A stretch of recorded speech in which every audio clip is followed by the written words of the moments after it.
afternoon, everybody, and welcome to the Town of Greenwich Planning and Zoning Commission hearing being held virtually on Tuesday, October 1st, 2024. Before we begin, there have been 3 changes to our agenda since the tentative.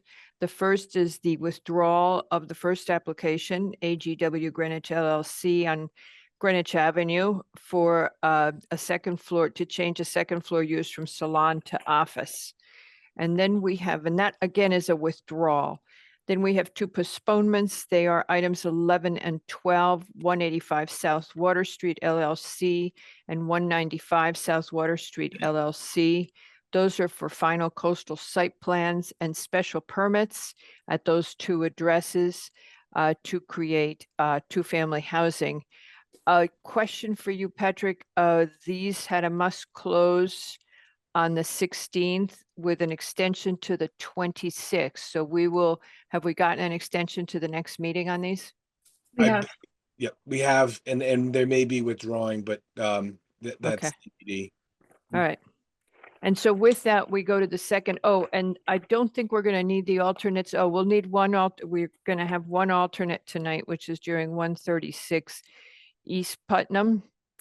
And that one, I'm trying to find who was seated. Okay, wrong page. That's going to be Mrs. Jones was seated for Mr. McRae, who will be recusing himself. Otherwise, the seated alternate tonight would be Ms. Jenkins. Going to our first item on the agenda, it's the Old Greenwich Village District Committee for a zoning text amendment to create a village district in Old Greenwich, and also for a zoning map amendment to designate the boundaries of that village. And with that, the applicants are Francia, I'm sorry, the applicant is Michael Carter and Candace Garthwaite. Is that correct? And Carolyn Peterson, if she wants to join. Okie dokie. That's your team. I've got Carolyn Peterson and Candace is in, and there's Michael Carter. Good afternoon, folks. It's good to see you. Whoever wants to lead off, if you would go ahead. We noticed there were some typos in the draft, and we will fix those. Most of them are formatting. There's a couple of words that are funny, but those are what Scrivener's errors that we can correct without further ado. So at this point, we just need to address the content of the application. Go ahead. Okay, Candace will start with the presentation. Madam Garthwaite, if you would unmute and turn on your vid. Okay, there I am now. There you are now. Hello. Here I am. Welcome to me. Good afternoon, and thanks for the time this afternoon. It's kind of fun to say afternoon instead of evening. I'm Candace Garthwaite, 36 Park Avenue, Old Greenwich, and an officer of the Eastern Greenwich Preservation Association.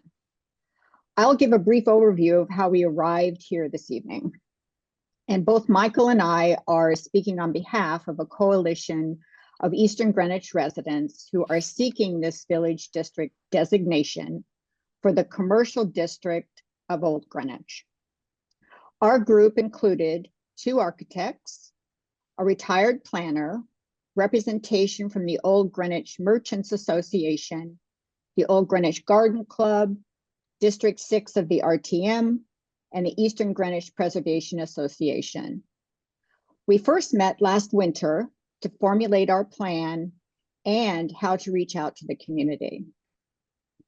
We then presented the village district idea to the Preservation Network, the Old Greenwich Association annual meeting, District 6 of the RTM, and we were before this commission back in April, prior to submitting the proposal to the Planning and Zoning Department.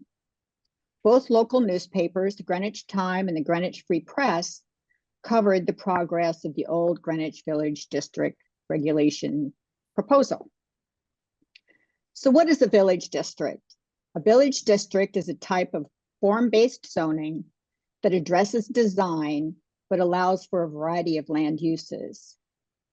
Connecticut statute 8-2J gives municipal zoning commissions the authority to establish village districts. The statute also provides a definition. And I quote, "Such districts shall be located in areas of distinctive character, landscape, or historic value that are specifically identified in the plan of conservation and development of the municipality." 26 towns in Connecticut have designated village districts, and some have more than one. Norwalk has 4, including Rowayton and East Norwalk. Other examples include Wilton, Ridgefield, New Canaan, Weston, West Haven, Madison, and Glastonbury. We certainly adopted good ideas from other towns. The statute emphasizes the importance of views from the roadways. And I quote, "The regulations shall provide that all spaces, structures, and related site improvements visible from public roadways be designed to be compatible with the elements of the area of the village district." Michael Carter will cover more of what that means in the regulations. So why Old Greenwich? Old Greenwich is historic, charming, and eclectic, with exceptional walkability to shops, services, restaurants, the train, and the elementary school. And the 2009 and 2019 plans of conservation and development named Old Greenwich, among other locations, as a candidate for village district designation. We are not opposed to change. Change is important for vibrancy. We do hope that Old Greenwich remains a desirable place where people want to shop, eat, and spend time. It is important to note that existing Old Greenwich local business retail zoning, or LBR2, already provides guidelines for commercial development. The village district overlay will simply provide an extra layer of review and will not materially change these regulations.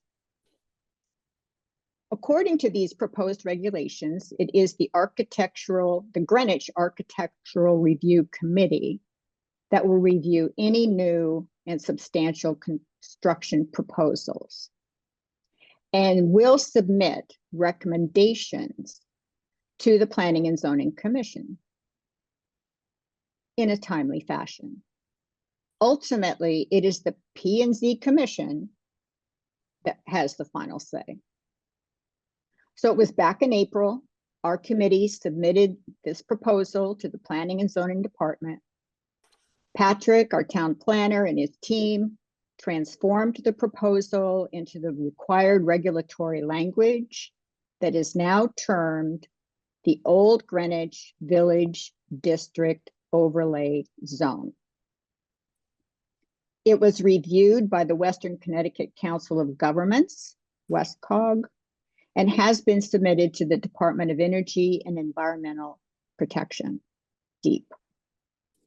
Additionally, the Greenwich Architectural Review Board made suggestions that have been incorporated into the document before you. So now Michael Carter, along with Patrick's help, I'm hearing, will speak to some of the specifics that are unique to Old Greenwich. Just before you guys start that, Mr. Basili, are you good? Because I forgot to say that the public hearing has opened. Yes, I am fine. Okay. I All will- right, So thank you very much. thank you. Go ahead, gentlemen. Okay, I'm Michael Carter. I'm at 32 Lockwood Drive in Old Greenwich, just past the school on the right-hand side. And I'm also, I was with the, let me start again. I grew up in town. I've been living in Old Greenwich since 95. I went to, I lived in Coscob in the 70s.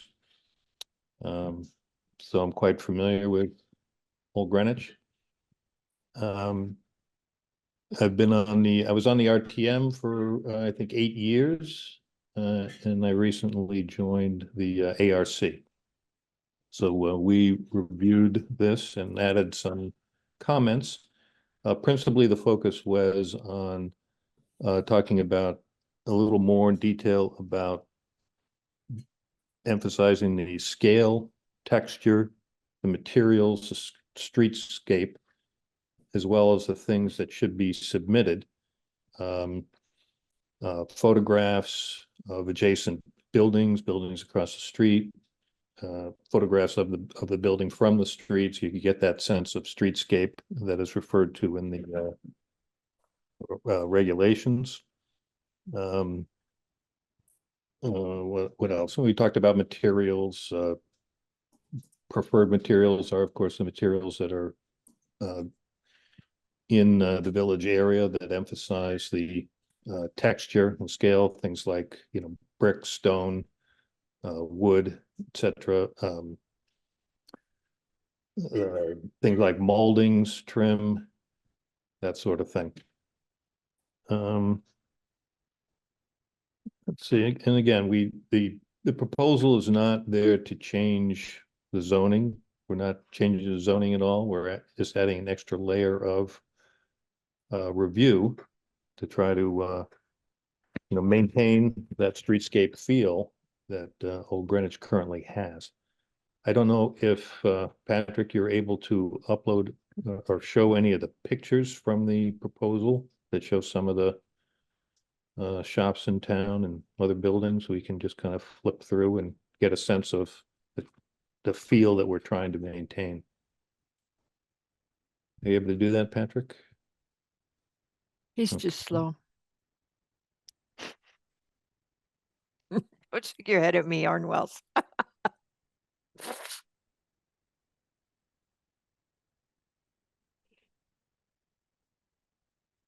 So while we're doing that, Mr. Carter, I just wanted to double check a minor detail with you that I noticed yesterday. Paul Pugliese had made a comment that much of the artificial, I should say, man-made material that is used for siding now is excellent, and that you all use some language from, I think, one of the other towns in Connecticut, which prohibited vinyl and plastic. Mm-hmm. Does what you have in there allow for other man-made materials the way you have it now? Because that was his only objection, as I remember, to this proposal. Well, I think the way we wrote it, we said we preferred Got it. natural material. Okay. I didn't focus on that. An architect's focus. Great. Okay. So you're fine. You prefer, but if someone came in with a beautiful man-made material that you thought worked in Old Greenwich, then Mhm. then ARC would approve it. Okay. Yeah. There you go. Okay, so this gives you a sense of some of the existing buildings there. Typically 2-story. We have windows and trim and all that many of which have sort of a quasi residential, local retail type feeling, as the older buildings were originally, sort of a combination of those things. We can kind of flip through to the next one. Here you've got brick, stone. You've got shops with different types of awnings, but again, the awnings are not overbearing. The shops would have similar windows across. We like windows with moldings and all, not just sort of big open glass areas with no texture or feeling to them. I could flip to the next page. And again, see here, this one is relatively new, and they did a very good job of replicating one of the older ones next to it, the Ace Hardware. So again, lots of trim, molding. The signage is consistent across the front of it. So it has a little bit of that residential feel with the windows and all, and the doorways. Flip to the next one. Nope, that may be all of them. Oh, okay, here we go. This is one of the newer ones.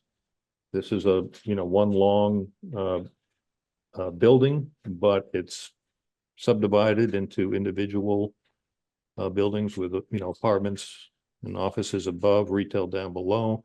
But you see there's consistent application of the signage as well as the, doorways.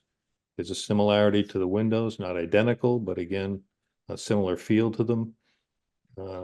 There's some trim that, separates them and brings the scale down to the similar scale as the other ones we saw earlier. So, this one works well.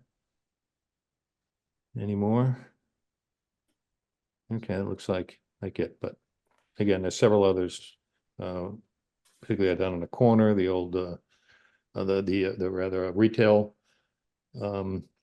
brokerage there that's stone, has a very nice feel. So that's the kind of sense we're trying to feel. We're not trying to replicate exactly what's there, but again, get the texture, get the materials, and the scale of what's there now.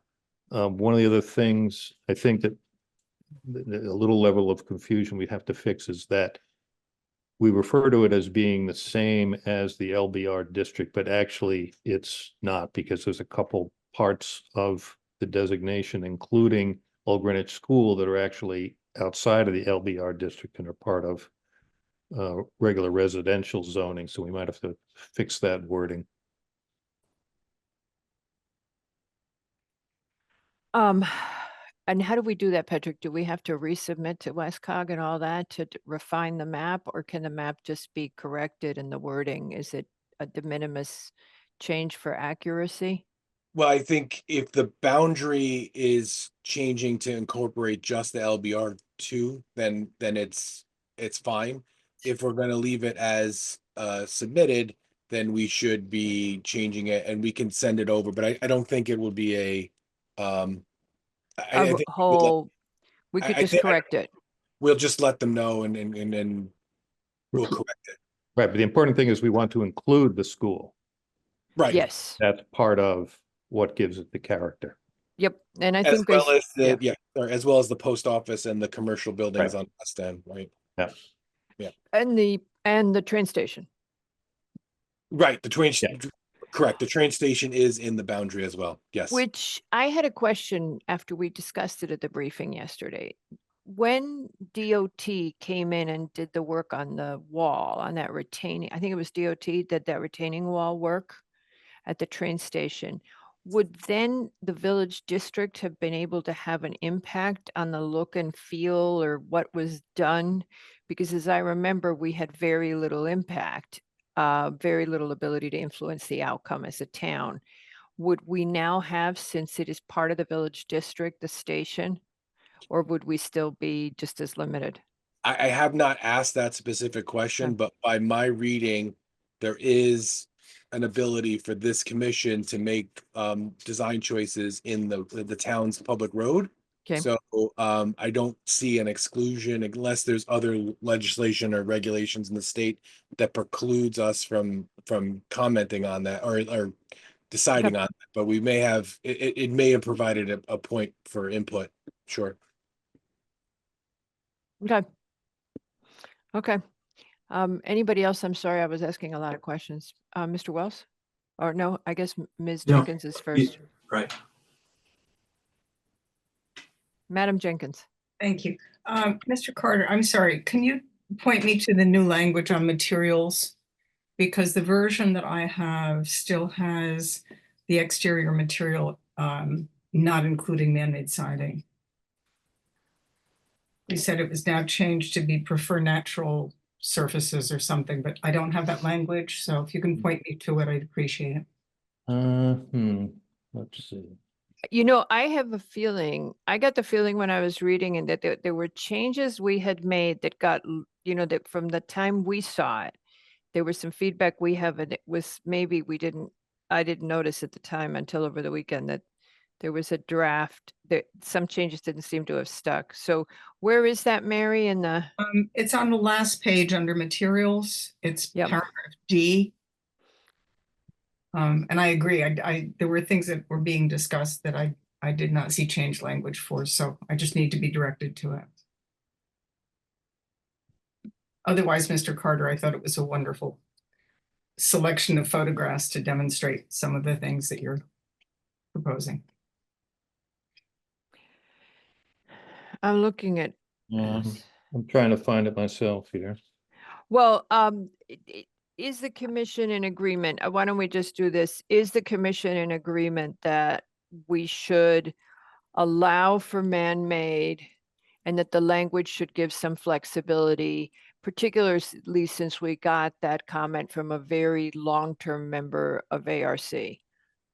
And Is I think Mr. Carter's language that there was a preference for natural materials, but not an exclusion of man-made materials, that would be perfectly fine. Yeah, I think that's because Paul did feel strongly about it. I remember that comment when I think I was watching an ARC read this. ARC discussed this. Michael presented at a meeting. Mr. Carter presented at a meeting. I'm not finding the paragraph.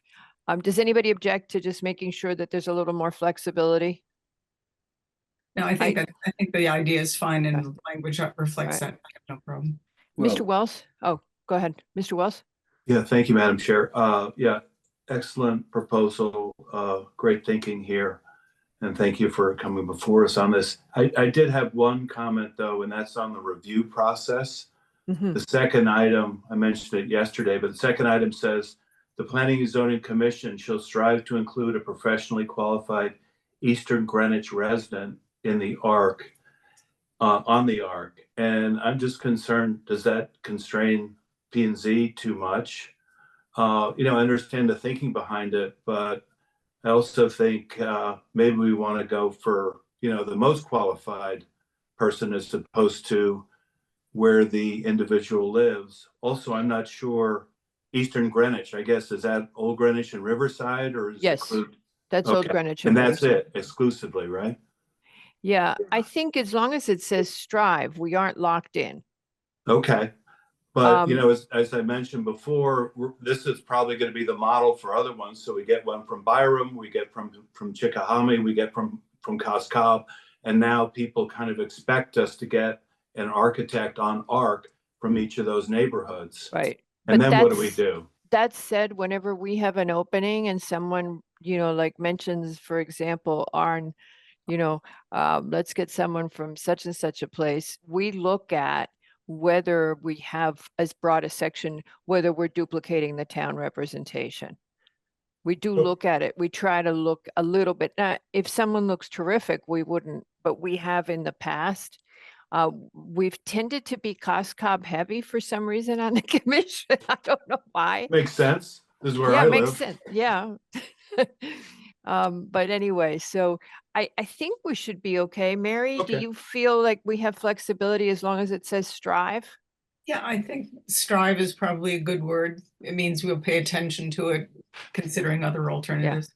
Okay. Okay, thank Mr. you. Levy, Mr. Levy? Yes, thank you, Madam Chair. Strive is okay, but it's, I think that it could be said a little bit differently, but maybe I shouldn't make such a point of it. But I do want to say that I do think this, as Arn has said, this could be a nice template for the rest of the town, and I'm hoping that this will encourage others to come in front of us and have similar discussions. So And you what's know. very important is that this is from residents. Nick and I were trying to remember yesterday how the Byram thing transpired many years ago. And what I remembered was when it was the Byram plan was being done, Diane Fox mentioned it at a meeting, and it didn't come from Byram. And so they got there was pushback. So, but if Byram or Chickahominy or the combination came forward, that's what you want. You want people to own it and to want to, and to know what they want for their neck of the woods, for their community. So I love that this is local, and I do really hope, Byram's talked about it, so I hope that something about preserving some of those old buildings in Byram does come about. Yeah. Because it has a very special character. I have a soft spot, in spite of Nick being on the commission, I have a soft spot for Byram. Okay, that was a joke. All right, Mr. yes. Mr. LaRoe, I just, was there, what else we were talking about? we were talking about the materials. Oh, so, I'm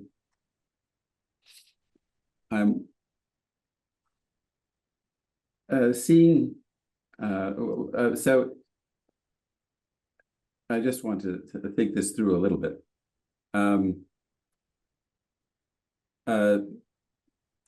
Masonry and wood and steel and glass materials are going to have a certain impact. When you start using man-made materials, it does reduce the effect of what you're looking at. And people say, oh, that some of these new materials are just as good as, you don't need to paint them, and so on and so forth. And that is, there are places to use them, but I think that they have a tendency to be overused, and it's important to be sensitive to that. And therefore, I would say that instead of, the alternative materials will be considered in kind, really downplay it. Yes, I think that's I what think it's a Mr. Carter better had in way mind. of looking at it. Yeah. And not necessarily encouraging it. Yes, we do want to help people save money if there's opportunities to do that. But I think that the whole point of this is to preserve the character of it. And by using lesser materials, there's a tendency to reduce the value of having a historic village overlay. Thank you. Mr. LaRoe. I think it's more of a comment than a critique. It just, I do understand Aaron's point, or Mr. Wells' point about the language in there. And if this was to be used in, for other village districts, we may have to structure the regulation to say all village districts are reviewed by this party and with these factors, and then the village district criteria will live in other places. Or we could, the commission could, I should say, establish a village district consultant for each district. There is options under the regulations, which gets to my next point that, I'm not sure how the commission feels when I brought this up at the work session yesterday, is, the ARC being picked is a appropriate body, I think. But again, it's not necessarily, doesn't have to be written into the regulation unless the commission wants it to be. Has to be. It can It say, has to be written into the regulation. Who is the designated body? you pick the designated body. It doesn't have to specify that in the regulation, is my understanding. Okay, the way I read it, we have to, in approving a village district, according to the statute, we have to designate. Yes, you do, again, but I don't see. We other- have to have because, well, yes, other places do have it. I mean, I looked at some of the towns. Yeah. And I did see towns that had designated who would do it. I think in it's their reg. not consistent practice, but No. I also think that we can. Well, let me back up. I would recommend designating a body. Yeah. In either case, but it doesn't have to be. It can be generic in the terms of the Right. statute, and then we can again apply that as needed. Yeah. If that body changes, if we do subsets of committees. or Right. I special think, committees. as Katie famously said, let's jump off that bridge when we get to it. Right now, we have an ARC, we have the ability to designate, and we only have one possible village district, which we haven't even acted on yet. Down the road, it could be different. And it could be too much for ARC, or it could be that they don't want to take it on, or whatever, what other things could happen. For now, we have one and we have the ARC, and they seemed eager to do it. They've been wanting more design review for a really long time. And they keep asking for more authority to protect the as-built character of the community. So for now, it's a good fit, but I agree, it could change. And I've seen towns, as I looked over the weekend, there were towns that had every single one of their village districts was a different regulation. I think that gets to be a lot to handle. If we got a second one, we could kind of combine it into one process, but let's do all that later if and when, because it's been, it was in the 80s when we first, Candace, do you remember? It was in, or maybe Michael remembers, it was in Cascab, I think, the first one. I think that's what Paul remembered. And it was been like 40 years ago. And whenever the statute came out, we first looked at it, and other towns have done it that have valuable little areas. Madam Garthwaite. I'll get your hand down, don't worry. Yeah, I got it. I just want to, back to the definition of Eastern Greenwich. I want to make sure that I heard correctly. It would include North Mianus as well. So I'm not sure if that was part of that answer to the question. So Riverside, Old Greenwich, North Mianus. I mean, we can certainly specify that, but I think the zip code can work as the common denominator too, which is North Mianus as well. So. Okay, great. Mr. McRae. Just some thoughts I had. As I'm looking at this, I guess the goal is really kind of to preserve much of the existing, which I'm finding is a kind of a hodgepodge of good and bad. I think it may set up some very odd unintended consequences. That what we see today may be still what we see in 10 or 15 years from now, and it's not going to be, we're going to preserve in perpetuity what we see today. I think one of the things that actually was kind of interesting to me is that historic structures or anything built before 1965.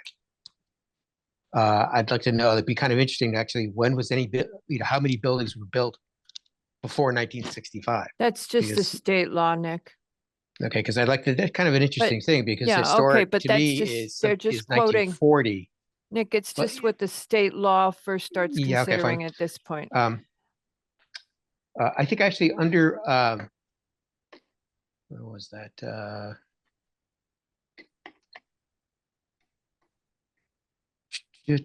This was a review process. G, design and placement of buildings, maintenance of streetscape, design, paving materials, and placement of public roadways, sidewalks, bike lanes, and other associated infrastructure, which seemed to me, as I read that, definitely out of the ARC's lane. That seems to be DPW. Yes. And it's kind of thing, it's like, okay, so we're looking at where the roads are, that kind of thing, what the roads are made out of. It would seem to me actually, yeah, that's a really great idea. But isn't that another department in town hall? They're gonna hire so- you soon. Okay, and then other elements deemed appropriate to maintain and protect, which is a catch-all, and I'm not too sure how you would say what other element. I mean, like to me, in a few years, the mobile station is going to be historic. And to say yes, that gas station is historic because it hasn't changed since forever as a character of the village district. And I think we talked about this, one of these issues yesterday. It's like, what happens if a property owner comes in and says, All right, if, I want to do steel and glass? We go through an appeals process, which I'm still kind of confused about No, how that works. okay, so first of all, what you've done is you've said in the statute that there's a limitation on in the regulation that there's an amount of exposed glass without a mullion that they prefer to see. No, And it Mr. has nothing to do with that. I'm talking about actually, a guy comes in, his primary investment is a piece of property in downtown Old Greenwich. He wants to build a brand new slick steel and glass building. That's what his dream is. All right. How does so that if- work? Okay, so if I could just answer your first question, then I'm going to let Mr. Carter answer the architectural stuff. The state statute specifically says the design, paving materials, and placement of public roadways and other elements that the commission deems appropriate to maintain and protect the character of the village district. So what we've done is we're using statutory language. Is that correct from the committee? Yep. Yeah. Okay, so that would be the statutory language. So I can send you to the, but that's the thing. So what Greenwich usually does, and I'm glad this committee did that, is they've picked up the authority granted by state statute on the village district, and it would be on those things. And that is by state law. So that's the piece. Mr. Carter, how you want to address Nick's question about glass and steel? And I can look for, I'm not finding right now in the state statutes. I know that historic designations can be no more than from a certain number of years. And it's years. I thought it was, is it like, I'll look it up, but while you're doing that, Mr. Carter, I'll find it. But that's what the 1965 is. And probably if we'd been smart, we would have just said X years. We laughed when anybody thought that mid-century was going to be cool, and we all would say it should have been torn down 20 years ago. And here we are trying to save mid-century. I think the So- question I had about the historic, the 1965 or wherever it came from, Right. is understanding the buildings that are out there now. Mhm, How many were actually constructed prior to 1965? I think that's the mhm. question, because then in a sense, almost every building is historic. But I don't Um, know that. So that's the question I would have. So the way they addressed it and what they told us the first time we talked to them and what they told the ARC when they were at the ARC is that although the buildings may be deemed historic in terms of years, they don't have that many architecturally significant historic features. And what would be done would be to focus on the architecturally significant features of the buildings. So I'm not really sure. I guess, to be honest, I don't really know what your concern is. You're See, well, I either think you gonna, just you're made either, my so, point. no, just made you're my either point. gonna trust the ARC to take these regulations that are very clear and apply them with good judgment. And that's one of the reasons we selected the ARC, right? That this is why Patrick was encouraging that originally, was because these are town residents who are professionals, and one of whom wrote these regs. So it's to have confidence that they aren't going to say, oh, save that tacky building. I'm not sure what you're driving at. Do you think the ARC is going to make bad decisions? No, Well, No, if they're not going to make because bad I think decisions, you you've made given them my a- point for me. I was talking about the preservation of the existing, and then in a right. weird sense, the preservation of the existing, and I actually don't know this for sure, seems to be everything is before 1965 is historic, so that's preservation of the existing, which in my opinion, actually is a hodgepodge of good and bad Yeah. along the whole length of the street, and going off in both directions. So what's worthy of note is that Steve Bishop commented, I believe, you guys correct me if you're wrong, they looked at whether you could do historic designation versus village district. And the village district lends itself because not enough of the structures have value architecturally for a historic designation as Greenwich Avenue does. And Greenwich Avenue is also a hodgepodge, but it has enough of architectural significance that it merits a historic designation because it has that many contributing structures. Steve Bishop went out and looked at the contributing structures and didn't feel that there were enough. How many would there be in Old Greenwich? Is that answering your question? No, but that's okay. All right. Mr. Carter, you wanted to address the architectural issue Nick was raising? Yeah, I mean, it's well, twofold. One is if somebody wanted to do something with metal and glass, those are acceptable materials. So without actually seeing the design, it's hard to know how that might fit in or not fit in. Obviously, I assume you're sort of thinking something very, modernistic, which would likely not be accepted by the ARC. because it's Exactly, and I think that, that's the point I'm trying to make, Mr. Carter, is as an example, the Mhm. Sunoco station, which is part of that. If Sunoco came in and said, okay, we're doing our 15-year rebranding, they take the brick, they make it a, very slick mini mart. They put a canopy in on top of the pumps, those kind of things. It's something as we again, there's like the modern day gas station, which doesn't have service bays, it has a mini mart in it. But it's very contemporary, very slick. How does that dovetail into the village district now? There's a corporate entity or corporate owner who's updating, all of their gas stations all across the country to that same standard, but it's not, mullions in the glass. It's not Right, natural so- materials on the building. It's a big, so- huge canopy with lots of light, pumps that are very slick and digital, those kind of things. Okay, so I can tell you what Vail did because I watched them do it to mobile. Okay, we went with how we wanted to design our service stations, and Vail, Colorado said, nope, not consistent with our village. You're not doing it. You're doing this. Okay, now what the language here says, and I'm taking it that you're playing devil's advocate because you could have written this language for the POCD. It says building design, form, and scale shall be complementary to and respectful of the patterns of traditional village architecture as shown in the visual inventory. Now, that's the same thing that everybody does with the village districts is you decide what's the feel of your community. I mean, I'm feeling so, Nick, are you just playing devil's advocate or are you really Yeah, because opposed? I think what it is I mean, is- I've never heard you opposed as we talk about to- this all the wait, time. Nick, I'm still Yeah. talking. So are I you thought I took a breath. opposed to this? I did take a breath. Are you No, what I'm opposed to the saying- concept or have you, I don't understand. It's a understanding to make sure that we vet something this extensive thoroughly.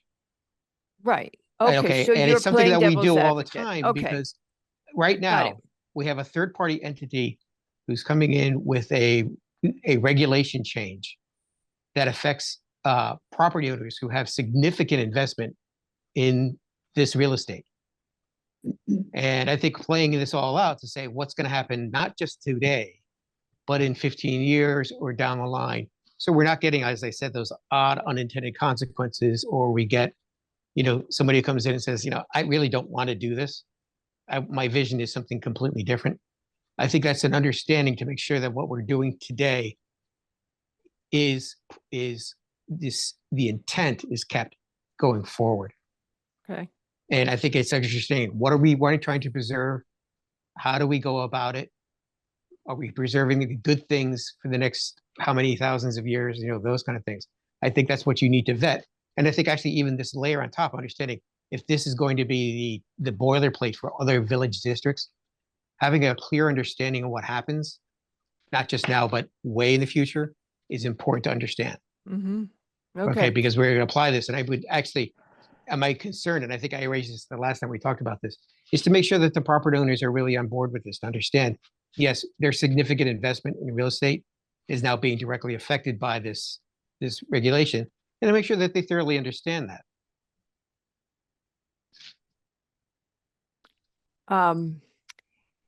Okay, thank you. Mr. Lowe? Oh, well, I was just going to ask a question related to what Mr. Levy was talking about. With regard to so-called man-made materials rather than natural materials, there's something called AZEK, which is like wood. When painted, you cannot tell the difference. So where would something like that fall into this regulation? Well, I think what we're talking about doing is tweaking that language so it refers to natural materials as a preference, but not a requirement. Right. And that it would be in the AZEK context of, presenting a sample of the material. So the ARC can judge whether it's, We're not it could gonna be- maintain the feel of the village. Right, so we're not going to be completely dogmatic and strict in our interpretation and our application of this, right? Okay, great. Thank you. That was all. That's it, Mr. Lowe? That was all. I have to Okay, say right now. Patrick, Madam Chair, if you'd like, I could answer the questions about the process and what would happen in appeals and, sure, please do. okay. So, well, I'll just make one comment. The execution of a village district can be done in a number of ways. This is the way that this group has suggested it. It's similar to a few other municipalities in the state and the way that they've handled similar sort of, I'll just say types of districts. So, if there is a desire to have more specificity, or even less, derivative language where direct language, that's plausible. There is not a lot of must-haves in the way that it's executed. And so there can be a lot of opportunity to address those things. I would just say that right now, the town or towns in Connecticut do not have the authority to make decisions or suggest alternative design profiles for buildings. So without a district, we are at the only regulations the commission has is the standard zoning regulations. So when we are asking applicants to change the height of buildings or change the roof of buildings or change the material of the buildings, whatever, we're doing that as it's a courtesy that the applicant is entertaining it, but it is not something that we have authority to. A district like this would give some authority to that. And with that said, when we have it spelled out, the goals and responsibilities and expectations in a regulation, when there is an appeal after a comment from the village district and a decision by the commission, just like all other zoning decisions, it would go to court, and a judge would look at the regulations we have, which would be the the village district and the zoning regulations, and would try to understand how the commission came to that conclusion based on the language and the regulation. So there isn't an ambiguity in this, I think, if that's the concern about what we are or are not going to do. I think if the project meets the intent of the regulations, village district and the zoning regulations, then the commission is with their, is using their authority appropriately. If not, a judge will tell us very quickly where that is. But again, I think it is not different from anything else we have, except for the fact that I will just tell everybody we don't have the authority to make some of these decisions that is being suggested in here now. It doesn't exist. It is purely suggestive as now when we talk about things like, keeping signs consistent, look wise, keeping windows, trying to have, whatever the style is in the district being replicated at some frequency. That is a cooperative activity and not a zoning mandate. So I hope that helps, but I certainly, if there's questions, I can answer them. Thank you. Anybody have questions for our town planner? All right, so where do we go from here besides getting public input? Should I go for that first? Why don't I do that? Does anybody from the public wish to speak on the Old Greenwich Village District application? Anybody from the public wish to speak on Old Greenwich Village District application? Kindly raise your virtual hand. All right, I see nobody from the public. Okay, so I go back to, where do we go from here? We have some minor changes. We want to correct the zoning map.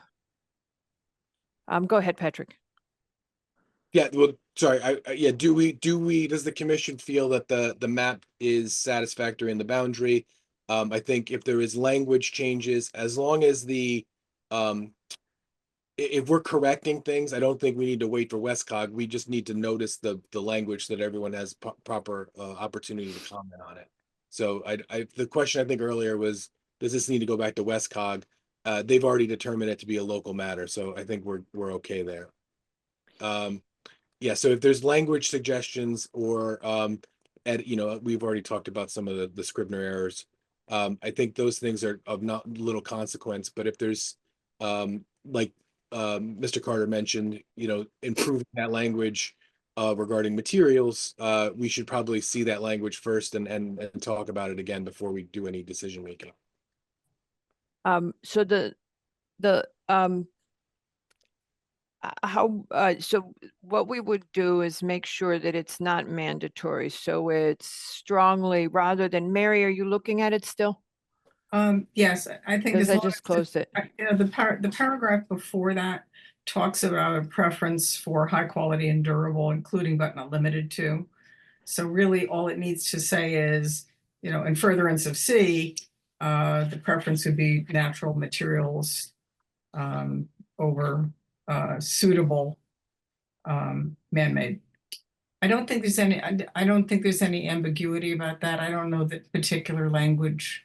I wouldn't need to see particular language on that, Yeah. but Patrick, I leave that up to you. I think as long as it says that there's a preference, then Patrick, there's just a couple of spacing things. It's not even words, that it's just something in the formatting that was funky in the one I had. So that I can just mark up and send you. Anybody else have any other changes? Well, not to object to what Ms. Jenkins said, but I think the C comment comment, it talks about materials that should be removed. I think that does have to be clarified if that's not the intention, because I'm sorry, Patrick, I'm not suggesting that we use that language at all. I think that oh, existing you're saying just strike it. has to be, strike it. I mean, I suppose you could strike it and just add a sentence to C that says, in furtherance of that, natural materials will be preferred over man-made. Yeah, I can draft some, alternate language and send it to you, Patrick and Margarita, to. I mean, Yeah, I can't, if Patrick reviews it, I can't vote without the whole commission. So, Mhm. but if Patrick our intent is that it just say preferred, and that's good. Yeah. Then, Peter Levy? Thank you, Madam Chair. I'm thinking that preferred is a bit vague, and maybe we could parse it a little differently. Okay. That Yeah, what I was Yeah. thinking was use, say preferred materials that, say achieve the scale and sense of natural materials, or, some more Well- qualifications on like that. although it says here, including all these natural materials, but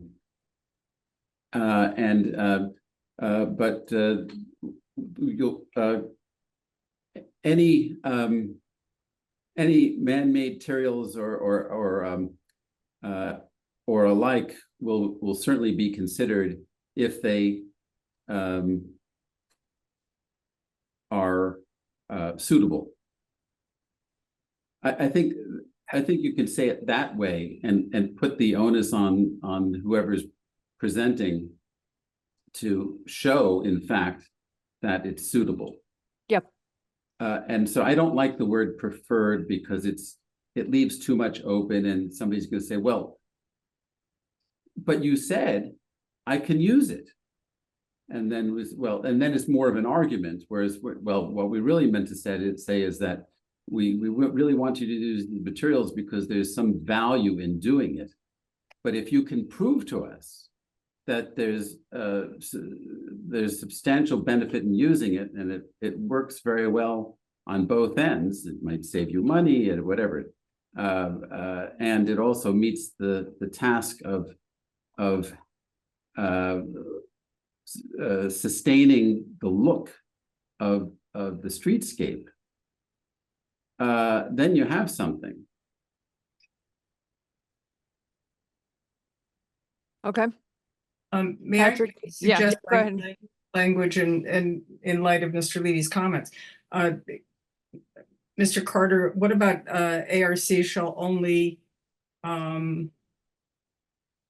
shall only allow man-made materials where no naturally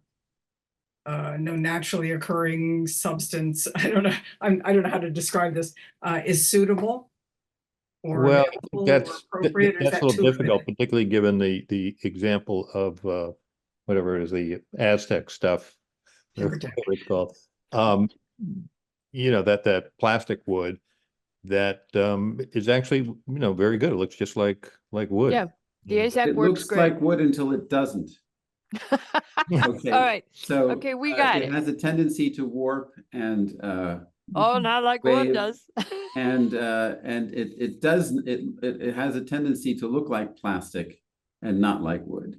Well, I because of think the finish. idea, I'm sorry, Mr. Beatty, I think the idea is that ARC will know that. Well, they may, but I think that if you put the onus on the person who's presenting an application to show this, then I think it's a better way of making the argument that you're interested in preserving the look and feel of the streetscape.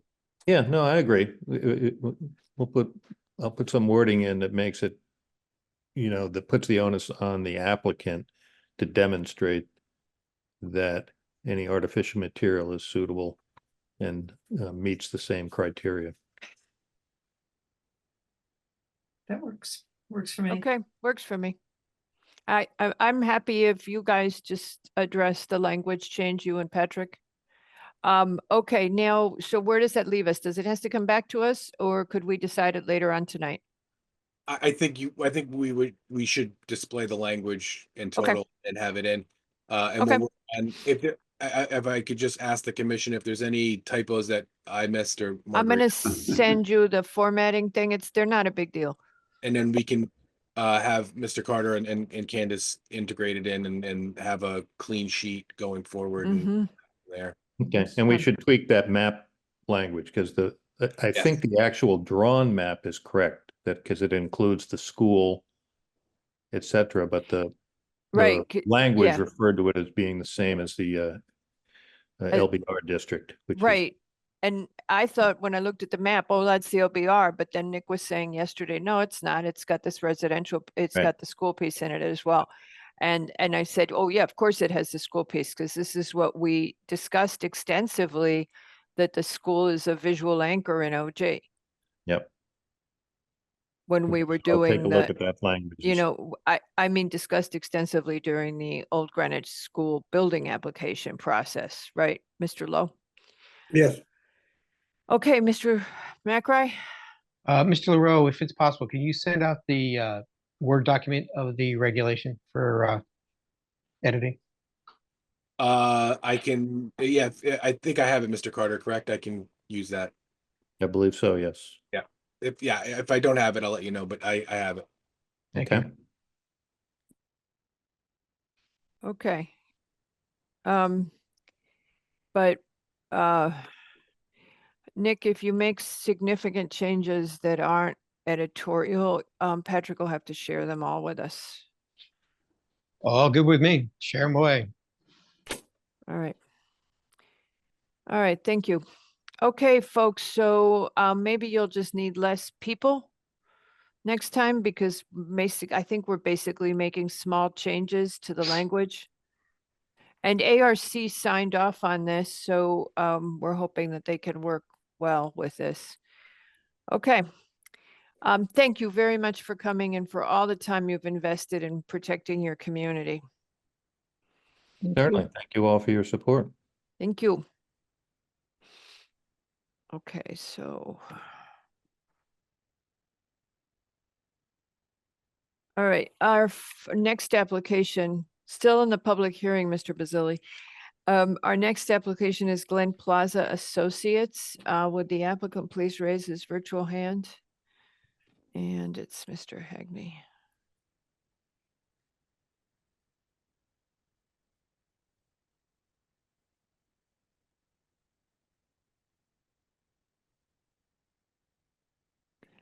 There he goes. Okay.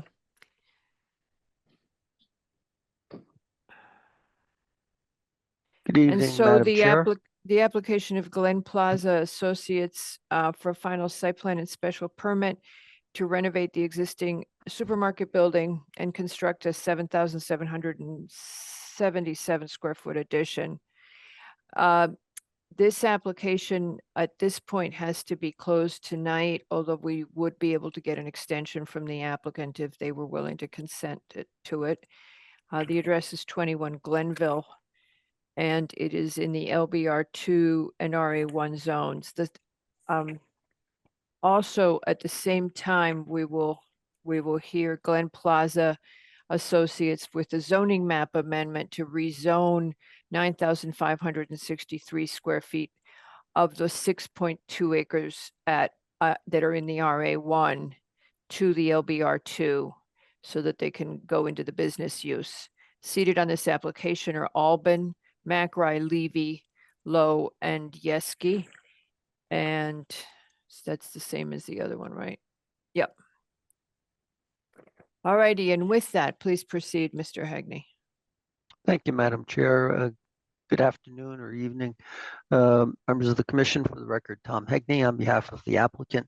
We were before you in August with this application to rezone a very small portion based on what we did last year to increase the area for the parking and really reconfigure the parking so that it was a better design.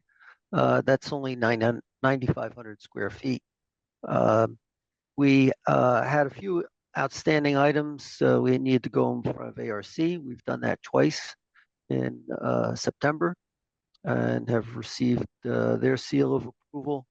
We had to also deal with comments from the town sewer division.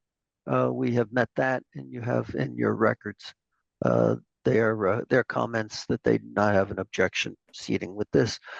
Neither does engineering or traffic. And so I think we have gotten to the point where it is ready for your approval. There was a question at the briefing yesterday about the lights in the tower, and I spoke with the architect and with the Mr. DeChico, and they said that the lights would be dimmable and they would be on a timer so that they would be off when the supermarket is closed. And as you can see here, this is the revision that we did after the last ARC meeting. That the one on the left was what we showed them. The one on the right includes the comments that they made in terms of making the windows at the top smaller, making the clock smaller, brings down the overall appearance of the tower, and addressing the comments that they had at the last meeting we had with ARC. Any With questions? that, with Yeah, that, I would ask for your approval. That's silence. Any questions or comments from the commission? Okay, so on the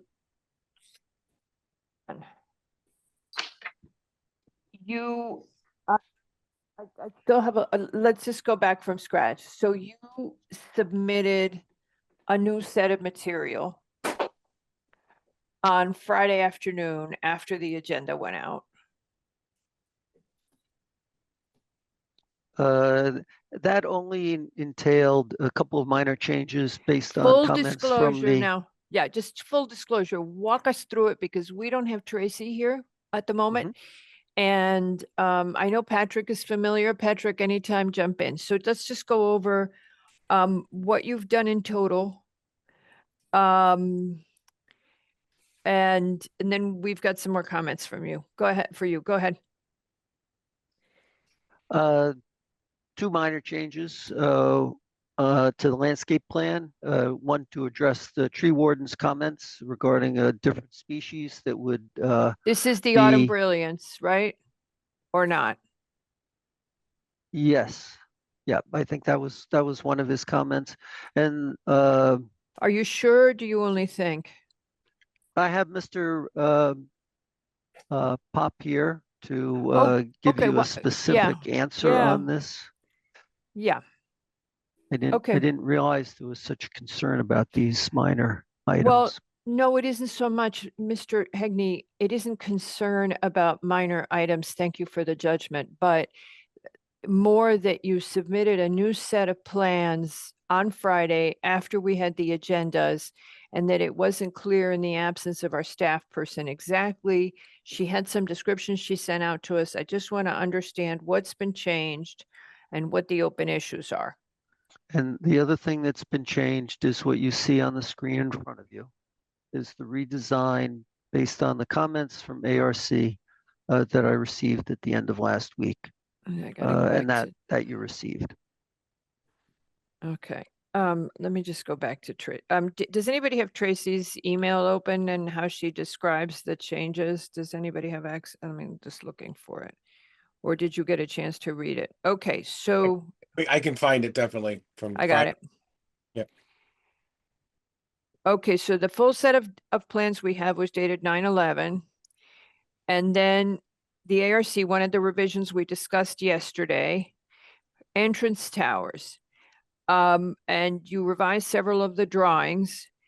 And then she doesn't give us any more detail, and I haven't been able to work out exactly what you've changed. We talked about it yesterday, so it would be helpful if and you said besides the towers and the We made lands, minor changes to the landscape plan at the recommendation of the town tree ward. yes, and Nick, you This is did review replacing the these, as trees. I remember, right? Yes, we received drawings dated 9/26. Is that correct, Mr. Hegney? Yeah, Yes. That was the ARC, should which be we right. reviewed. We reviewed in detail yesterday to talk about actually the changes between the towers front and back, how it got slightly smaller, windows are smaller, the clock is smaller, yada, yada. And I don't know if we went in detail into the landscape plan, other than that actually was addressing trying to get trees into the middle of the asphalt. But that they had already done. The plans we had, we saw from the Friday submit from beforehand had the trees in the, I know I saw those, the trees across the parking lot. You haven't yet marked what trees, where you're putting the EV stations, so you would need to do that, or have you done that? We haven't, that was part of our prior approval from you. And we suggested 6 EV charging stations. Right, We the hadn't plans do settled not on where indicate. those would go. Okay, the plans, so at some point you need to give those to staff. The plans do not indicate the location of the parking spaces allocated to EVs.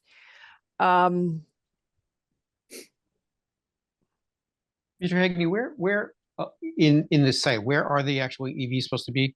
That's exactly what they haven't done, Nick. That's what I just said. Um, They haven't have showed us 6 of where they them. are. I don't think They- we've decided, should they be in the front? Should they be in the back? Oh, more likely near the entrances, although Okay, fire marshals find- recommended that EV chargers be a Wait, he minimum of 10 knows. feet away from the building. Yeah, he knows Better that. 20. that will not be a problem since Yeah, all he the knows parking that. is. Okay, but the comment from Tracy was that at this time, they haven't indicated where those would be. Those are gonna be, he's removed between the last time we saw it and this time, there's one parking space gone, and that's to do the planting bed by the tenant for space. You commented on that yesterday, Nick, and you were okay with it. I Mhm. don't think anybody else said anything on that. So now you're adding the 70 spaces instead of the original that we approved. And this is associated with you adding, much as we tried to keep more of that RA1 area, of you adding the RA1 into the LBR.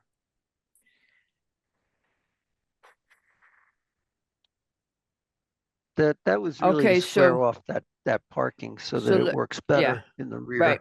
So let me go on. Your conservation has asked for an invasive species management plan. Have you done that?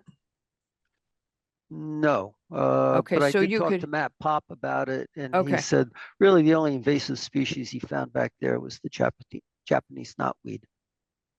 Yeah, well, have fun with it. The, you have addressed the tree warden's comments. And that would be the only thing to ask the Pops, that what is going to live the longest in an environment such as that one? Because that was a concern from both the tree warden and conservation. All right, I'm not seeing. All right. That's it from me. That's all the open issues I'm seeing. And I believe everything else. So it seems like we're in pretty good shape on this. Does anybody else have comments at this point? There's a couple of things that are missing that we're going to have to ask for.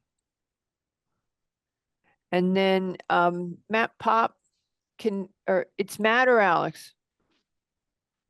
No, it's Matt, but I don't see him in the list of attendees, actually.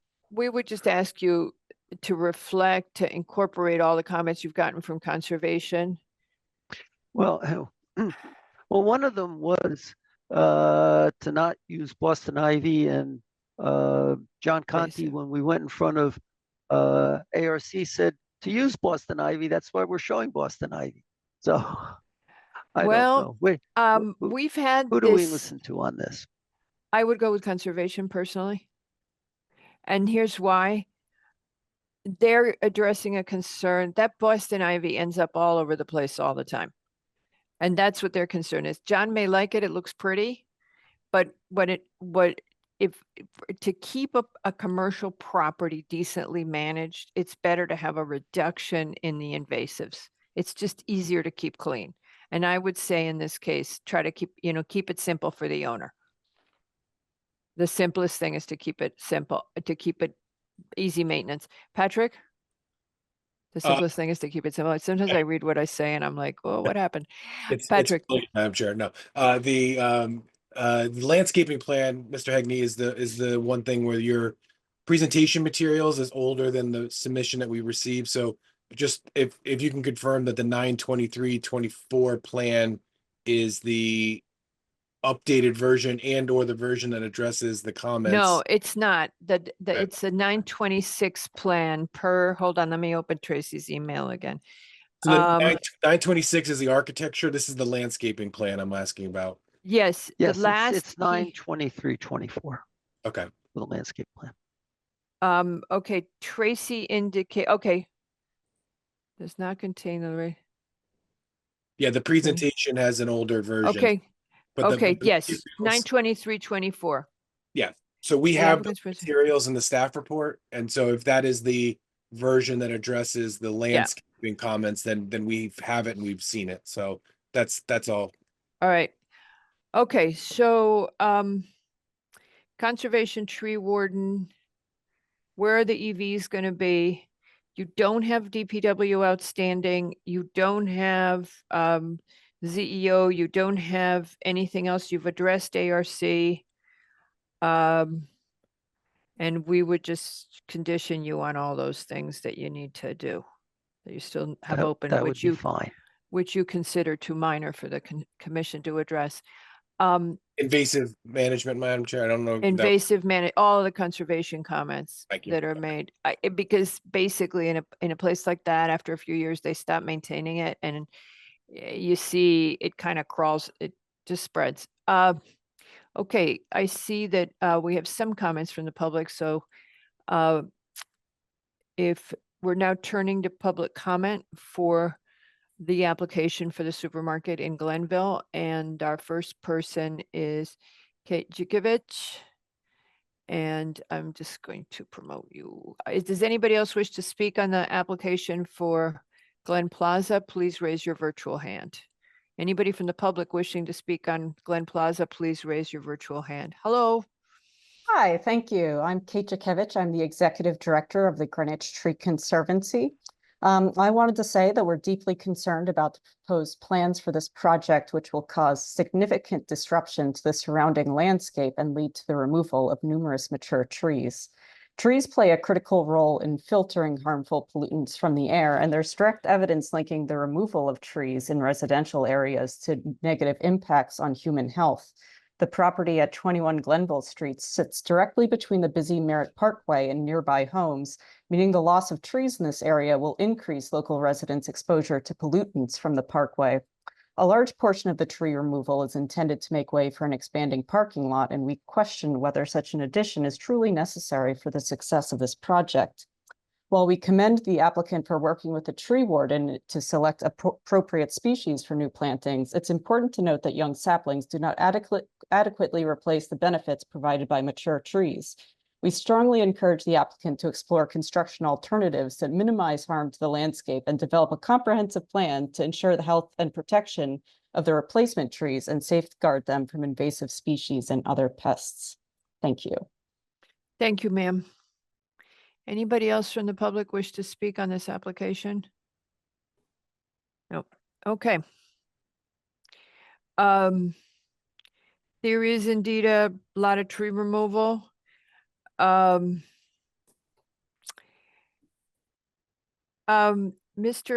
Hegney, that reminds me, we had another question yesterday about the rock crushing, Yes. and you're wanting to do it, you're going to do it on site? I did discuss that with the architect, and he thinks that it would make sense to do rock crushing on site to the extent that there's rock to crush. So you're removing 2,250 cubic yards of rock and 1,000 cubic yards of soil. And that, it says in the staff report, is 150 to 200 truck trips that would be going out of the site, which could be saved by staying on the site. Patrick, what was your comment yesterday on this? So rock crushing as an activity from other properties is not a permitted activity. If you were doing it on the property with the material that you're excavating, that would just need to meet the noise ordinance. And we got there at the end of the briefing yesterday, but I don't know if we talked about it afterwards. So Yeah, that's it. We didn't talk about it afterwards. So okay. So they have that option, and they would do it as long as they were in compliance with the noise ordinance. correct. Okay. Mr. McRae, you have your hand up. Mr. Hagney, just off the top of your head, and if you don't have the number, that'd be fine. How many trees are actually coming out, and how many trees are actually going back in again? I don't have a count as to the trees coming out. I think we did have that in the prior approval that we received when we were going with a different configuration of the parking lot. We have added considerably more trees than we did when we submitted it to you last time when we were trying to get the tenant. And now that we have DeCicco's, they've come in with a much more robust tree planting plan over the parking lot. I would add that there's almost 2 acres of land that will remain undeveloped here. And that's more wooded than the area where we're looking to expand the parking lot. And frankly, without this parking lot, we don't have DeCicco's as a tenant. Right, and the parking lot that's expanding into actually kind of just low shrubs, invasives, that kind of stuff. It's really nothing. Yeah, there are a couple of large trees in there, but nothing of any significance that we're removing. So just to clarify, Mr. Hagney, so basically, and we know from the input we got that Glenville, and we have 2 Glenville residents on the commission. So, but we do know Glenville very much wants to have a supermarket, and we want to be supportive of what does contribute to the village here. Now, as regards, you said that and I think you just weren't aware of the date of Dr. Kramer's comments. He wrote on the 23rd of September, which would be the date of your last landscape plan, that the Autumn Brilliance is still listed, and that he wanted it removed because it doesn't do well in that kind of an environment. He then suggested either a red butter or red butter fringe instead. And that is dated the 23rd. So that would not be on your landscape plan. So that remains outstanding. And that was his only comment when Ms. Kolakowski wrote him on the 20th. So I don't think that you got that all in there, but maybe you did. I'm not looking at it. I have trouble reading the planting labels on the iPad. And the rest of the comments, I think he had incorporated. Okay. Anything else from the commission? Mr. McRae. Mr. Hegney, I guess I just want to make sure I understand. The Boston ivy as proposed is in front of the retaining wall, and it's supposed Yes. to grow on the retaining wall because it's just a unilock block wall itself, Correct. Yes. right? And there's a Virginia creeper on top of it. Yes. top of the come wall? Down. Okay. Yep. Going down. Okay, great. All right. And Mr. Levy? You're muted. Thank you, Okay. Madam Chair. I was looking for the heights of the walls. I don't really remember. Were they about 8 foot high at the top end of them? I think in a couple of spots it's taller than that. It varies depending on which end of the wall you're looking at. I think in that corner, Yeah, you have the corners, right? the corners are relatively high. Right. Relatively high, and you want to grow ivy on them. Is the point. Or whatever the Conservation Commission tells us they want Yeah, us to grow something. on them. Yeah. It sounds like a good idea. What is the bed that they're going to be growing in? Is this, how much of a bed do they have to grow in? Well, if I'm you not sure plant I'm them at looking the at the top right, and they're growing down, then It's just growing down. there's lots. Yeah, there's a And so very it's- large area. Okay, so are you going to have any, if you have some green strips in the parking area, and I think there's going to be trees in those green strips. That's correct. Yeah, so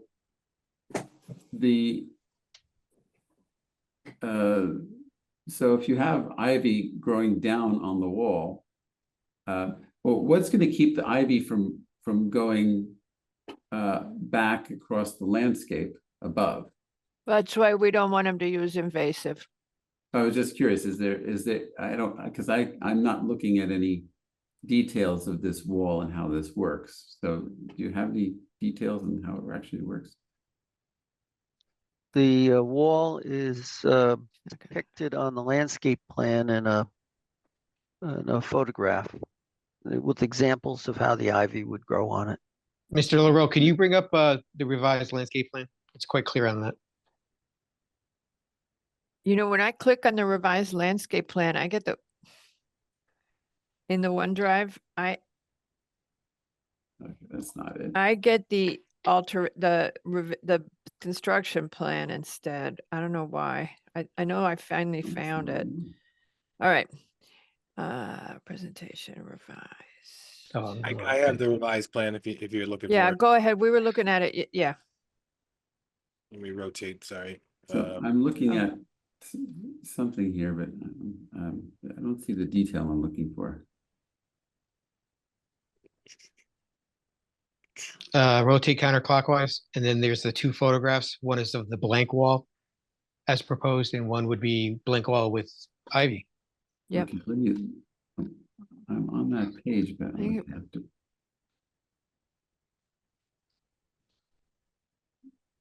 Okay, right. So is this going to be a concrete with texture? Is that what that is? No, it says unilock No. block wall, so it's actually, it's The concrete block with textured block wall. Yeah. with the cap, and the ivy is on top of it, which is something we actually specifically asked ARC to double check so we didn't get a blank concrete wall. And then if, Mr. Leroy, if you can slide over just to actually, right there, right where you are in the center. A little bit to the right of that. Yes, right in there. So the Virginia creeper, where is the Virginia creeper is at the top of the wall? Yes, and the ivy is at the bottom. And the ivy is the bottom. So Yes, and I'm looking for the top and bottom of the walls. I'm trying to get the site plan up. It's So what is the idea of using both of these, and what is it? You're using two different materials to cover the same surface. So The intent is that although we have this textured block wall, that you would see greenery, that it would be covered up both from the bottom and from the top. belts and suspenders. Yes. Right. Well, they're really quite different. As far as they do need maintenance. So I'm curious to understand a little bit more about it. That's all. I would love to understand, because it sounds like a perfect concept. Let's put some green on the wall, and then but during the winter, I think the Virginia creeper loses its leaf, and the ivy, I think the ivy can lose its leaf too, so it's going to be bare. But you do have some trees that break up the wall, which is nice. So it's a lot of surface, and I'm having trouble kind of understanding how this might look. I also found that at the height, the highest point is 13 feet. 13 feet, yeah, that's in the actually that's in one corner, and then there's another one that's actually a little bit taller. But I think actually having the ivy or something growing on it will give you that sense of just a stone wall. Yeah, I think that was a critical thing. It's a nice idea. I agree with you, Nick. It's a nice idea to do. Let's just let conservation duke it out. The commission likes the idea of green. It's a good idea. I'm just Yeah. worried about the execution of it and how, this is a very long, Right. extensive wall, and Right. it's gonna be 13 feet high at the Right. top. The commission And- likes the idea of green, but optimally it should be low maintenance it shouldn't go where it doesn't belong, and it should be low maintenance for the property owner, and conservation can give some guidance on that, and we can move on. Okie dokie. And I was thinking, if you're gonna have a section which is over 8 feet high, maybe it could step back a little bit or modulate somehow, so it breaks up the mass of it. Anyway, just a thought, because it's going to be, it's unavoidable how extensive this wall is going to be. And I appreciate the idea of putting green on it, but it's still a retaining wall, and the mass of it is could be modulated if it doesn't seem as high. And Why don't we add that as a comment? Yeah. When, we just add the commission encourages the applicant to consider adding some dimension. I can't think of the word, but what you want to do is set back a part of it or something that. something. Yeah, okay. Think Why don't we about just it. add that as a comment, and if they think it's good for them, they'll look at doing it. Anything else? Would anybody object to closing this application at this time? No, All right, this application then is hereby closed. Thank you, Mr. Hagney. Thank you, Madam Chair. All right, our Sure. next, We close both applications, I'm sorry. yes, we closed both applications. Yes, sorry. Plural, they are both closed. And with that, we go to Abigail McCarthy and Francia Alvarez for a scenic road application. Mr. Wells is seated for Mr. Levy on this application, and the rest of it is the regulars. On this application as well, we have a must decide by the 9th, but there is an extension available, so we would need to get an extension if we want to leave it open. And are the applicants here? I promoted Abigail and I'm promoting All Francia. right. Now see how her computer says you'll have to call her. See, her computer is calling her scenic. See that? Where's Peter Lowe?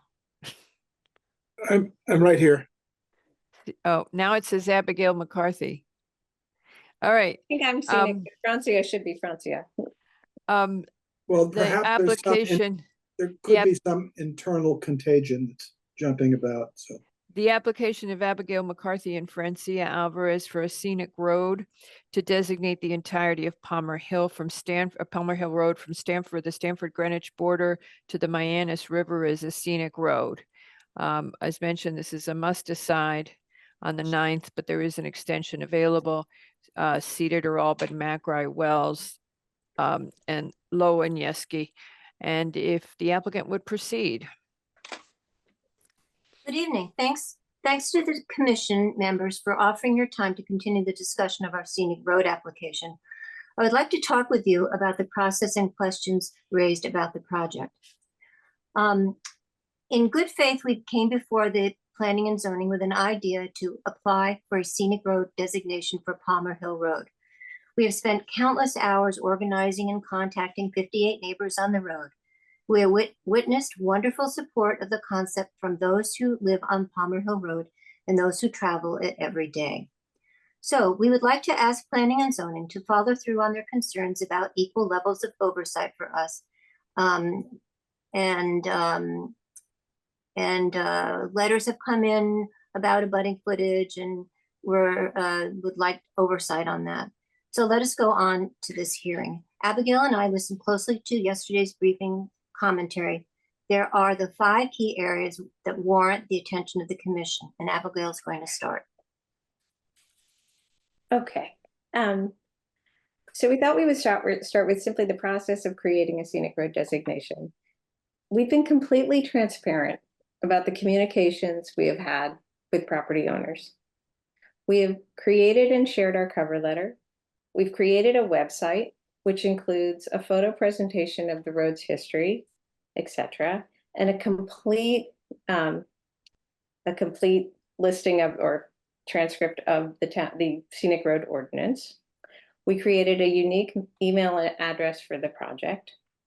We spent much time and effort generating 58 property owner letters, getting a certificate of mailing, and diligently tracking our count as approvals came in.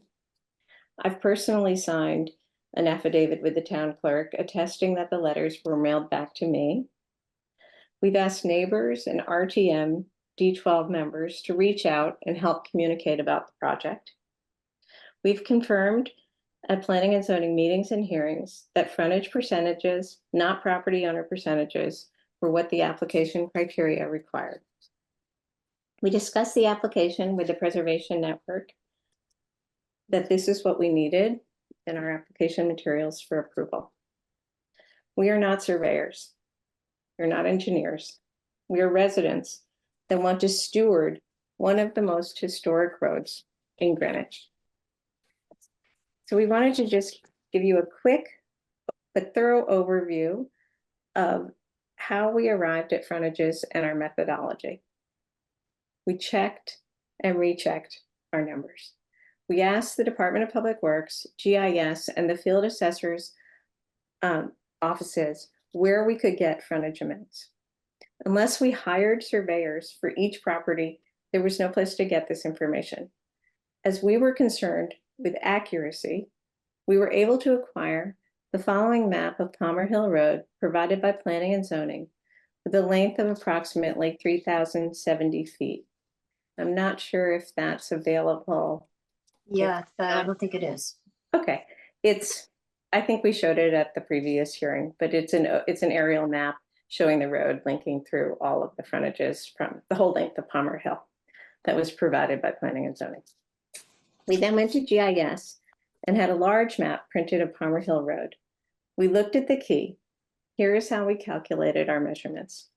We marked each frontage where the property lines met the right-of-way and measured the distance, then converted the inches or portions thereof into feet. The scale was 4 inches to equaled 500 feet. We checked our math with GIS and made sure the key was correct for the map scale we were using. Then we made an Excel spreadsheet with each property owner's address and inputted their approximate frontage amounts. Then we made sure our approval letters read approximate to ensure owners knew this was an estimate. We determined 50% of the frontage by first measuring the road, then subtracting the lengths of the intersections on Palmer Hill from the total frontage. That Excel spreadsheet, I believe you have the most updated version that was sent to Planning and Zoning this afternoon.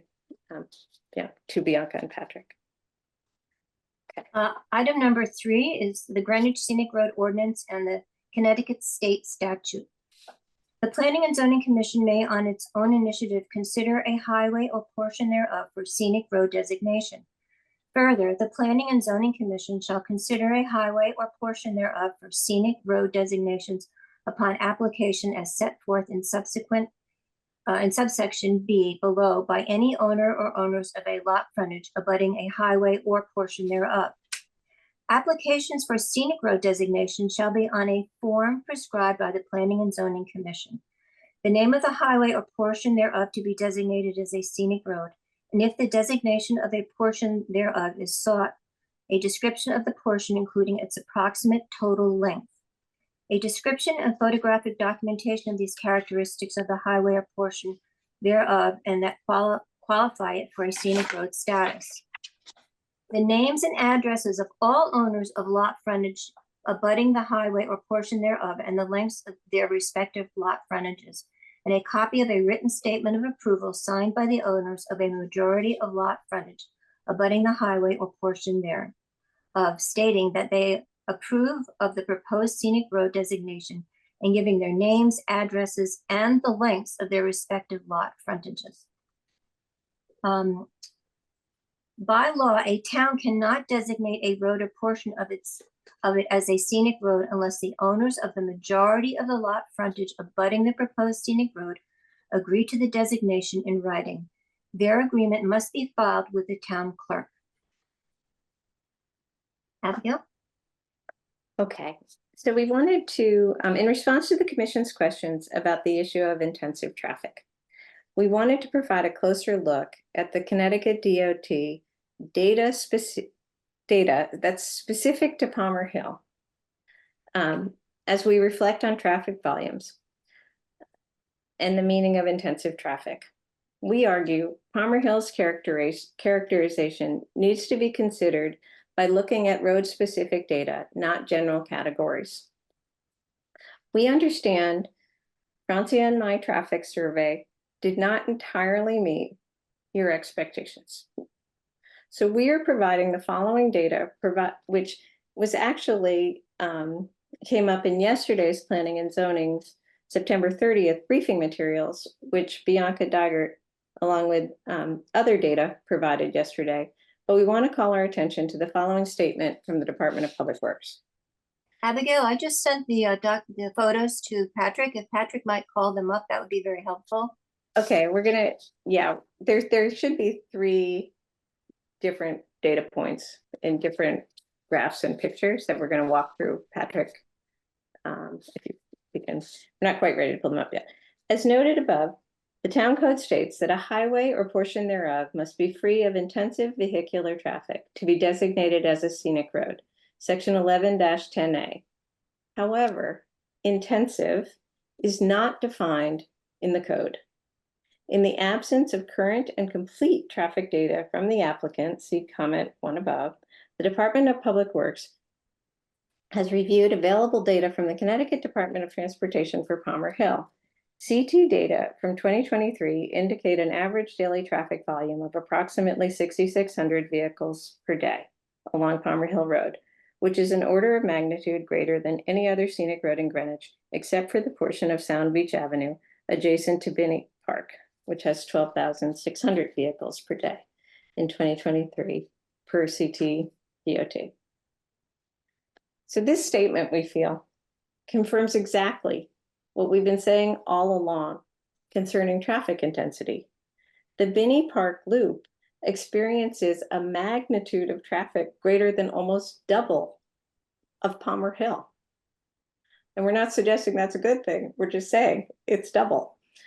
This suggests that if the Binney Park Loop has been designated as a scenic road, then there's no reason, based on traffic volume, to deny this same designation to Palmer Hill. Palmer Hill Road is considered a minor arterial road with annual average daily traffic of 6,600 vehicles per day. Okay, so please bear with me as I am not a traffic engineer. So I will simply highlight the 3 pieces of critical data. Patrick, can you pull up the image that says at the top GREE 418 combined east-west, and it's a series, it's a green, and no, not the next one. That's the frontage count. Oh, that one. Okay. So what you're looking at here is a Palmer Hill Road specific Connecticut Department of Transportation 4-day, 24-hour traffic count from February 2024. And if you look at the count, the tally on the 6th of February, that just happens to be the highest count, which is 6,507. Okay, now we're going to go to the next count. The next image with the map that says it's titled Traffic Monitoring Station Viewer. Yep, that one. Okay. So that is another Connecticut Department of Transportation traffic count, which is a 1-year analysis of the annual daily traffic for Palmer Hill from 2023. And I don't know when this gets blown up, if you can see it, but the count is 6,600.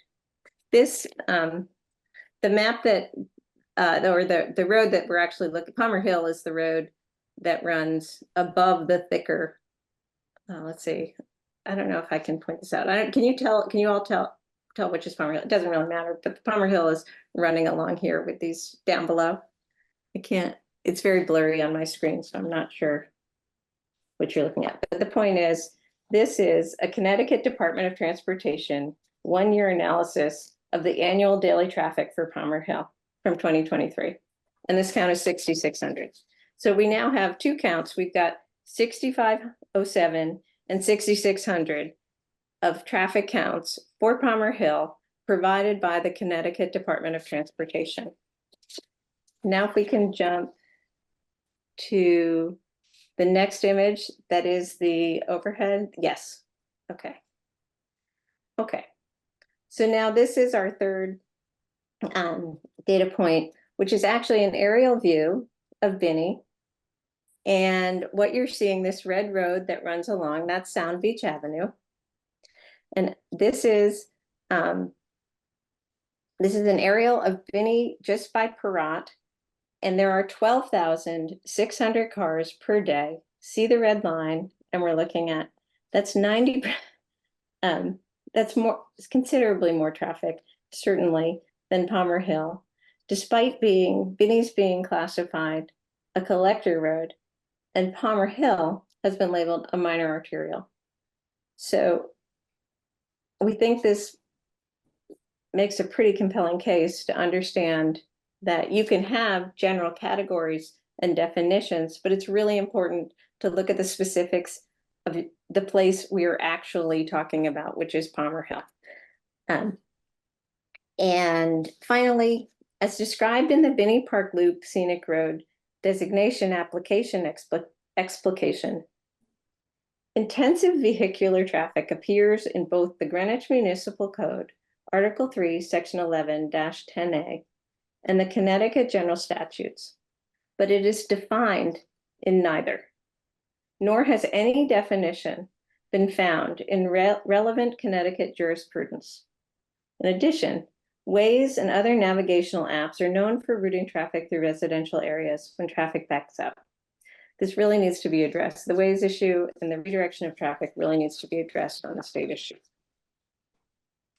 And number 5 is this a minor arterial road? The Department of Public Works Engineering Division noted further Palmer Hill Road is classified as a minor arterial by the town and Connecticut DOT. The Sound Beach Avenue portion of Binney Park Scenic Loop is designated as an urban collector. The other Binney Park Loop sections are local roads. All other Greenwich Scenic Roads are local roads. In the order of functional classifications, arterials, principals, and minors are the most intensive use class, followed by collectors. We have not been able to identify any public explanations or definitions of what this classification of a minor arterial road means within the context of Greenwich and Palmer Hill Road in particular. We think of Palmer Hill as not 95, not the Merritt, not Putnam. These are the high traffic conductors to allow business travel north and south. In rural areas, minor arterials provide a mix of interstate and interregional travel.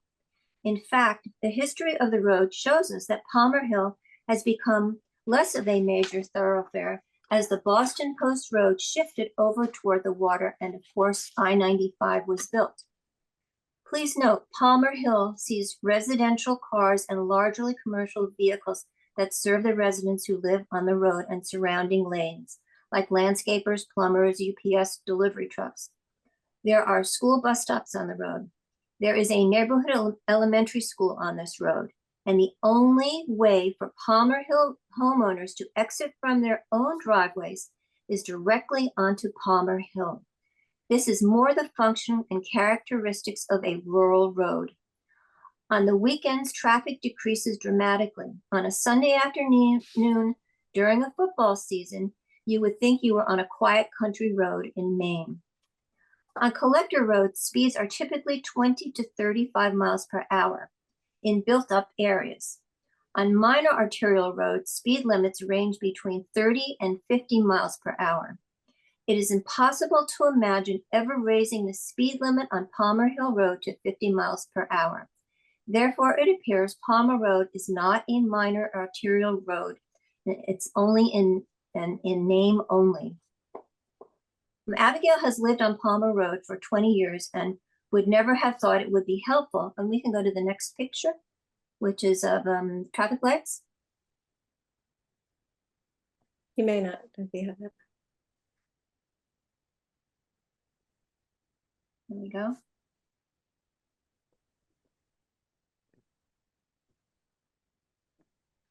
Abigail has lived on Palmer Hill Road for 20 years and would never have thought it would be helpful when the red light at Havemeyer and Palmer Hill was installed. But this has actually improved traffic. In the past, on Fridays, it would take literally 30 minutes to get up the hill from Old Orchard to her driveway on Palmer Hill. Now, because of the light, there are breaks in the traffic flow, and it is much better. And as you can see at the gateway from Stamford to Greenwich, the speed limit is 30 miles per hour. As you travel down the steepest part of Palmer Hill to Apple Tree Lane, cars traveling at 30 miles per hour increase in speed due to gravity because of the weight of the cars and the trucks. Traveling at speeds over 40 miles per hour at the bottom of the hill, there is a flashing school light, and the school speed limit of 20 miles per hour flashes, indicating the vehicular speed. In the Eastern Greenwich Neighborhood Plan in 2015, it stated the greatest concern expressed by participants in the survey was traffic.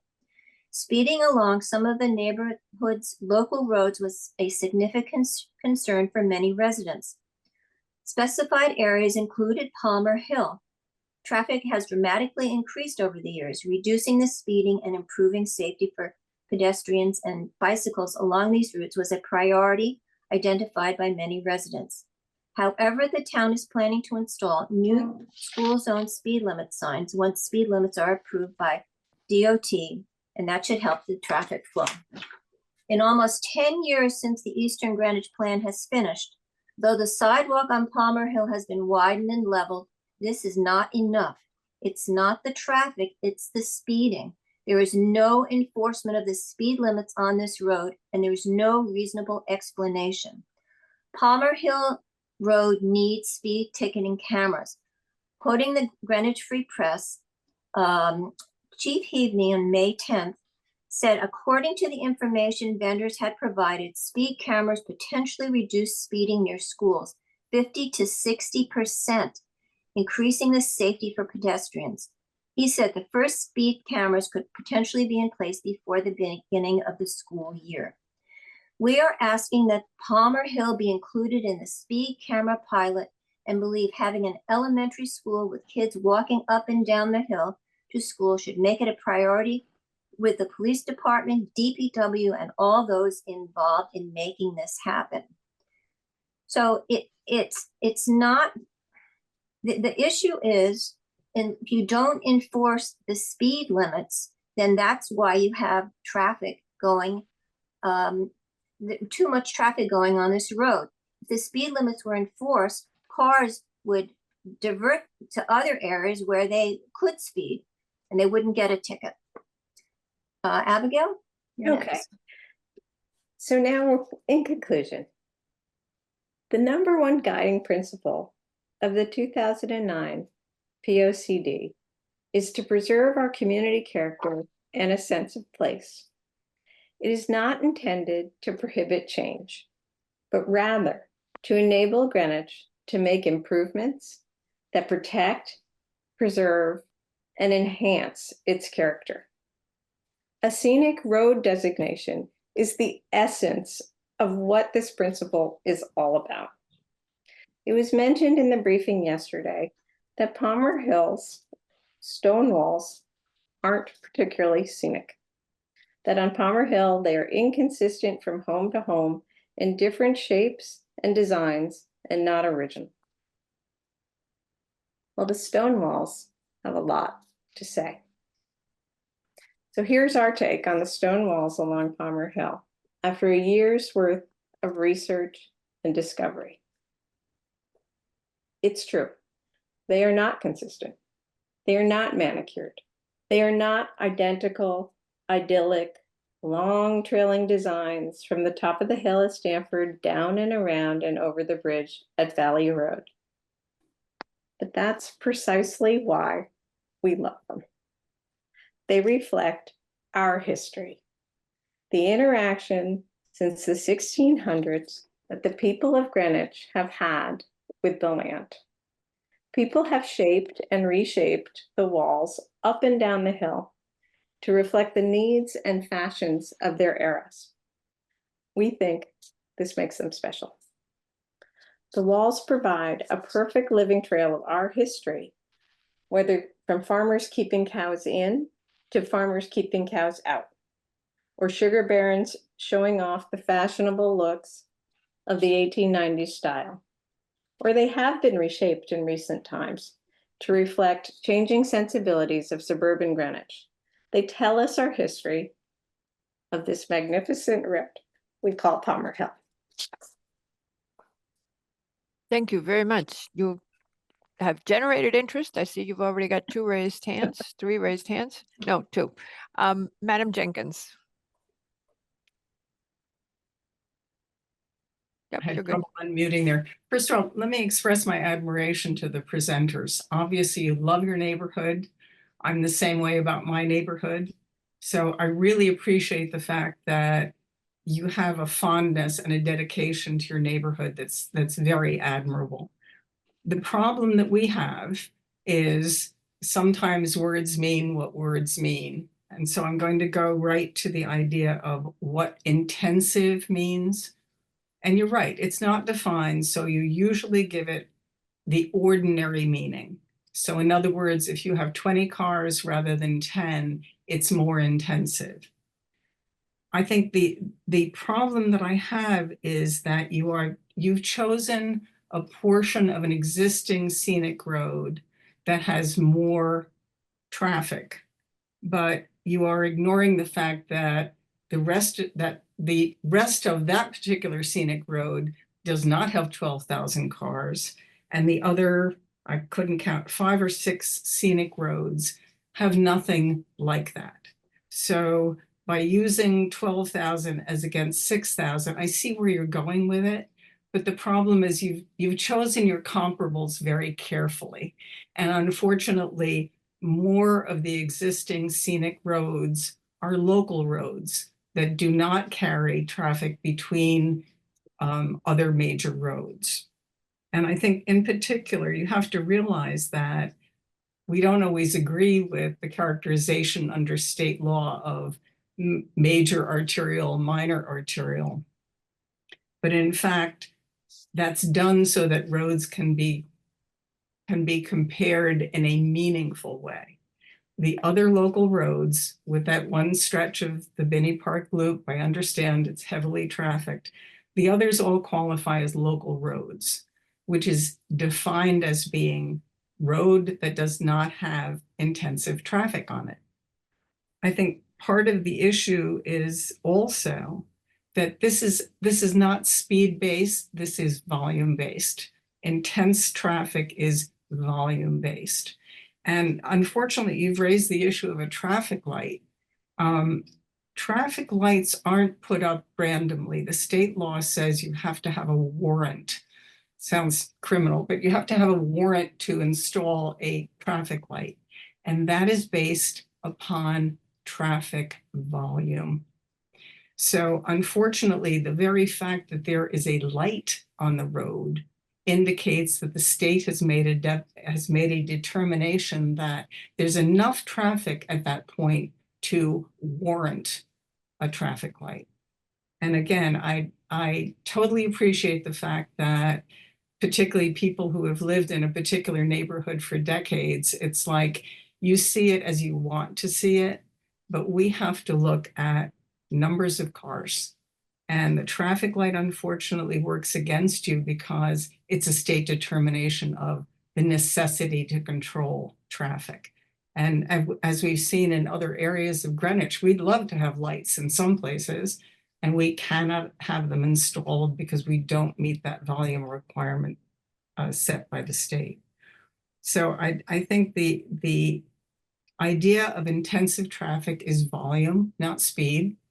The speed is a separate issue and a serious one, but it really does not help us in terms of this. And the definition of a scenic road, it lists 6 characteristics and you meet 4 of them.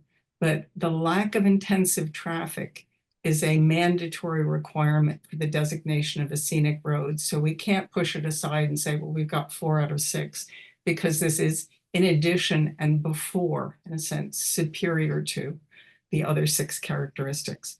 So I am respectfully saying I have a great deal of difficulty in saying that there is not intensive traffic when there are other forms of identification, including the installation of traffic lights, that suggest otherwise. And with respect, your affection for your neighborhood is just so admirable, and I share it for my neighborhood. So I'm sympathetic, but I have to go with what the data shows me. Thank you. Mr. McRae, and then I want to respond to Ms. Jenkins. Go ahead, Mr. McRae. Taking from what Ms. Jenkins was talking about, we rely on the Department of Public Works for our expertise in issues of civil engineering and traffic. When we receive comments from the Commissioner of Public Works, who has questions and concerns about the intensity of traffic, or it appears unusual to DPW to consider an arterial road as free of intensive vehicular traffic, we should listen. Also, I think actually it's important to understand is that the Commissioner of Public Works is an ex officio member of this commission. So I'm in Ms. Jenkins' camp. I'm concerned that the intensity of the vehicles on this road may not be meeting the standards here for a scenic road. The other aspect, as I'm reading the information and the methodology that you used for measuring the length of the road, you talked to DPW, GIS, the field assessors, whoever that is, and they asked where you think get the frontage. I found that if you had a GIS map at a scale of 4 inches to 500 feet, seemed to me, and I'm looking at one at 1 to 100, quite a very large scale. And I'm not too sure if anybody had indicated to you that the GIS maps are not incredibly accurate and should never really be scaled because the information is not really something that can be trusted. The other aspect of this is if you actually talk to the building department records division, I would say that 90% or better of all of the properties that are on the street, that have frontage on the street, have a site plan or a survey in their records that would indicate the actual frontage dimension on the street, which is actually highly more accurate because that survey would actually have been certified by an engineer. So scaling at 4 inches to 500 feet seems a little fuzzy to me.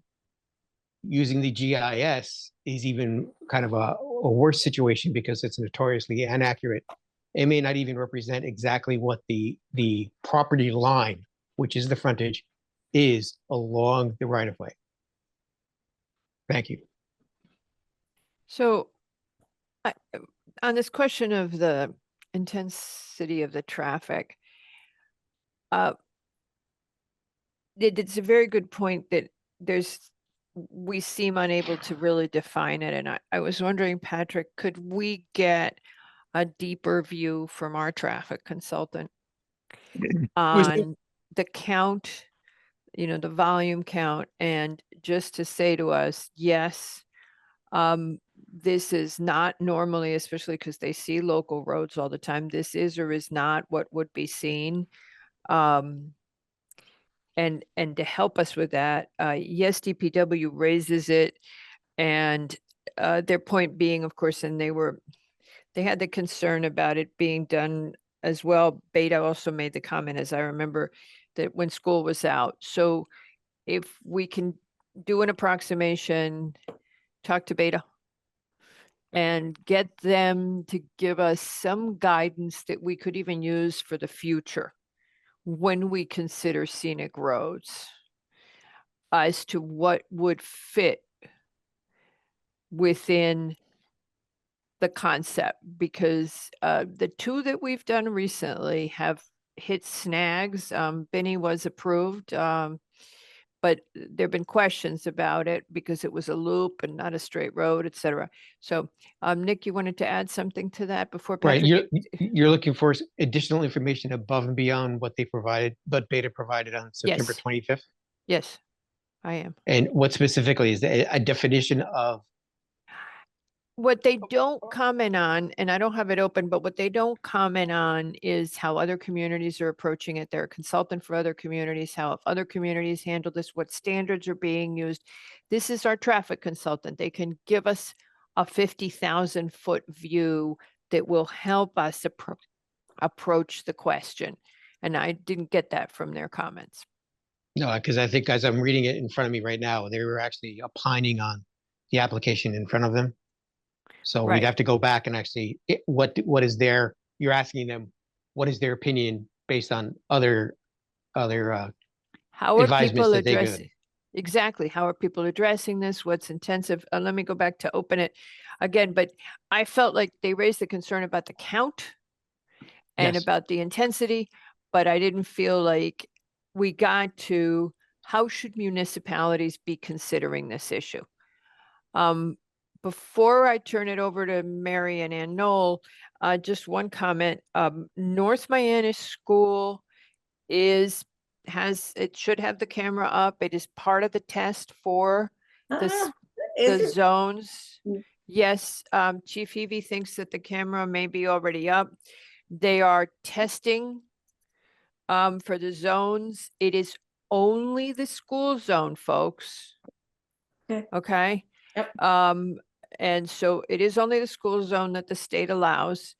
And but it is North Mianus is in that program. And I remember when we first talked about it that Chief Heavey and I both felt like Palmer Hill can be a straightaway, Orchard can be a straightaway, North Street is a straightaway. We went through the straightaway list. We thought about some of the private schools as well, and we were talking about, we'll look at where St. Michael's is. Okay, so Mary. Yeah, just to continue on what Nick said, we never got weekend numbers.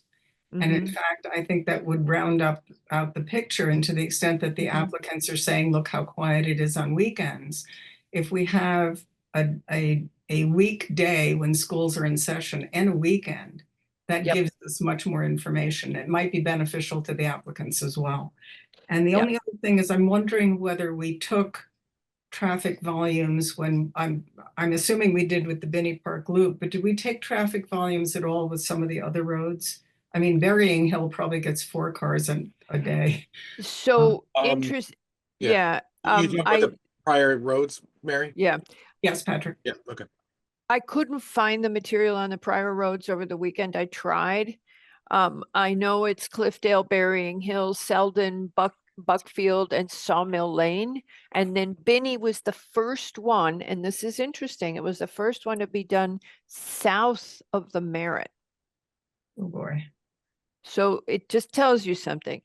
I can separately tell you that there is some interest in doing another road in the backcountry. And they may be contacting Patrick soon. They're a little nervous having seen this process, however, because it is a burdensome process. It's a long process to do protection. And that's what we're seeing. Every time we go to do protection, it's a very long and arduous process. I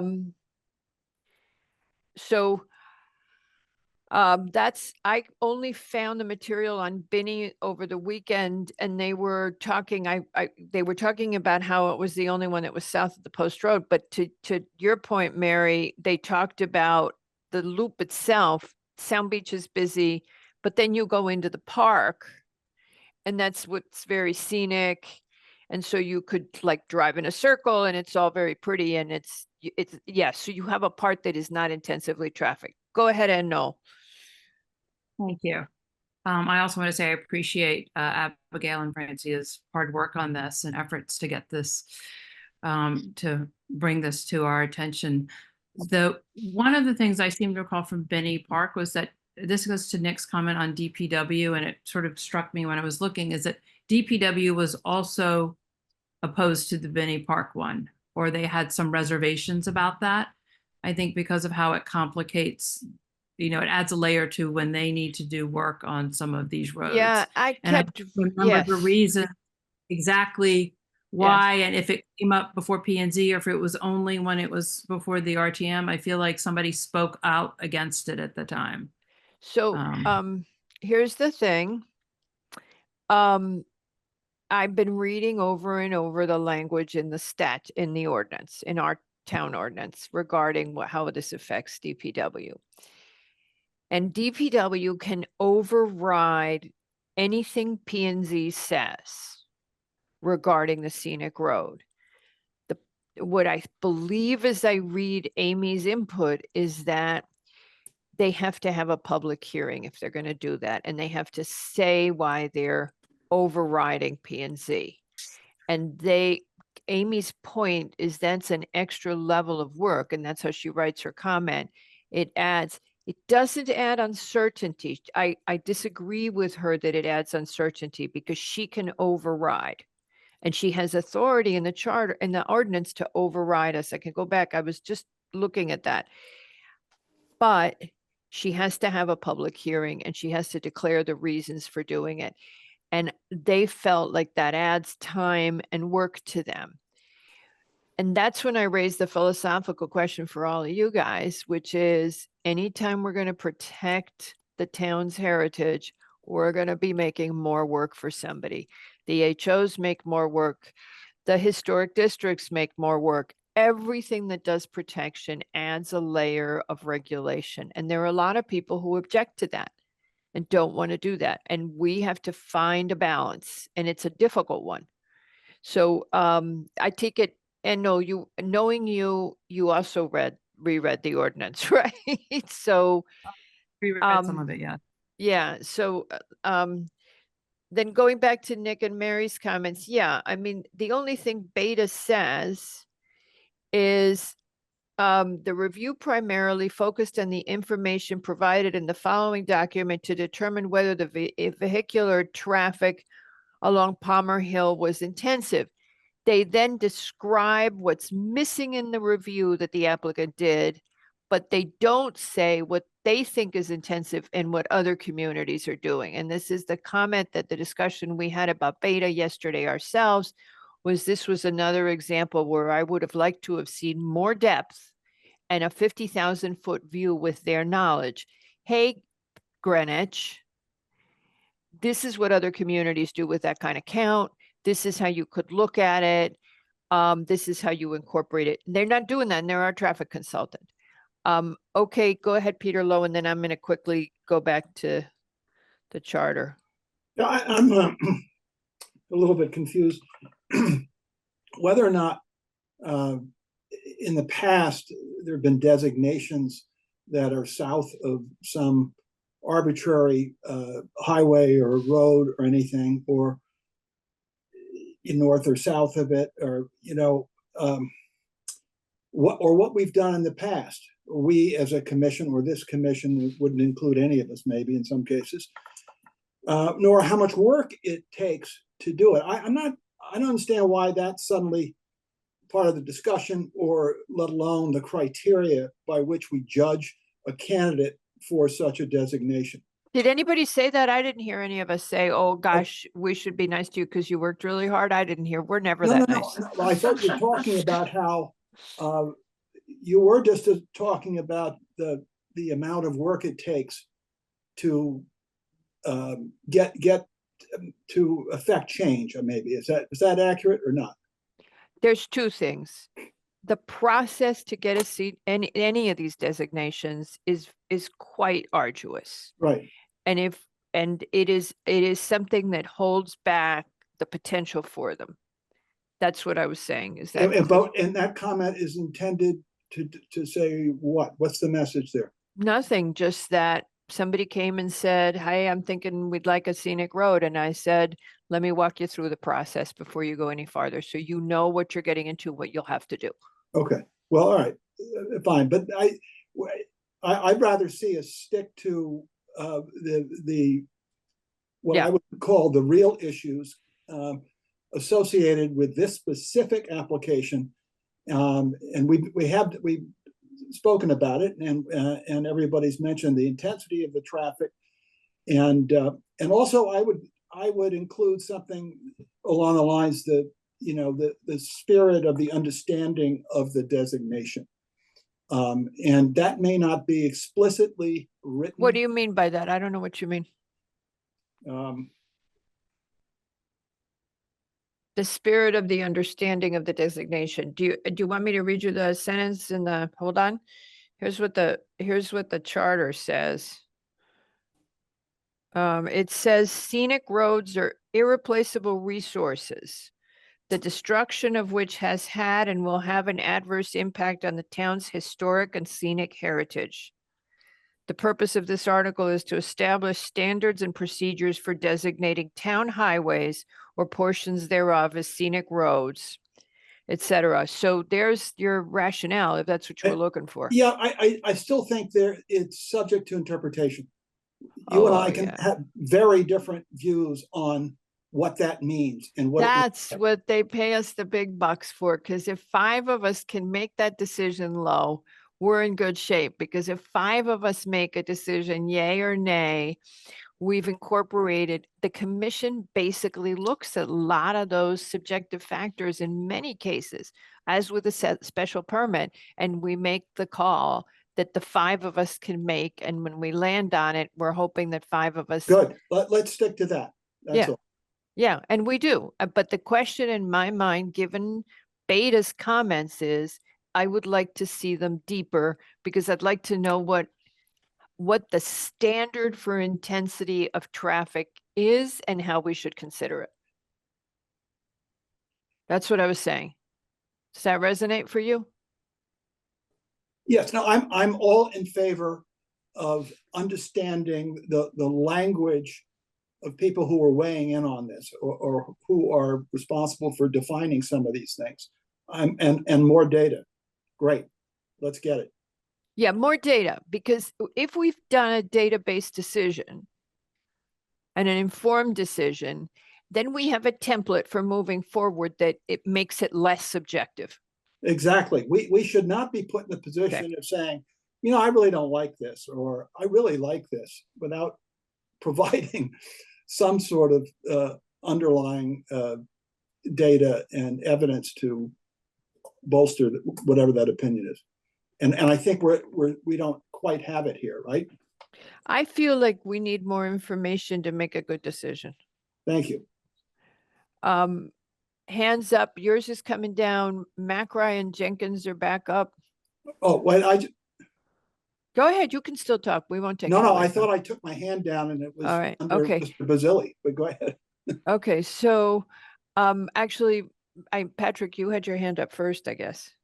Well, I think Mr. Lowe hit the points, and I'll just say it. I think the major obstacle when people are trying to, and I'm saying this, I'm not suggesting that people feel the same way, is the undefined term about intensive traffic and the majority of the frontage owners, the length holders, majority of the fronting property owners being the criteria. So just so we're aware, if the majority of the length doesn't agree for the designation, there's nowhere for the commission to go with that. I think they would have to say, we cannot accept the scenic road. No, we absolutely would say we can accept it. It's very specific in both the. No, that's not my point. My point is also, if at a later date, the majority of the length of the road, the frontages of the road want to not be a scenic road anymore, they can It can also be appealed. There's an appeal process. So I just want to let you know that's really the high Yeah. bar that's created by the regulation, and not so much our The ordinance, it's an ordinance. examination. Yeah, ordinance. Thank you. So that's just my 2 cents. And So just to build on what Patrick just said, the scenic road designation may be rescinded by the Planning and Zoning Commission, or any person aggrieved by the designation may appeal it. And it actually doesn't say, Patrick, if people withdraw their support. I don't see that in here, but what it says is that we can do it. I think if we had people come to us and say, we hate it, we would rescind it. Because if I think what 1112B is saying is, you can go any person aggrieved may appeal such decision, such designation. Let me go and look at, I've got the statute open. and that statute is the scenic road statute, just so you're aware. Yeah, no, I have it open right now. Okay. So that my understanding is that you reverse the decision by going back through the process, and Right. establishing that you don't have the majority of the length owners, and then going on from there. But again, that's my understanding. Don't Yep. Mary.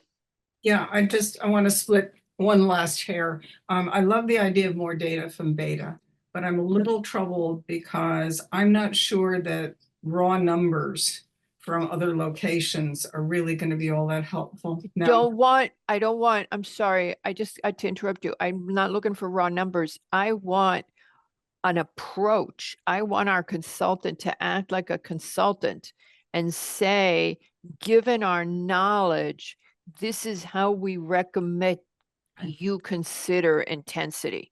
I don't want 18,000 towns worth of data. That I could do for myself. I want somebody who knows the field to say, this is how you should think about the question, and give us a template. That's great. And I think particularly if Patrick can give Beta, here we are giving our consultants things, give Beta what we've used in the past with the existing scenic roads. I mean, I want more scenic roads, but we have to be very careful that we don't start pushing intensive traffic around undefined in a way that we may come to regret.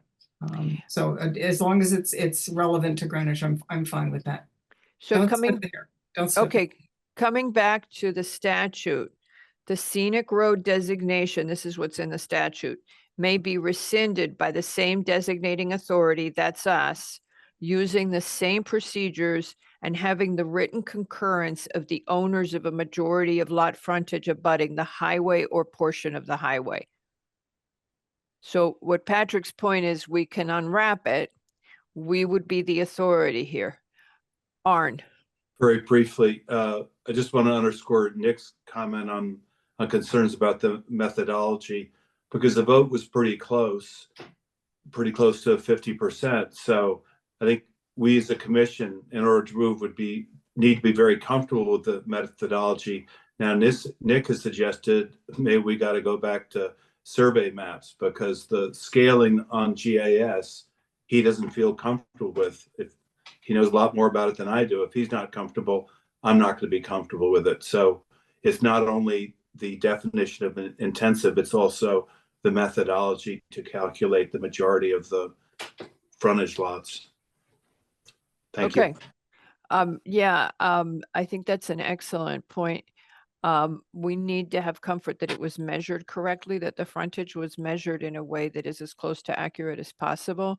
But again, so there's two major template issues. How to one is just, is the data, what's the frontage, and then this other question is a question of how do you approach if someone comes to you and says, I want to make such and such a road, not just this one, but any road. How do we decide about intensity? Let's get something into the record that gives us a way of moving forward with future applications and potentially saving people trouble. That's where I was going with that, Peter Lowe. Let's get a template so we can reduce the hassle factor of going through this process. And no. Sorry, I just want to say I agree also with Nick and Arn on the GIS. I found it in my experience can be wildly inaccurate on where some of the lines are, and that it's important to have either a preponderance of people who are agreeing. You don't want to have a fuzzy area there where 10 or 15 feet could make a difference, given how the GIS has done those maps. So it's just adding my 2 cents to that. Okay. Patrick. Well, I think I'm understanding what's being asked right now, but if my suggestion was going to be, staff could take it upon themselves to provide a map based on the data we have on the GIS, because we can measure with that data the length of the road, and then the conglomerate, the amalgamated lengths of frontage. But again, it's going to be based on the accuracy of the GIS data. And if it gets close, then it would have to we'd have to pull and do the, as Mr. McRae suggested, the surveying as the definitive number. So I think we could, on behalf of the commission, do that.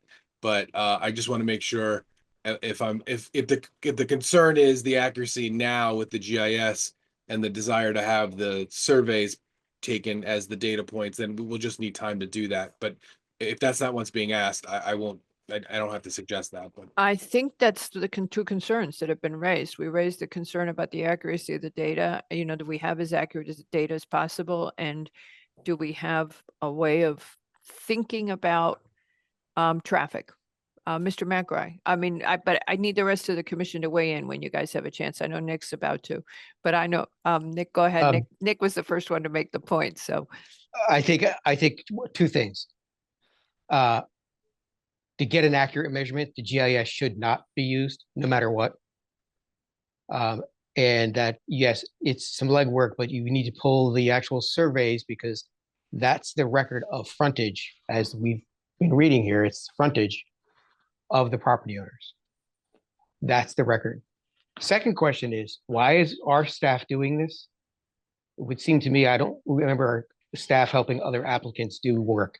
Well, Because This it's is an a application if coming I in. may, if I may answer that question, it is an objective in the POCD. That's great. Why is Okay, our so- staff doing this work? I don't believe, in my opinion, our staff has other things to do. And I think looking up frontage on Palmer Hill Road for an application from an outside source is Okay, probably not one of them. it would be my take that implementation of a POCD objective that is specified in our POCD, that us assisting with that implementation and evaluating a proposal to Okay. implement. Let me finish this sentence, Nick. I know you are very strongly opposed to this proposal, but I didn't say that. I think you've I indicated did not it. say that. That would be predisposition. I would have said that you have indicated in many ways that you are not in favor. At the last meeting, you said it was making, it was making extra work for Well, wait, does DPW. this, should No. we be having that conversation? Well, I'm trying to say that I think that although Nick objects to assisting the applicant, I believe myself that we should help because it is a POCD objective. If the applicant wanted to build the Tower of London, no, we wouldn't help because it's not a POCD objective, but this one is. So we have the ability to do that. I would counter with an 830G and affordable housing is a POCD objective. No, it's not. So, It's not. okay. Affordable Increasing, housing's not. increasing Let's housing. move, the- let's move on with that. Oh, so I Nick, think, I think the other issue is, Nick, yeah, I was trying to answer your question. The POCD says we will increase housing diversity and housing options, and we try to be helpful with that. Patrick, or did you want to make another point? Nick? yeah, I'm not done yet. The section 1113B of the charter talks about alterations and improvements. If staff can speak to council and DPW Highway Division about that particular paragraph, because I think this would make me more comfortable as looking at this as what constitutes the alterations and improvements in their opinion. As an example, if the Highway Division wants to put in curbing or something, yes, that's a significant issue. But if a private property owner wants to change their curb cut or put a trench in for utilities, is that covered as well? Okay, And is that the so- difference so- between 3 days of an approval with the Highway Division or 3 months in front of us? Nick, I in think just getting section, that. in section B of that section of the ordinance, Mhm. it says definition of alterations and improvements. As used in this article, alterations or improvements to a scenic road include, but are not limited to, reconstruction of the road, widening of the right-of-way or of the traveled portion of the scenic road, changes of grade, straightening, removal of stone walls and/or mature trees, but exclude routine repairs or maintenance. So Okay. if you, okay, Are limited but not, are include but are not limited to is one part.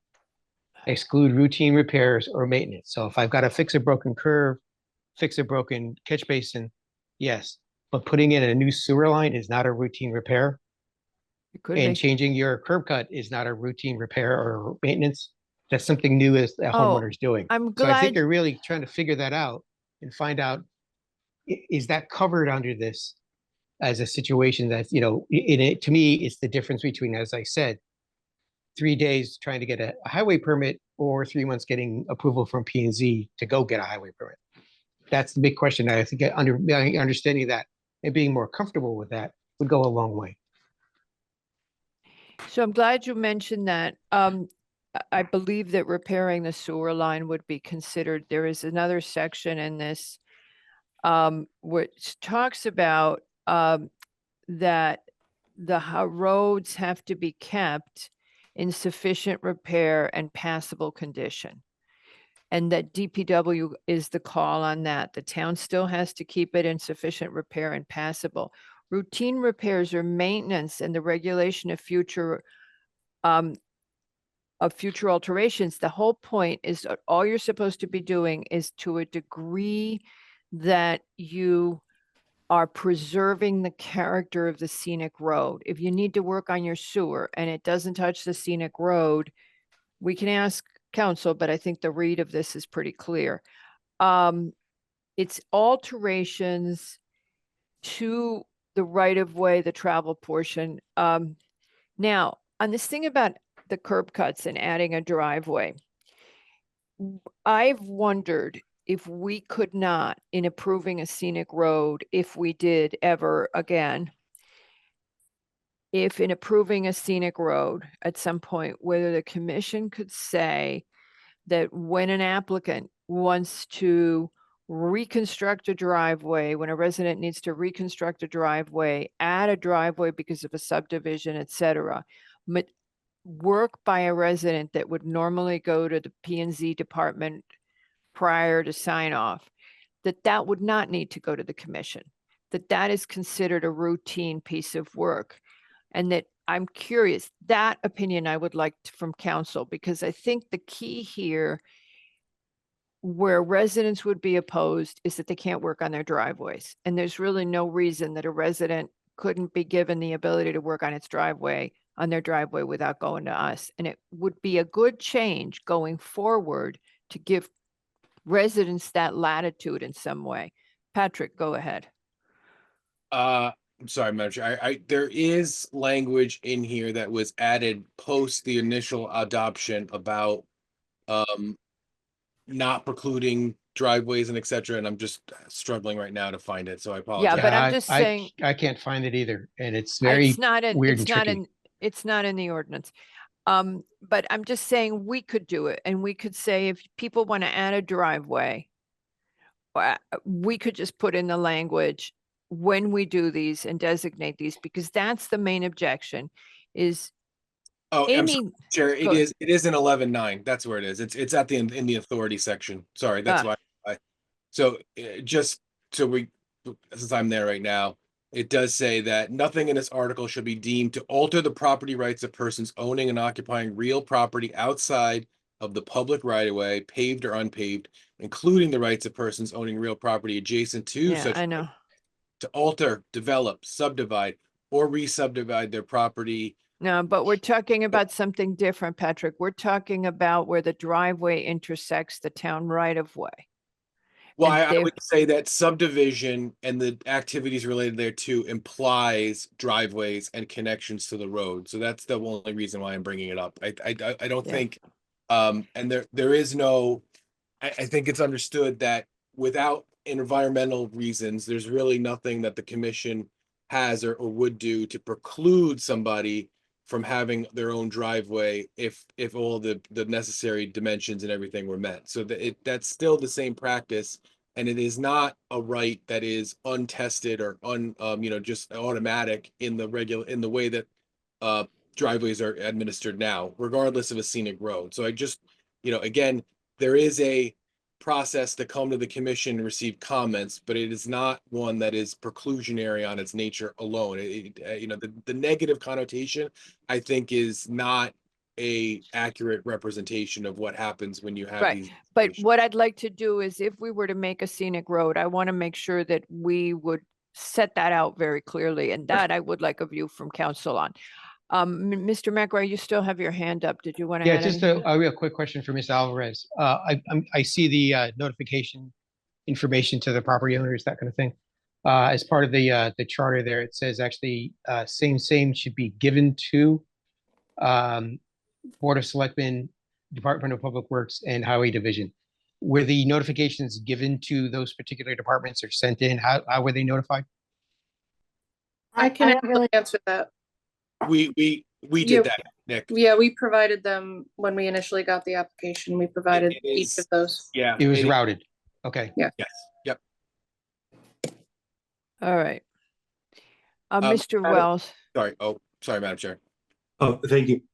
Yeah, just a quick comment. I mean, my feeling on who does the work is if Pat feels that his staff has the capacity, I have no issue with them doing it.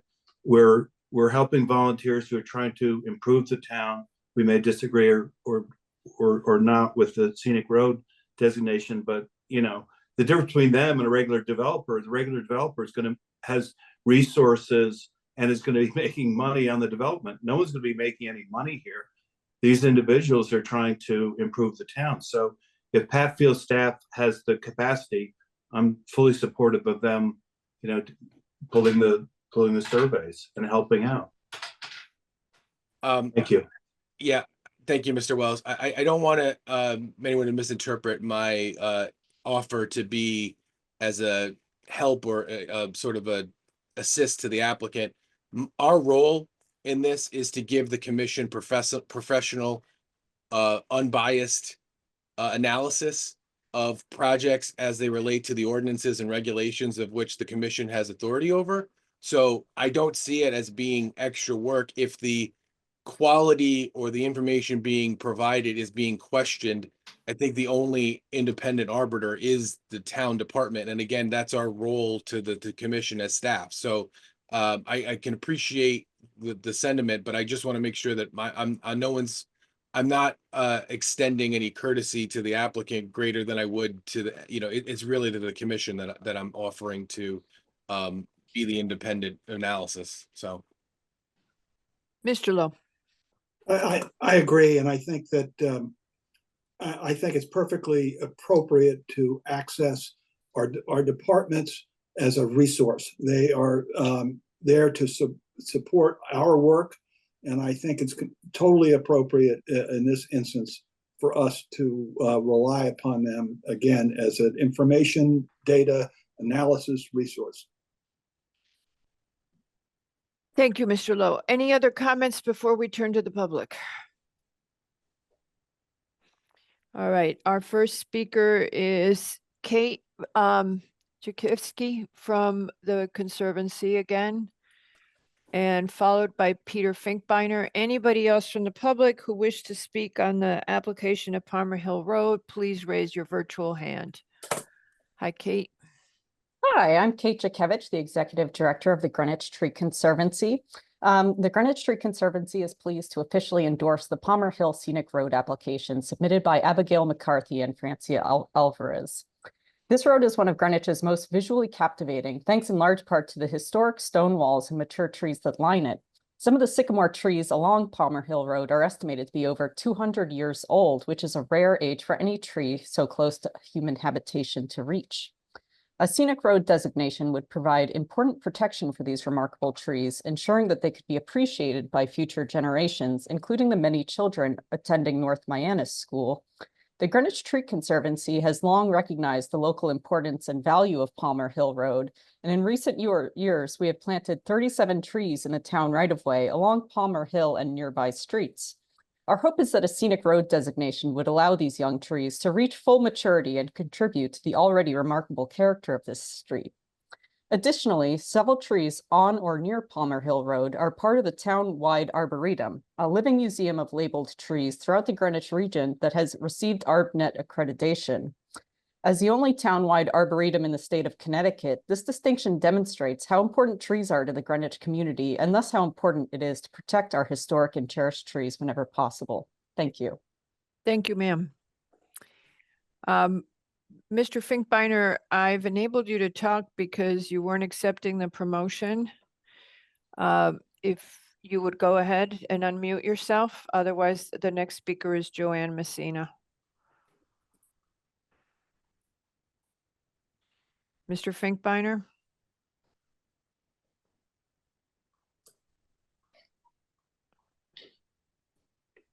There he is. Nope.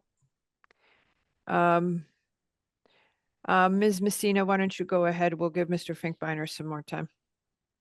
Thank you, Madam Chair. I'm Joanne Messina. I'm very surprised at the comments this evening. I've been listening right along to this application and to many of your applications, matter of fact, for the last number of years. And there was no previous opposition to this extent to this application. It seems that all of a sudden it was turned around by the commission. I believe that it was stated, and it has been in the past, that precedent is very important. Maybe it's my court administration days, but the commission has previously approved, I would say, a scenic road with less historic characteristics. As the previous speaker said, the trees in themselves are just so very important on this road. But in addition, Marguerite is looking for a Finkbeiner who knows something about trees. I'm guessing that's you. Okay, Ms. Messina, go ahead. I will just, he's okay, gone. well, and basically, I strongly support this scenic road. And I believe that the comment, and I think it was said once, it was said at the last hearing, that there might be more of a need to go through planning and zoning to get some improvements to the road should not be looked as a drawback to preserving the scenic road. And again, to reiterate, the POCD is something we really strive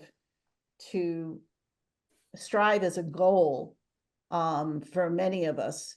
And I think to say that this isn't something you want to support is very unfortunate. Thank you. Thank you very much, ma'am. All right, now there's a different Mr. Finkbeiner has raised his hand, so we're going to try that one. This is Michael Finkbeiner, if you would unmute and give us your comments. It was previously Peter Finkbeiner. Yes, I was just on the phone with my brother who has a client matter later this evening on Palmer Hill, but he claims he did not raise his hand.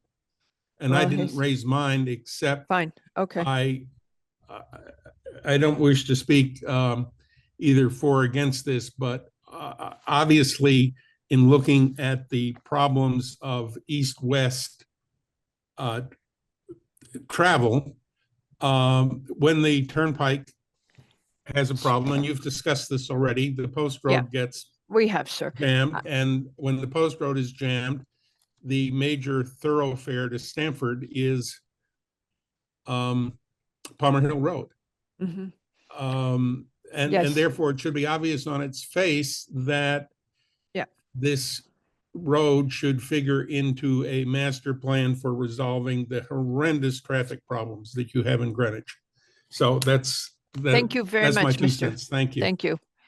So I don't know why Peter Finkbeiner's hand went up, and okay, but at least we know they're going to be able to speak when their application comes around. So at this point, we would need the applicant to give us I think it would be safest to get the maximum extension, which would be to 12/7 to December 7th. Mr. Leroux? Hello? Sorry, I'm pressing the wrong button. Yeah, yes, that appears to be the maximum extension, and we would work with So we would do that earlier. And what I'm hearing is our key concerns is the following. First of all, a philosophical strategic approach to how we look at traffic numbers.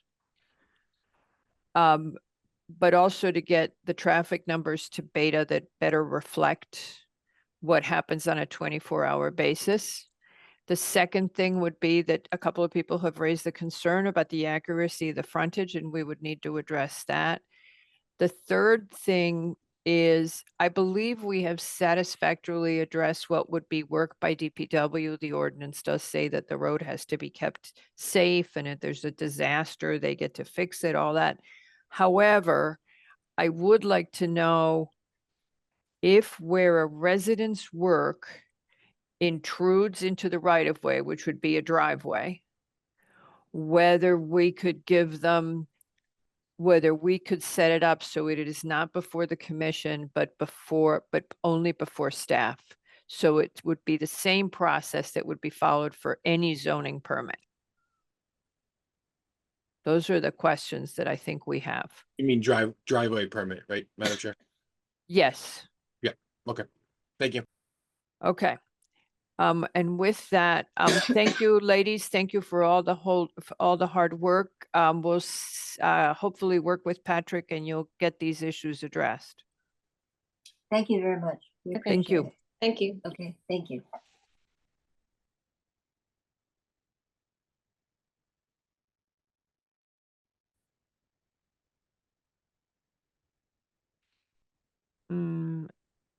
All right, hold on a second. We're coming. So Mr. DeAndrea has his hand up. I take it it's Mr. DeAndrea here? It was Mr. DeAndrea last time, so I'm assuming he's the agent. It's It's a also different John DeAndrea. It's a different DeAndrea is why I'm really asking you. Oh, So Mr. DeAndrea, you're in the meeting, and then we have John Tessie. All righty. Okay, we're all set. Thank you.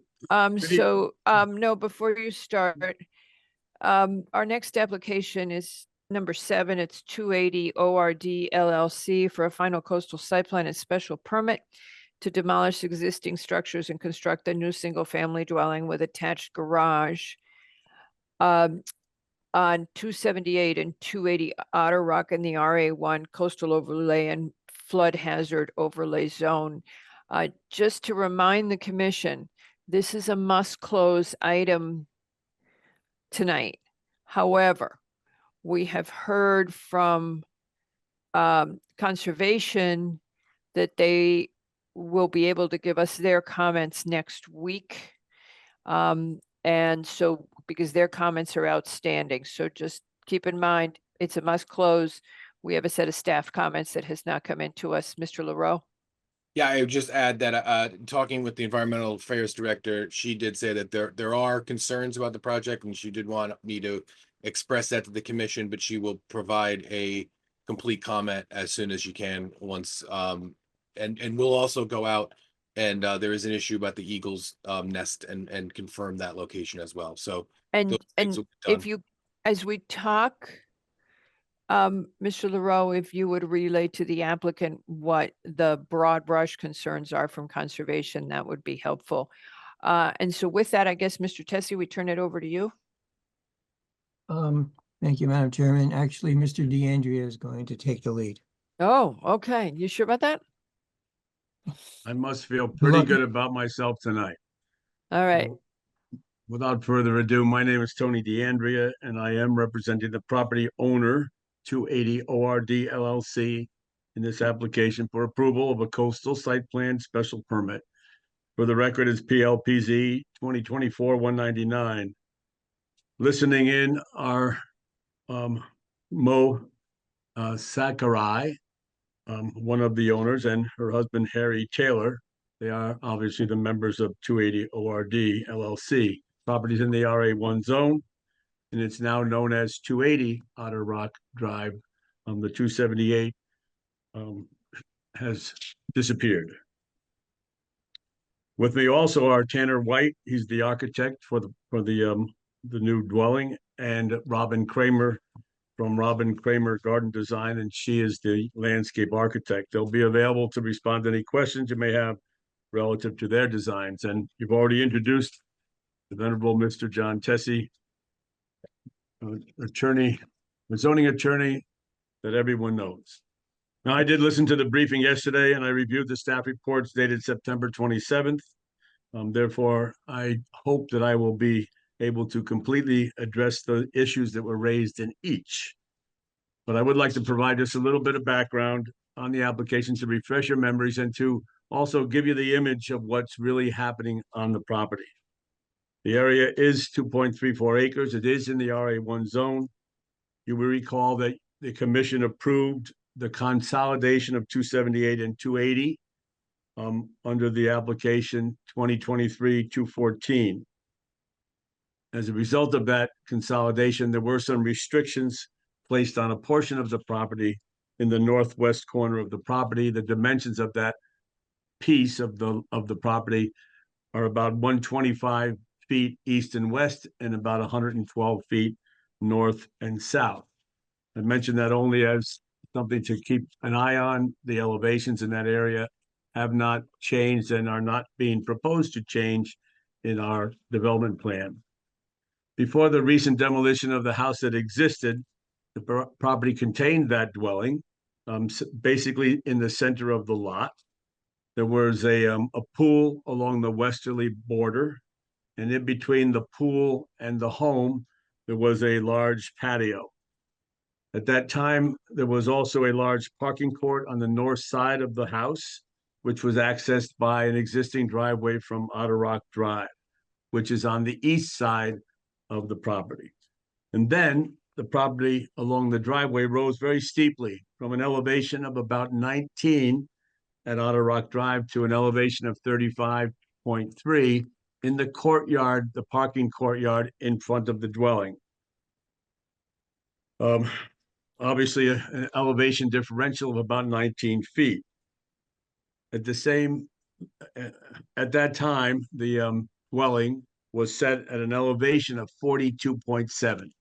We're keeping in mind again that the parking court is 35 in the front, the roadway at Otter Rock Drive at the driveway is elevation 19, and the first floor is 42.7.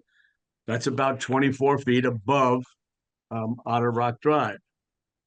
The land around the house slopes steeply toward Otter Rock Drive from elevation 35 at the parking court. And if I'm repeating some of these things, I want to keep them in your mind. They're important. So the land drops steeply to the east from 35 to 19 along the road. It also sloped very steeply from the dwelling toward Harbor Drive on the south from elevation 42 at the south side of the patio on the south side of the home, all the way down to Harbor Drive. And on the west, the land sloped again from elevation of 32 at the west side of the original home down to the pool at elevation 22. So what we're trying to point out to the commission for your memory and understanding of the property, there was a large knoll in the middle of the property. It sloped off in all directions. The house was centered in the center of the property. Since the first hearing in June, in front of the commission, the applicants have worked with our firm and the landscape architect and the architect to modify their design in response to concerns that were expressed by the commission, as well as to accommodate some of the comments made by the neighbor to the north. The first thing we did, or the architects did, was to modify the shape of the house. Originally, there was a large or extensive garage wing on the eastern end of the dwelling. That has now been removed, and the garage function has been moved to the westerly side of the new design of the home. In addition to the garage wing that was on the east side, there was also a proposal for a parking court to access the garage, and that has also been removed from the eastern side of the property. We believe that change addressed one of the comments from the neighbor to the north, who was concerned that as designed, they would be looking at the front of the garage, understood, and then also potentially looking at cars parked in the driveway in front of the garage. So as I said, the garage and the parking have been moved to the westerly side of the new home. In the plan presented in June, the first floor at that time was proposed to be 37.7. That would have been about 5 feet lower than the original house, which was set at 42.7. Under the current plan, the first floor has now been lowered even more to elevation 35.5, which you can understand or recognize is 7 feet lower than the original house that stood on the property. And I believe that change in the elevation was also in response or out of respect for the concern of the neighbor to the north. So just to be clear, Mr. DeAndrea, your cut and fill numbers in June. I will get to those. Okay, and then and also the impervious, because the little bit of changing in numbers there that there were some disparities. Right. Okay, go ahead. So the grading of the plan that you reviewed in June was designed by Robin Kramer, the landscape architect. I think that one of the premises or the pretenses of that design was to kind of soften the difference in elevation from the streets. It was a significant rise in elevation that I've tried to describe for you. And the intent was to soften that by grading up to that elevated mound in the middle of the property. But the commission members thought that would require, a significant amount of fill. And in fact, it would have. At that time, there was a suggestion that the fill would be of around 8,900 cubic yards. And by lowering the elevation now, we've been able to reduce the amount of material that would be required, and also the extent of the filling or the toe of slope around the proposed dwelling. And But if you look at still our- have 3,400 cubic yards of That is fill. incorrect. That is incorrect, and I will get to that in a moment. So Okay. please just bear with me. So I've just noted to you that we've lowered the building. We've also reduced the amount of filling, and as a result, the toe of slope along the south and the east throughout that whole roadway perimeter is going to remain the same. So we've reduced the toe of slope of any earthwork for that grading around the home. So as I pointed out a moment ago, and what you're concerned about, in June, we had 8,490 cubic yards of material that would have been imported to the site. But currently, under our plan as presented to the commission, we've reduced that amount of fill, and the net fill that would have to be imported to the site would be 350 cubic yards. The point is that by modifying the knoll and using the material on site, we have no concern about the number of trucks that might be coming to the site. It's only 350 cubic yards. You understand also that there will be materials brought on trucks. So a few extra vehicles to bring in material to finish the grading is not significant, especially in the context of this property and the size of the lot. So Robin Kramer has now created a new grading plan that, as I said, lowers the knoll, and it's done without the requirement for significant amounts of walls, contrary to what had been previously proposed. I mentioned earlier on and a few minutes ago that the elevation in the northwest corner will remain the same. It's also important to note that the pool proposed for the western side of the property to the west side of the home is going to be set at virtually the same elevation as the existing pool. Now, getting back to the walls, during the hearing in June, and again at the briefing yesterday, there were comments made relative to the length of walls that would be required to construct the design that has been proposed by the team. Another claim was made about the amount of wall face that somebody would have to look at if you were one of the neighbors or driving by and along one of the streets. So in order to address that comment and that concern, we did a very detailed analysis of walls and filling. In your file, you were provided with a summary of the cuts and fills. We have a detailed program that provides you with the depth or the depth of fill or the depth of cut throughout the property. And you've been able to look at that and verify our numbers as to how it was computed for the amount of fill. Again, only 350 cubic yards would be required. Also, in regard to the length of walls, under the original condition, in other words, with the original house on the original lot, as it was originally constructed, we tabulated and provided that information to you. The original condition would have had 839 linear feet of walls. In June, we presented a plan that would have included or required about 1,660 linear feet of walls. Yes, that was a significant number. Under the current proposal, there are only 968 linear feet of walls proposed. I would point you to the grading plan in the northwest corner of the property. Under existing conditions, the ground in the northwest corner is elevated, and then the grades slope down. So there is a piece of wall there in our current plan that will support that elevated portion of the property in the northwest corner. So those are functional walls that don't involve filling. In fact, that's an area significant length. I told you it's about 125 feet. That's a wall that's going to retain a natural existing condition slope.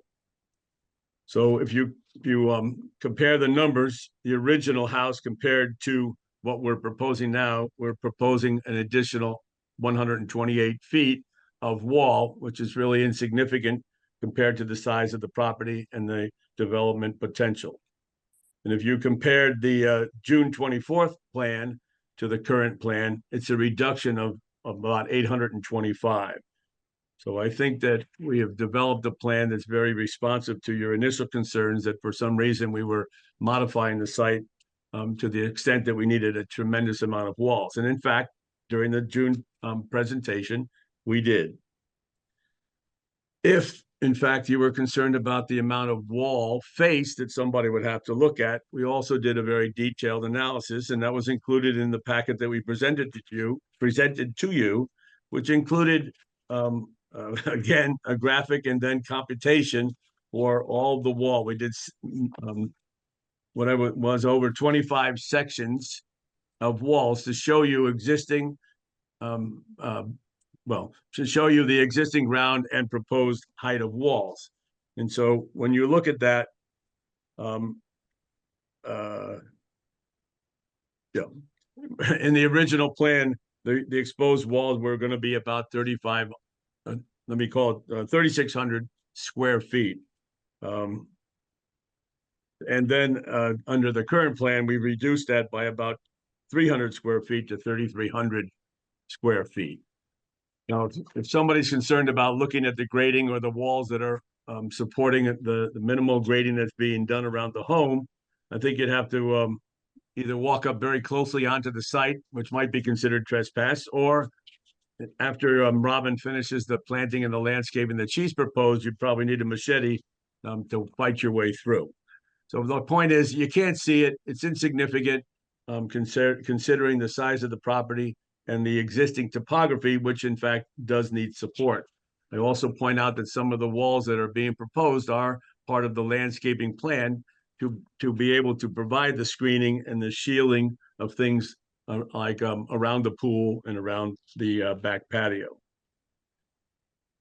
The next area of concern that was expressed yesterday was about trees and the information contained. Before you get to that, Yes. so I'm sorry, I was listening hard with the memory that you wanted me to have. The revised site plan notes a cut of 3,050 cubic yards and 3,400 cubic yards of fill. Yes. And you said that that was incorrect?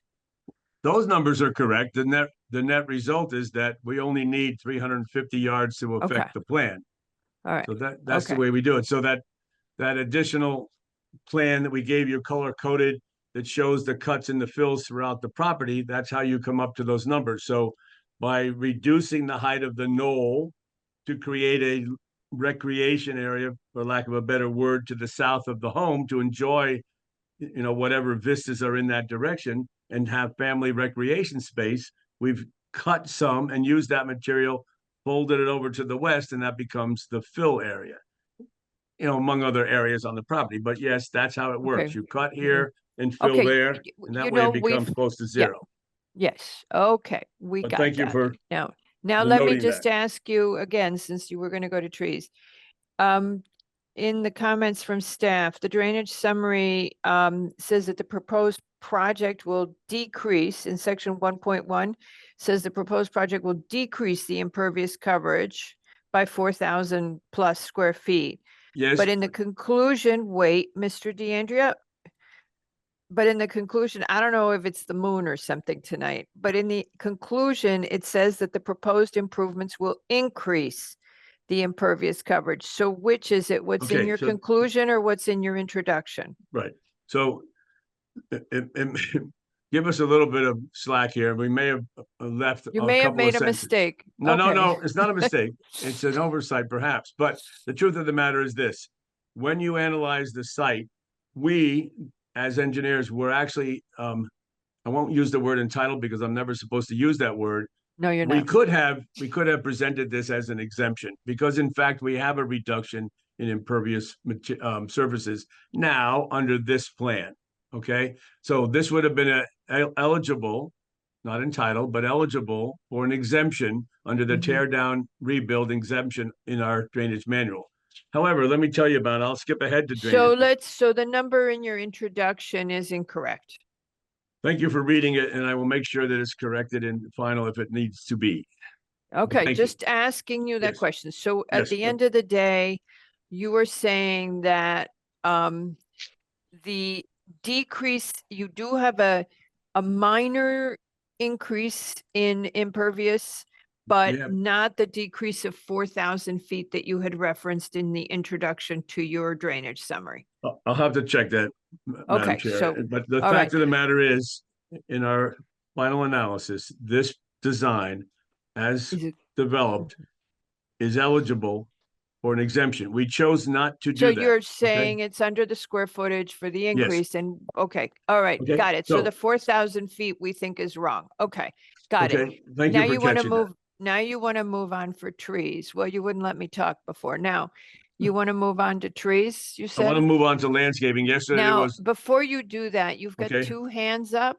I would let the commission ask their questions. oh, yes, please, I like that. Because I interrupted you. Okay, so Mr. Yeski and then Mr. Lowe, and sorry, because I went ahead and interrupted.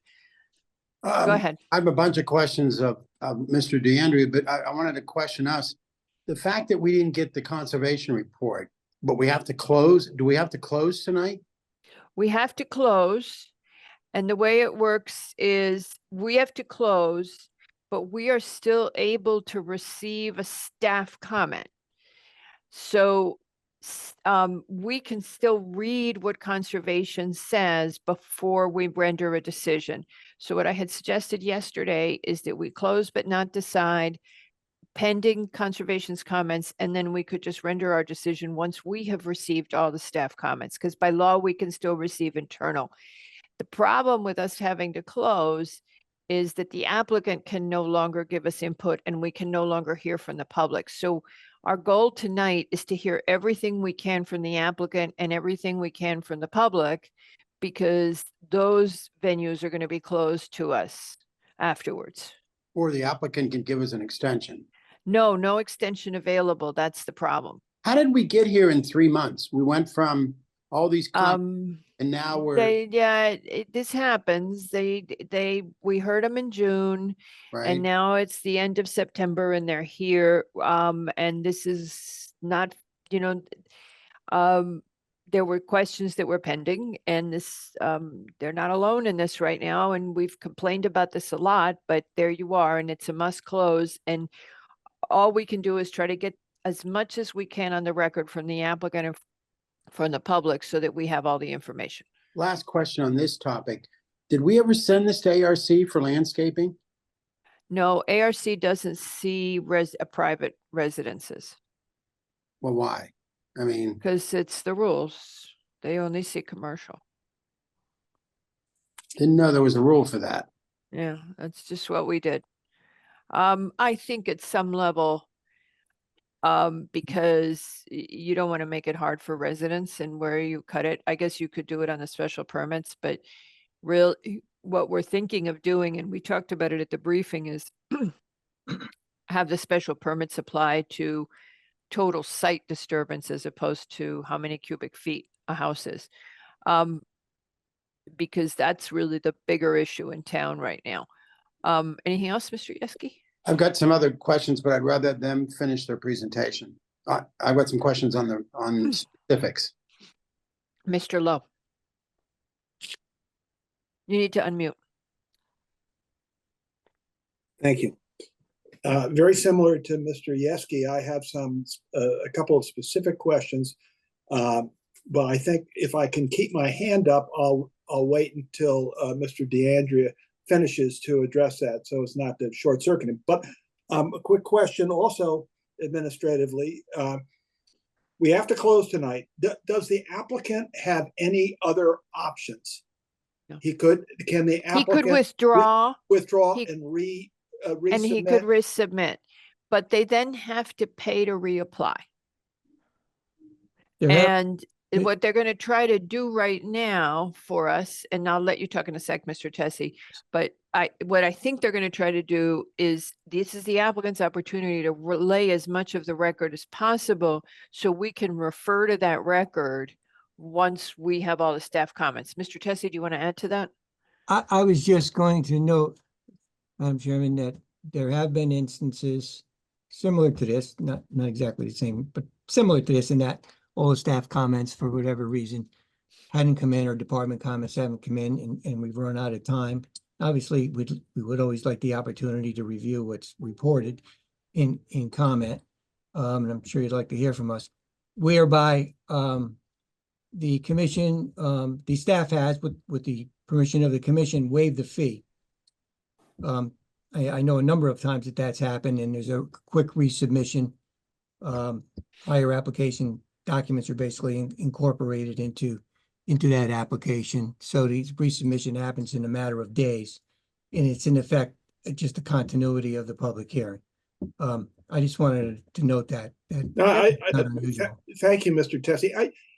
My first impression here is that there's a fair amount of discomfort and pressure that could be relieved with the benefit of a little extra time. But that's just my take on it. I'm not as familiar with the mechanics of the regulations and what has to go through, nor how important it is to capture a fee or the ability to waive it. But I'm just expressing an overall observation that there is discomfort with, I think, on all sides, incidentally. And I think both sides, of the commission and the applicant, might well benefit from any opportunity to somehow extend this. But anyway, I do have specific questions. I'll wait for Mr. DeAndrea to finish so before. Trustee. Y'all put your little hands back up then, and whenever he's done, but I am going to let Patrick talk, and Patrick, you can comment on the whole thing with waiving. I'm not going to touch it. Well, as a general request, I understand that the fee is something that gets waived. I would just add that there are costs with special permits, primarily running legal ads that the town does accrue. So, but again, Mr. Tessie is not incorrect. He's right. And so my next question is that, Mr. Tessie, something that you're offering to, if there's significant outstanding issues, to withdraw and resubmit, or are you just giving us I think what we would do is conclude the hearing and then consult with the clients, quickly, and make that decision. It also would be important to know, Mr. LaRoe, if there is an overview, if you will, regarding the Conservation Commission, I assume it's the director, Beth Evans, position or concerns that was articulated to some degree at the opening by the chair, and it was kind of deferred. I'm not sure to when, because Mr. DeAndrea hasn't finished, but that would play a role in understanding what her concerns off the top. Beth Evans, because we need to hear. The other thing is that I believe, I don't know if you've had an opportunity to review the neighbor comments. We have. And you should, it would be good if you address those, and also whatever we hear tonight, I believe you have not been heard from what we understand from the correspondence, you have not had a chance to go before the Bellhaven Land Commission. Yeah, we were supposed to be on in September, but I think there was a scheduling issue with members. So yeah, that's what deferred they actually told to us. next week. To next week. So, okay, so now Mr. DeAndrea gets to keep going, and then we'll come back to all this. Or no, Mr. Yeski, go ahead. Thank you. I would love to second the notion here that the waivers makes a lot of sense. I am also, as Commissioner Lowe is, very uncomfortable this procedure where we have to wait. The landscaping, the fill calculations, the position of the entire conservation of the lot is one of the critical items, and I'd love to see that before I vote. Okay, but just take in mind, Patrick, I let Patrick say it, but I'm going to repeat it. The applicant submitted to us in June. Right. It is now September, and there were things that were not complete. Now, one of them is conservation's comments, but there were also things that were not complete, and the plans were redone fairly recently. Right. So now all of town staff has to go through the whole process of an application, and the work that entails and waive the fee. So when we do that, we should not do it lightly. We should think about asking staff. I mean, there are times when we do it and Mr. Tessie's right. And if it's, but we should think about it carefully. Budgets are a constraint in town. Revenue is an issue, and we're tight staffed. So for us to put everybody to work all over again for free, when the applicants had 3 months to get everything buttoned down, does raise the question that you initially raised. Yeah, I just to be clear, I wasn't suggesting that we waive the fee. That's you know, that's above my pay grade, as they say. But It's I actually think that not. It's not above your pay grade. I don't That get is paid ac- anything. Everything's above my pay grade. That's right. So it is within your scope of authority. And so keep that in mind. So let's move on with the Right, but that's presentation. that's a separate option. Let's move. It's a separate from the discomfort that I'm sensing. Okay, I just want to say that. So I don't think it's either we give them a waiver or we go ahead. You know, I don't think. I think right. it would be a separate. Anyway, I go ahead. just wanted to have I always like to throw all the elements at you guys so we can take a balanced decision. Okay, Mr. DeAndrea, quick, grab the microphone. Okay, before I lose the mic, yeah. Okay, so yesterday, one of the comments which I thought was worthy of a response was that there was a comment suggesting that the landscape plans were not in agreement. Well, they are very definitely in agreement. Robin can explain it more if she needs to, but the fact is there was an overall plan and then a detailed plan, and they're the same. The first plan, being the overall, gives you the idea that there's going to be some landscaping here and there. And then on the next sheet, she gave you a detailed analysis of what the plants were and also where they were going to be planted. You can't put it all on one and do justice to it. So she gave it to you in 2 pieces. We do the same thing. We give you a development plan and then we give you a utility plan so you can study them. You know, each of them has overlapping information. If you want to build it, you got to go to the drainage plan. If you want to look at it, you look at the development plan.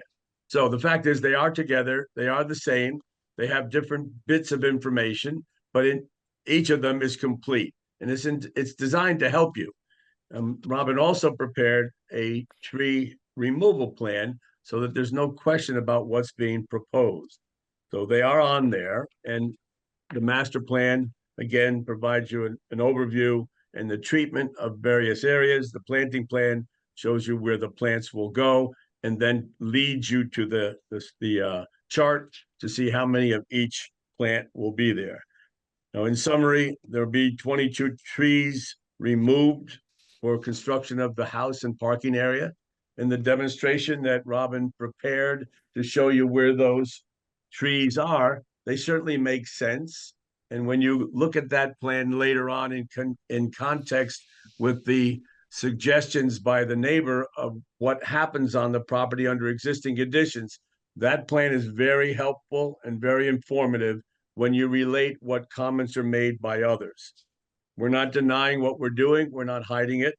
And I also will note that we have proposed the removal of 24 trees to accommodate new landscaping. The majority of the trees to be removed, any one of you can make the assessment yourself, but the majority of them are tall pines, spruces, and cedars. At this point, there's some concern that some of the trees are dangerous, and they're definitely not attractive in their current condition. So Robin's plan is designed to compensate for the loss of those trees. Now, she's proposed a minimum of 58 trees of varying size and species, and there are more than 1,500 shrubs and forbs being proposed. And I use that word forbs only because Beth Evans used it once and I didn't know what it was, but for those of you who haven't looked it up, it's a non-woody flowering plant that is not grass, sedge, or rush. It shows that there's a variety of vegetation that's being proposed, and it's well thought out and well designed.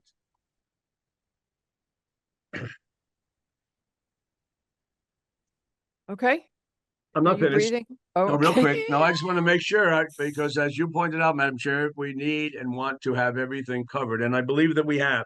One comment that John mentioned is that after the June hearing and after comments from the neighbor, We took all that to heart. We worked together as a team to try to respond to everybody. And in fact, we redesigned it all over again. We didn't come back to you with a half-baked plan. Our drainage is complete. The architecture is ready to go to the building department with the final details. The landscaping plan is complete. So everything is in front of you, and it has been since we resubmitted. And I understand the time frame, we all suffer from it. So let me just go through the other staff comments for the record. The sewer department had received the acknowledgement letter. It was apparently presented in 2023, which was too long ago. So we presented another one. It's been submitted to the commission. You have it in your record. The letter states that they will agree to comply with any reasonable conditions that may be imposed on them by the sewer department. It's understood we can't get a sewer permit unless we comply with the regulations. Now, the drainage design has been designed to include a variety of features in accordance with the town drainage manual. As I mentioned, this qualified on this development plan as currently presented. It was qualifying for an exemption. However, we've included porous pavement for water quality. We have proven to the satisfaction of the town engineer, Juan Paredes, that we have reduced the runoff. We have complied with the runoff reduction requirement through the 5-year design storm. We're only required to meet the 1-year design storm. We do that by infiltration. We also have reduced the peak rate of runoff for all storms 1 through 100. Those are well beyond what's required. Normally, we're obligated to do through the 25. We've incorporated a rain garden as the last bit of treatment for the bottom of the driveway. So nothing leaves the property without being treated. So we've met all the design parameters. And as you know, we have a comment from DPW saying that they're fine with the application. The only thing they asked us to do was to produce evidence that the association who owns the roads accepts our drainage plan. And as John pointed out, we're scheduled to meet with them formally on October 7th. So I've covered that now. I would say you might want to, let me just ask, do Yep. people want to ask their questions right now? Because I see a lot of hands up. I know Lowe and Yeski wanted to hold off, Levy and McRae. I have only 2 more comments and then I'm ready for some questions. Okay, all right. Just for the record, we have been signed off by wetlands. There are no wetlands on the property. We don't have any obligation for permit there. The CEO offered a comment back in June that there's nothing wrong with that. This application is all in compliance with the setbacks, floor area, building height, okay, in accordance with our Greenwich regulations. And the site development envelope is entirely in the X zone. Although we're in the coastal boundary, we are entirely in the X zone for development. For the record, there is a small portion of an AE zone in the northeast, but it's immaterial and not relative to this presentation.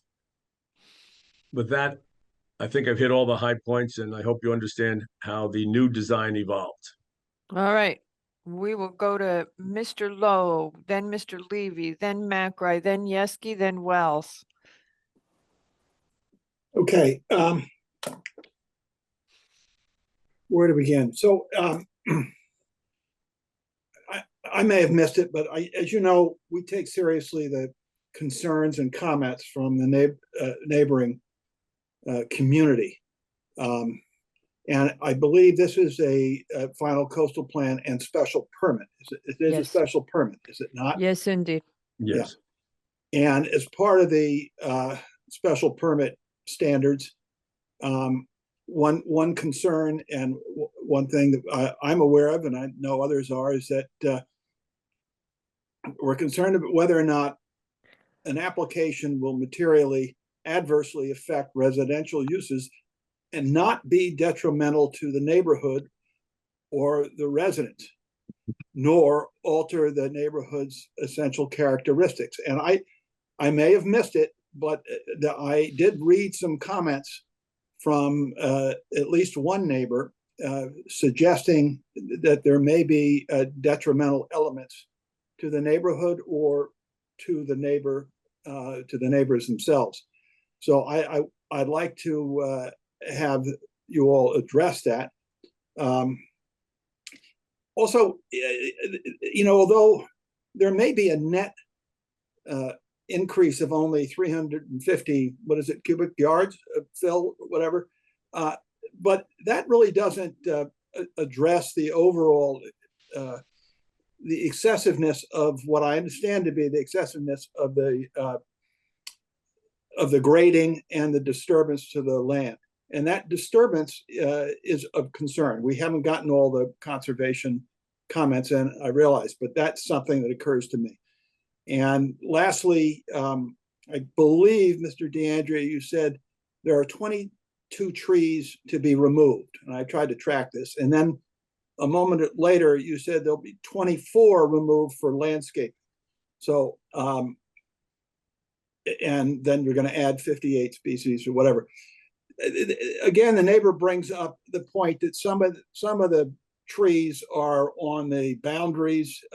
If that could be addressed exactly so we could understand, the 22 and the 24, and what about the trees that a neighbor may allege that are arguably sitting on the border of the two properties or whatever? So those are my quick questions right now. May I Okay. respond now? Of course, go ahead. Okay, thank you. What I said was, Robin had allocated the tree removal so that you would understand why they were being done.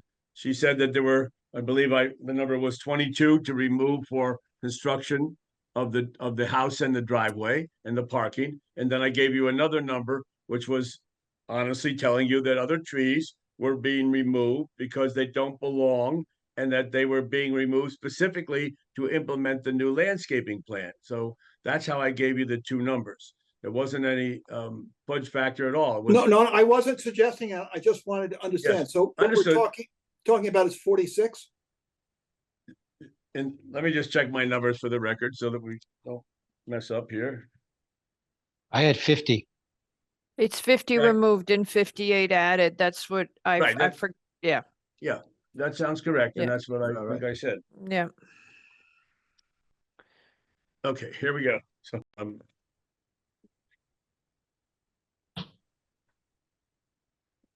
the numbers I gave you for the record were 22 would be removed for the house and parking areas, and there will be 24 removed to accommodate new landscaping. What happened was we separated our presentation at that point, so I may have lost you on that number.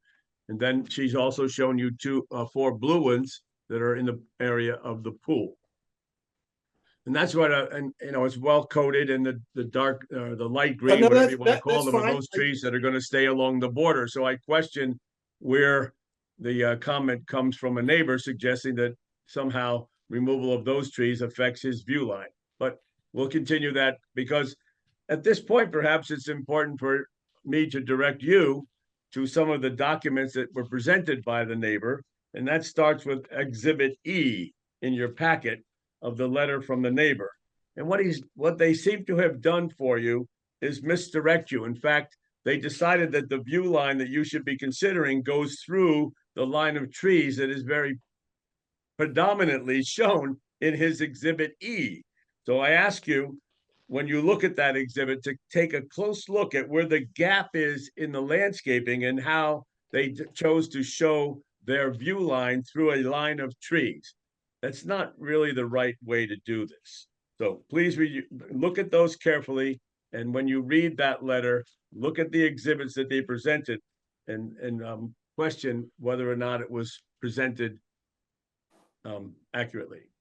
So that's the idea of the trees. The disturbance extent is going back to what the commission said and implied, and in response to what the neighbor suggested, was that the house was too high and too overwhelming.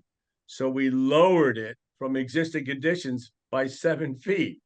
That is a good aspect of this plan. And that should be given So credit. question, just to follow up on what Mr. Lowe's been asking you. So the neighbors were talking about that creating a plateau. You lowered it by 7 feet. what is, I can ask Nick too, because I'm sure he's looked at this. What's the increase? Increase of what? So what did you do to the overall grade in the process with the revised plan if you lowered it by 7 feet?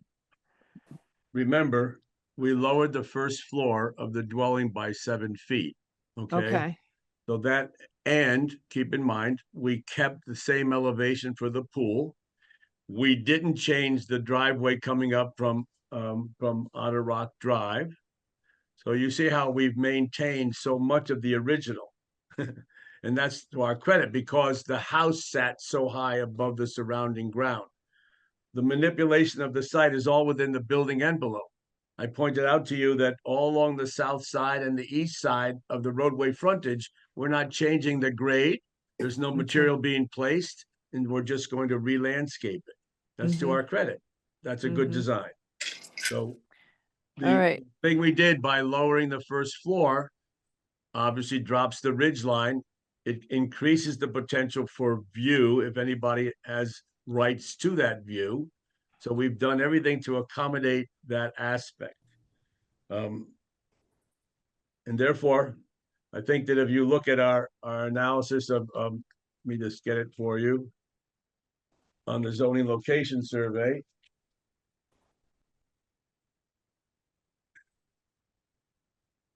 In the zoning location survey, our standards for green area are 72%. We're providing 76%, 77%, 76.9. So we exceed the amount of green area required or requested or aimed for. So we're doing very well in that regard. So let's go back one more time. The area of the pool, same elevation. Northwest corner, same elevation. Driveway, same location, same grade. House lowered by 7 feet. It's hard to improve on that. So you have 2.34 acres in the Yes. RA1. Yes. Right. Okay.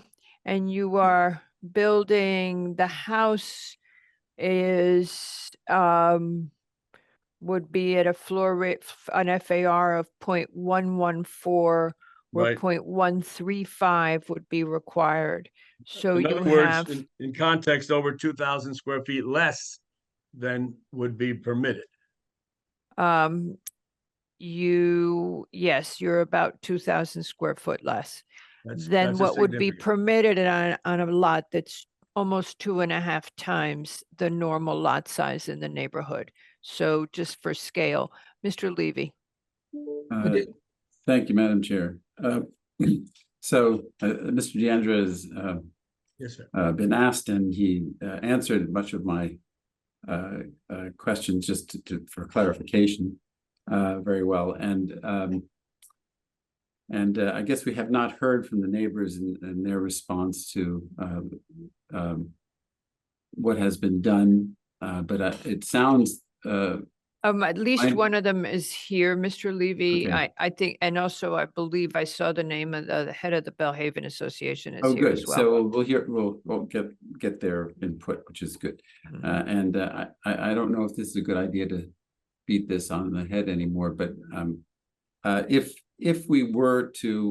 there was a reason, and I'm not sure there is a reason, to entertain them withdrawing and resubmitting application, would it not be not quite as laborious to take this application resubmitted and given that it's already been seen by us, and there is perhaps far less to do in order to resubmit it. Patrick, I'm going to let you answer I that, was but just why don't we curious. get, I just was to that? curious This is about on that. the You fees, don't we have to can go get any it. further. Okay, the question of, you're not doing as much work.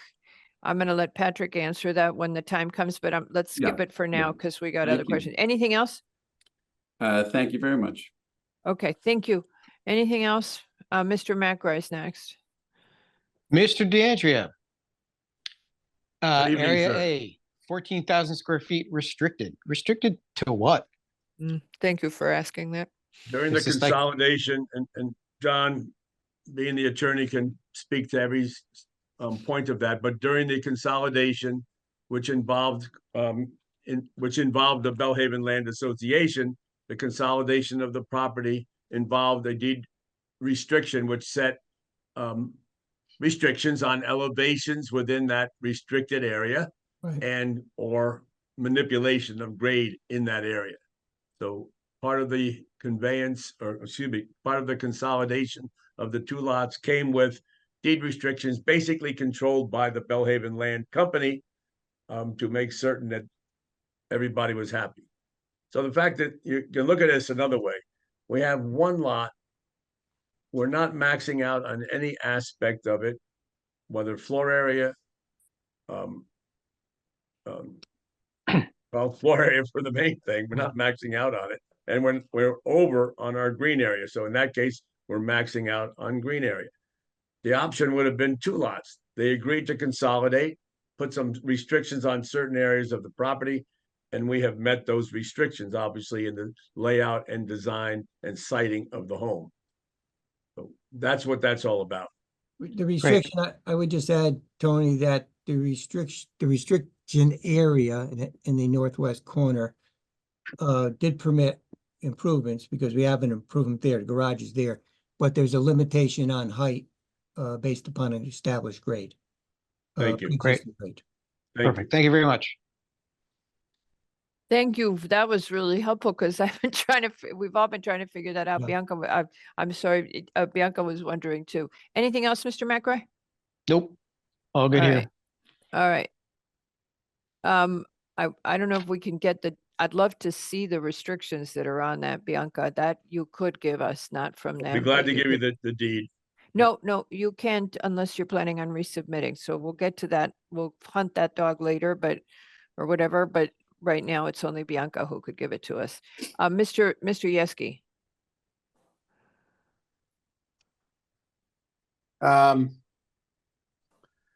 A number of people already expressed some of the concerns, and I'd love to see the conservation report. Let me ask one question I asked at the first hearing of Mr. DeAndrea. Yes. Do you block the views of any neighbor? And I'll caution you that your answer back in June was to go to one little section of the lot and say it doesn't block. It never answered the question. In fact, it was misleading because it did block. Was blocked by the garage. You're moving the garage. Yes. But based on the new elevations of the house, and I understand you've lowered it 7 feet, do you block the views of the water to one of the neighbors from the property line? Yes, sir. The way to answer that question is whether or not, in fact, the neighbor, who probably shouldn't make the entire decision for the commission, but whether or not the Mr. neighbor. Mr. DeAndrea, I made a comment and I wanted it heard. And pull I it won't back, say pull it it back, again. pull it back. I won't say it again. So what I'm going to suggest to Mr. Yeski is that what we have to do right now is consider whether or not the owner, the neighbor, actually has a view line. So if I may impose on Bianca right now, she has a photograph that I'd like to have you look at. And she said she could pull it up, and I thank you for your effort there, Bianca.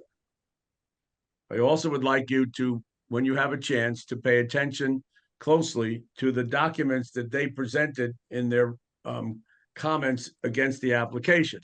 And a lot of that is illustrated on their Exhibit G and Exhibit E and Exhibit H.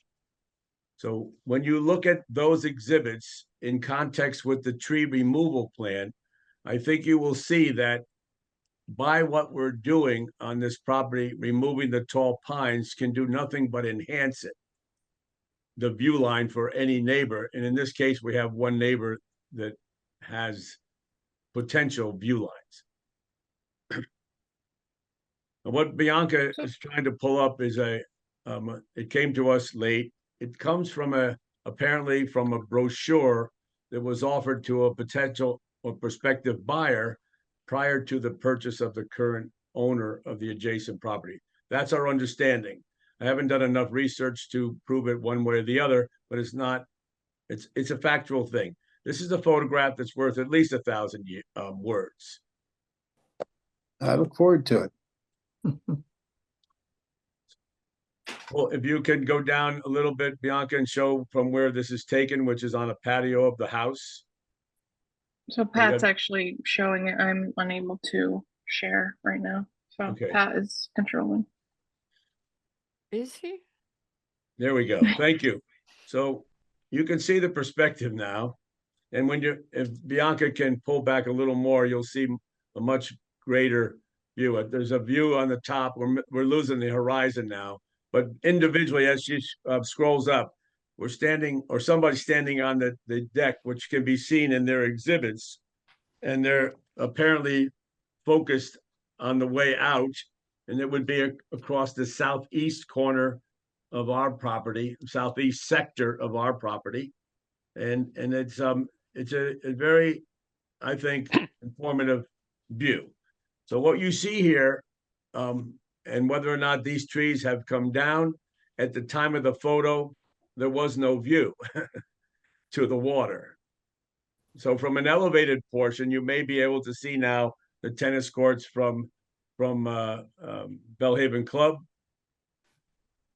You know, access to this property would tell a lot for individuals. But this is a very important view, in my opinion. Mr. DeAndrea, that knoll that we're seeing in this, that's the high point of both properties? The No, that's 34? on, that appears to me to be on their property, the neighbor's Okay. property. So that's We the have high never point, had but it- access to that property. Right. And a lot of the trees that we're seeing there actually are part of the removal plan. Yes, I think that those pines over the rounded bush there, those pines, I believe, are shown on Robin's demolition plan. Okay. And again, we have to put all this together for you, but those exhibits that they provided help you get the image. When you look at Exhibit G, you'll see the porch from which this photo apparently was taken. And the view line, in my opinion, on Exhibit G is not through the corner of the house and where the trees currently exist. It's more counterclockwise through the gap, which is represented on the southeast corner of our property. So that's what I hope the commission will look closely at.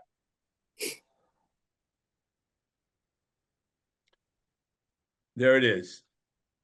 Thank you. Okay, could I? I don't know how to ask you for these, Mr. DeAndrea. If I go to, oh, I know how to ask for it. In the OneDrive, I'm looking at the OneDrive now, and it says There you Site go. One. That's the proper orientation to our site plan. Yes. So what I'm trying to point out is the red circles are existing trees that Robin is proposing to remove for the construction of the dwelling and the parking court. So the left axis, if you will, coming from what I think they described as their kitchen, is going right through the tree. So I would ask the commission members to, figure out how can you see through those trees. That's number one. So it doesn't exist as a view now. Similarly, the view from the porch is going due south through our trees. So how can that be a view? Now, however, if you were to rotate counterclockwise from the porch, I believe you can see.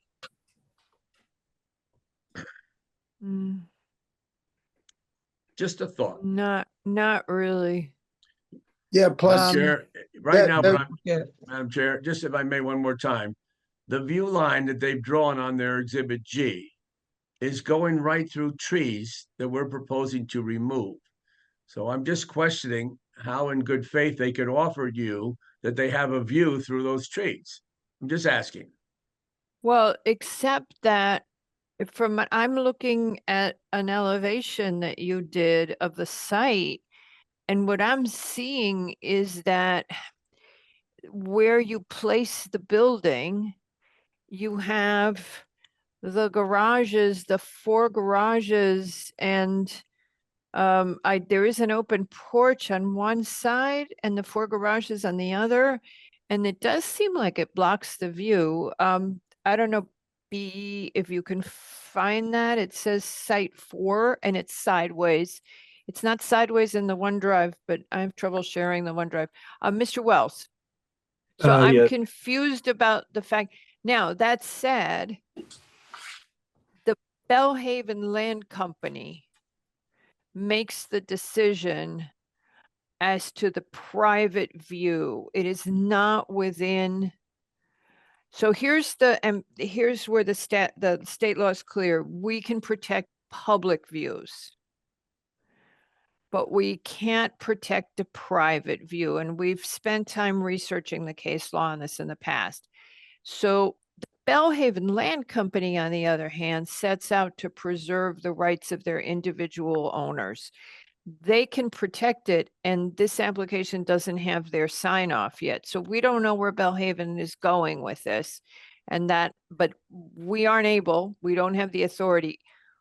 We once, and Patrick will remember this, we once got somebody to graciously agree to move their house somewhat to one side so they didn't block their neighbor's view.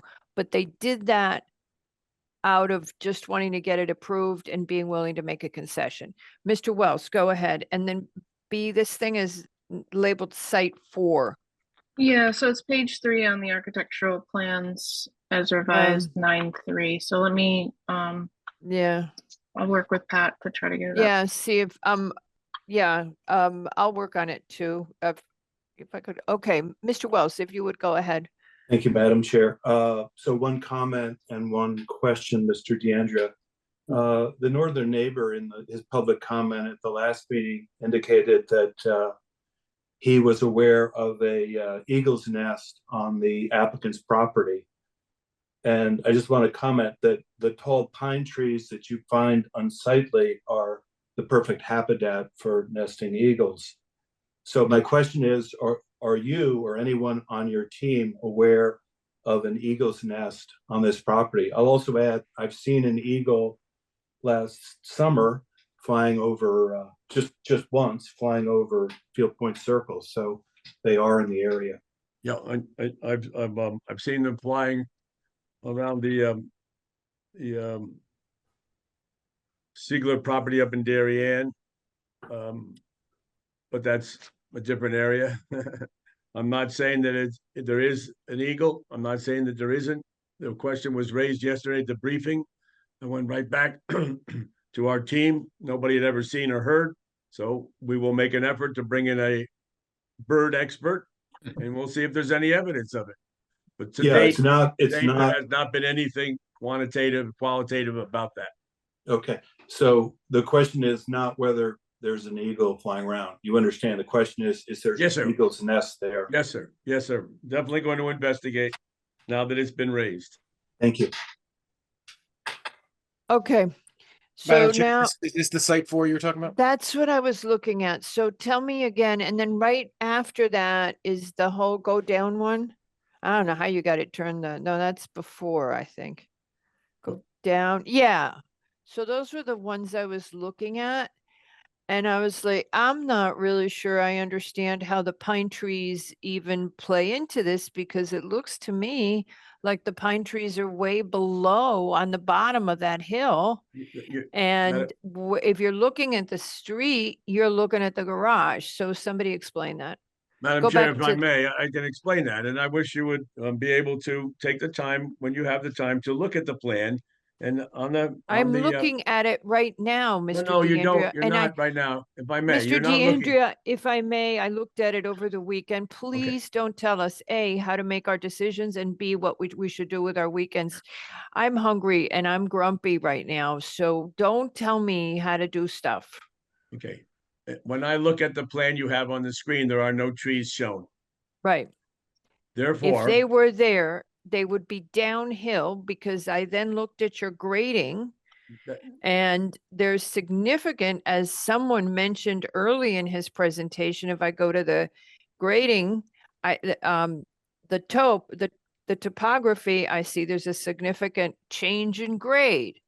Therefore, you wouldn't see the top of the pine trees. So I'm just saying, I didn't drive by this property. I will do it. That I did not do, and I think I need to do it. Okay, you can take that down, B.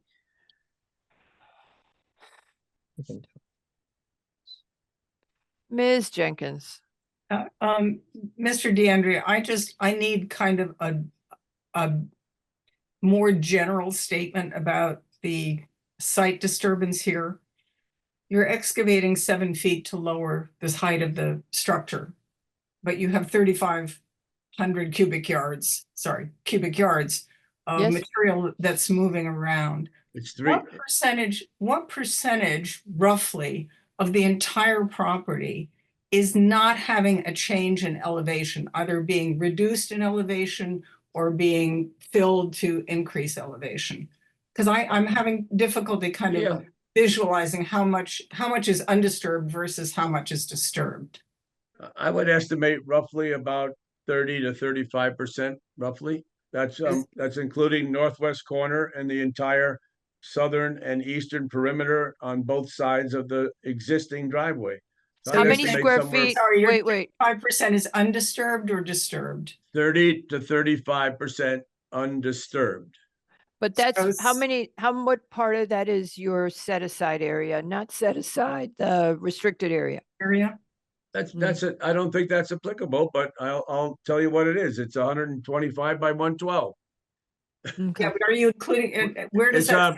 it's I'm sorry, Mr. DeAndrea, 14,000. where does that, mathematically, does that get included as undisturbed, or is it just not in the equation at all?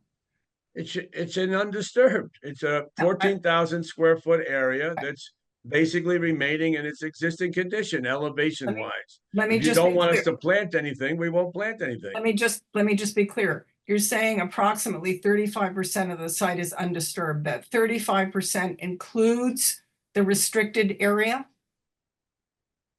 You're taking credit for the restricted area as being undisturbed or not? It's not in the equation. Let me try to protect Mary, myself, he is okay? including in the, I'm sorry, he is including in the 30 to 35% undisturbed, the amount that is the part of the area that's restricted.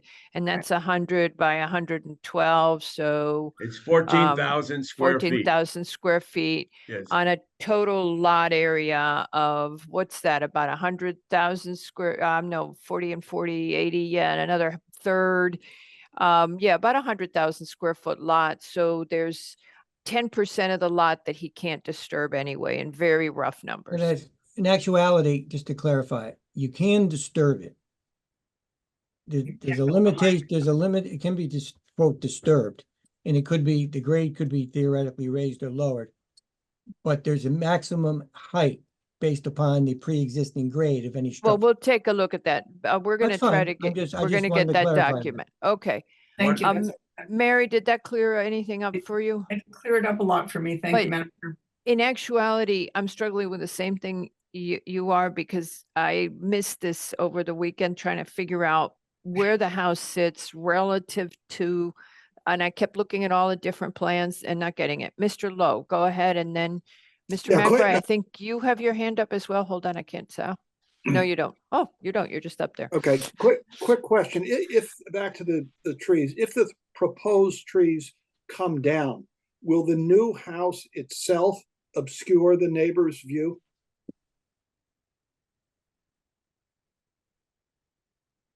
That's a subjective question, Mr. Lowe. It's No, very it's not. subjective. Do you not expect to see your neighbor in your neighborhood is the question that's relative in my mind. I expect that there will be a home on this property that my clients will reside in. And I don't believe personally that a neighbor should not see their neighbor. I didn't say see it. I said obscure the neighbor's view. And I will ask you again, if you would, just humor me, that you should study the exhibit E and G and look at that in context with the plan presented by Robin Kramer, which shows very clearly the location of the trees going through our proposed home.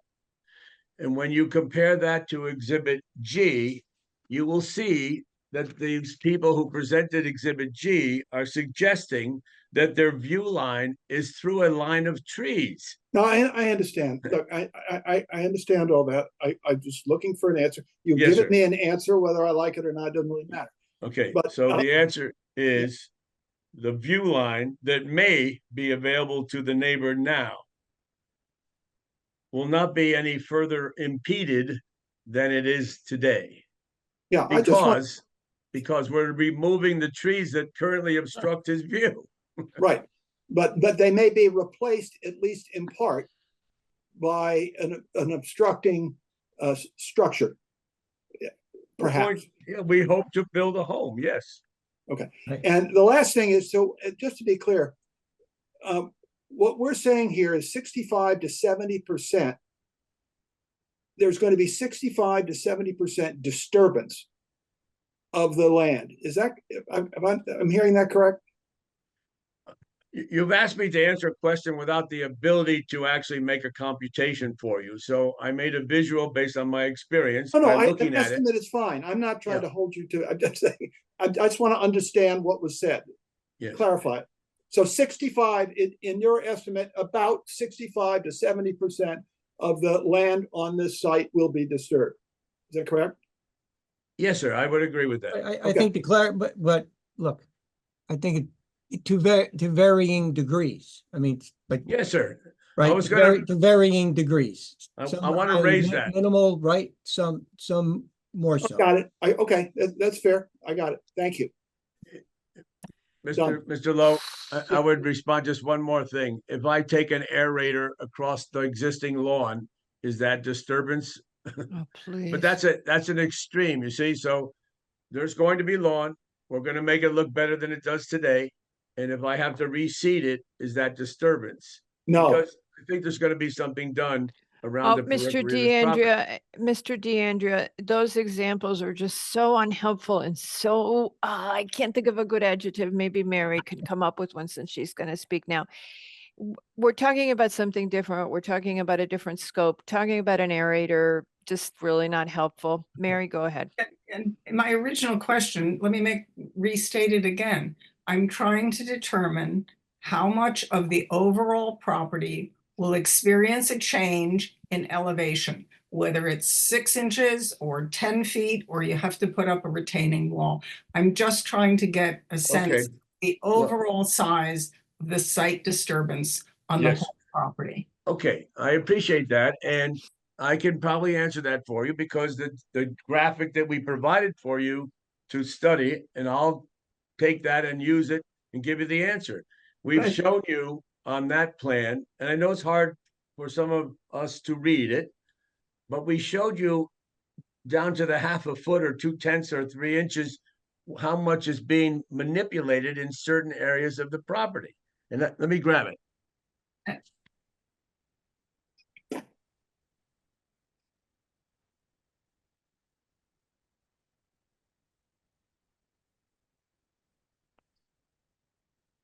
Oh, let's, I For those of don't. you, okay, this is the so- document, and it was Yeah. presented in your packet, and it was done, it was called I've looked at it. earthwork volumes. And then there's red numbers and blue numbers, and it shows you what's being done in certain areas. So you can see how much is being cut or filled in every portion of the property. And you will notice that along the south and east, there's no color. Okay. So I will give you the number. I appreciate the information, Mr. DeAndrea. I was just trying to get a sense of the magnitude here. Yes, I just You don't said have it.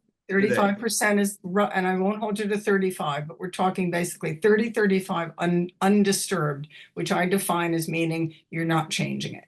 You're not moving, you're not taking out, you're not moving it, regardless of what you're doing it for. So again, I just wanted the percentage as a sense of magnitude. I appreciate Understood. all the other information.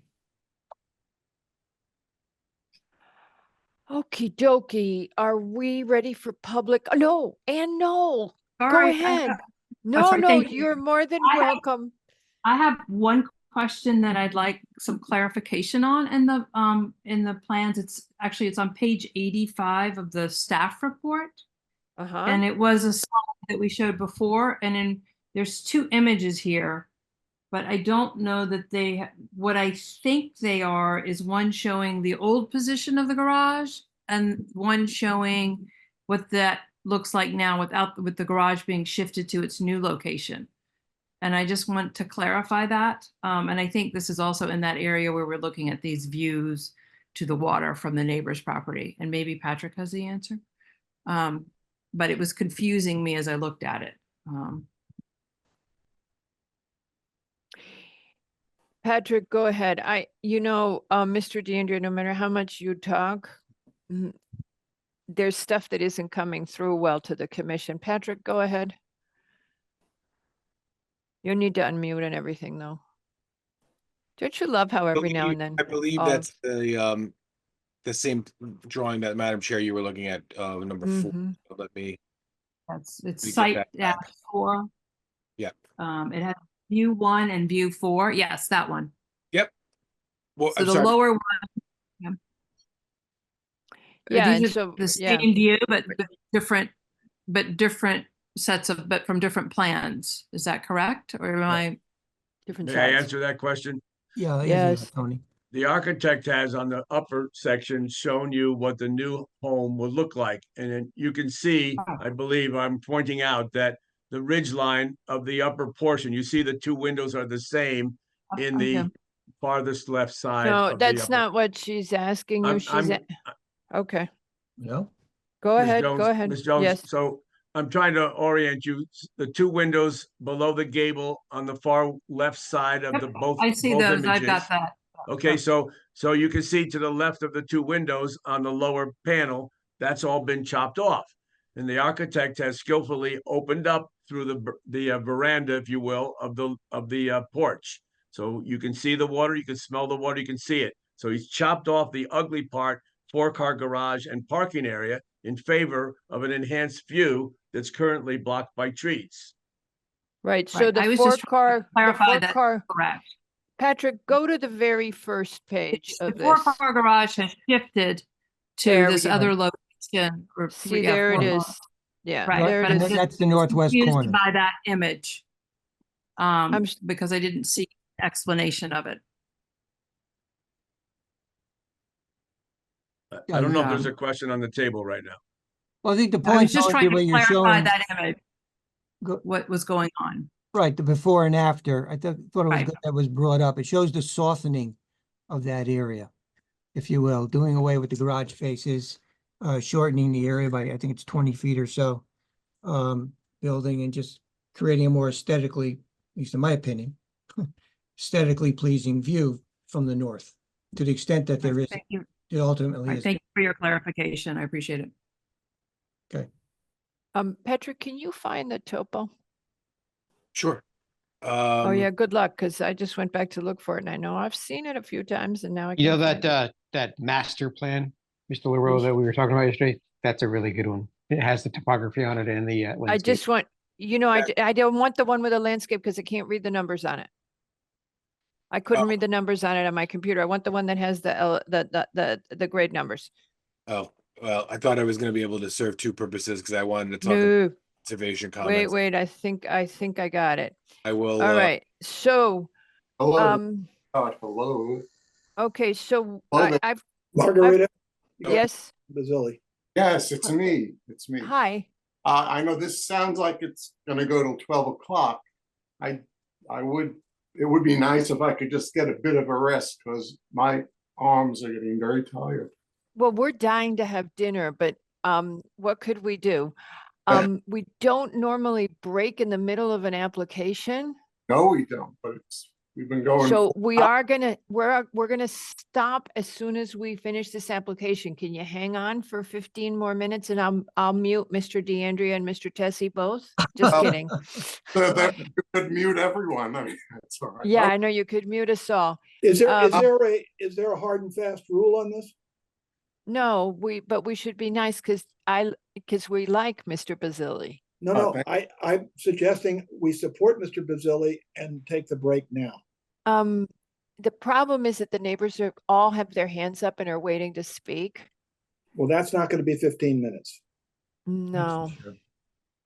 That's not going to be 15 minutes. Any advice, somebody, staff, help me.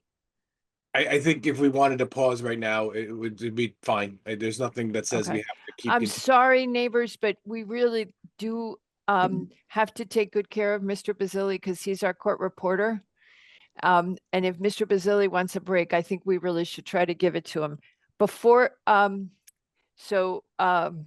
hold the thought that I found the topo. I'm good. I don't need anybody to show it to me.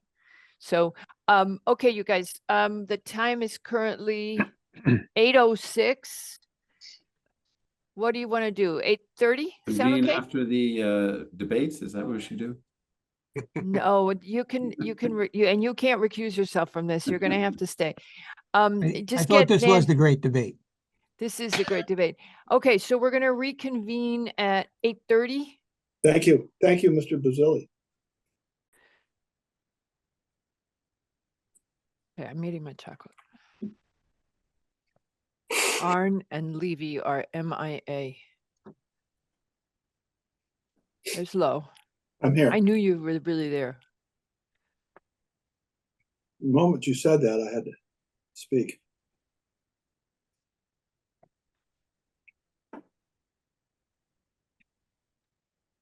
DeAndrea, or could we go ahead without him? What? Who was it? I don't know. You can listen. Not me.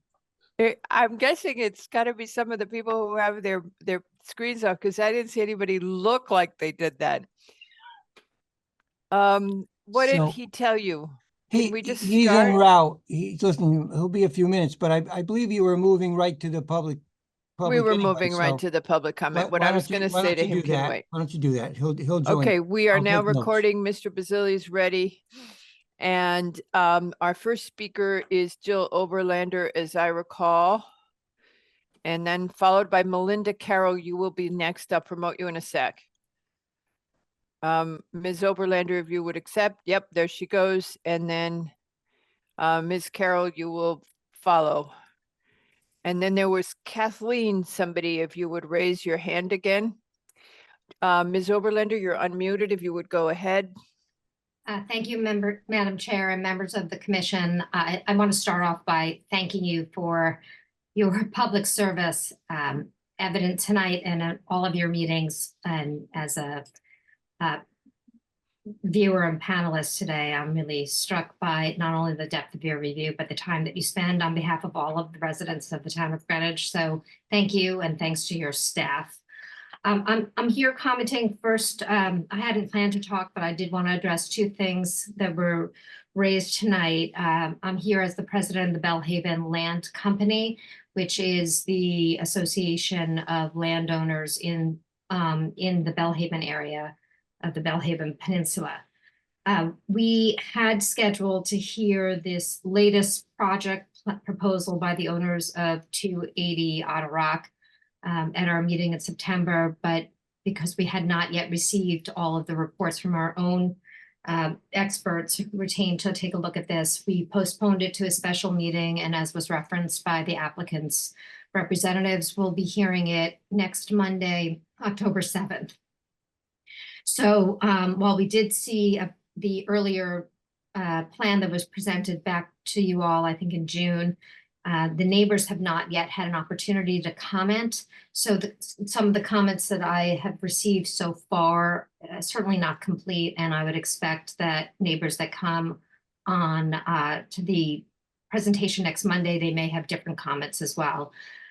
I did want to also address that the responsibility of the land company is to all of the property owners. It's not just to the two that are one that's presenting tonight, and at least one that I know is speaking next. It's also to all of the adjacent neighbors throughout the land company. And the comments, some of the comments that I've received so far is, I know you were talking about the view aspect of it, but But there's also a view aspect from the neighbors who walk by or pass the property. They might have opinions as well. So when we look at, when I was listening to your conversation, I just wanted to highlight that aspect. I'm not sure that when the chair was talking about the public view, whether that's the same kind of thing, but that's just to know that we're trying to represent all of the owners. It's the street view. It would be the street view.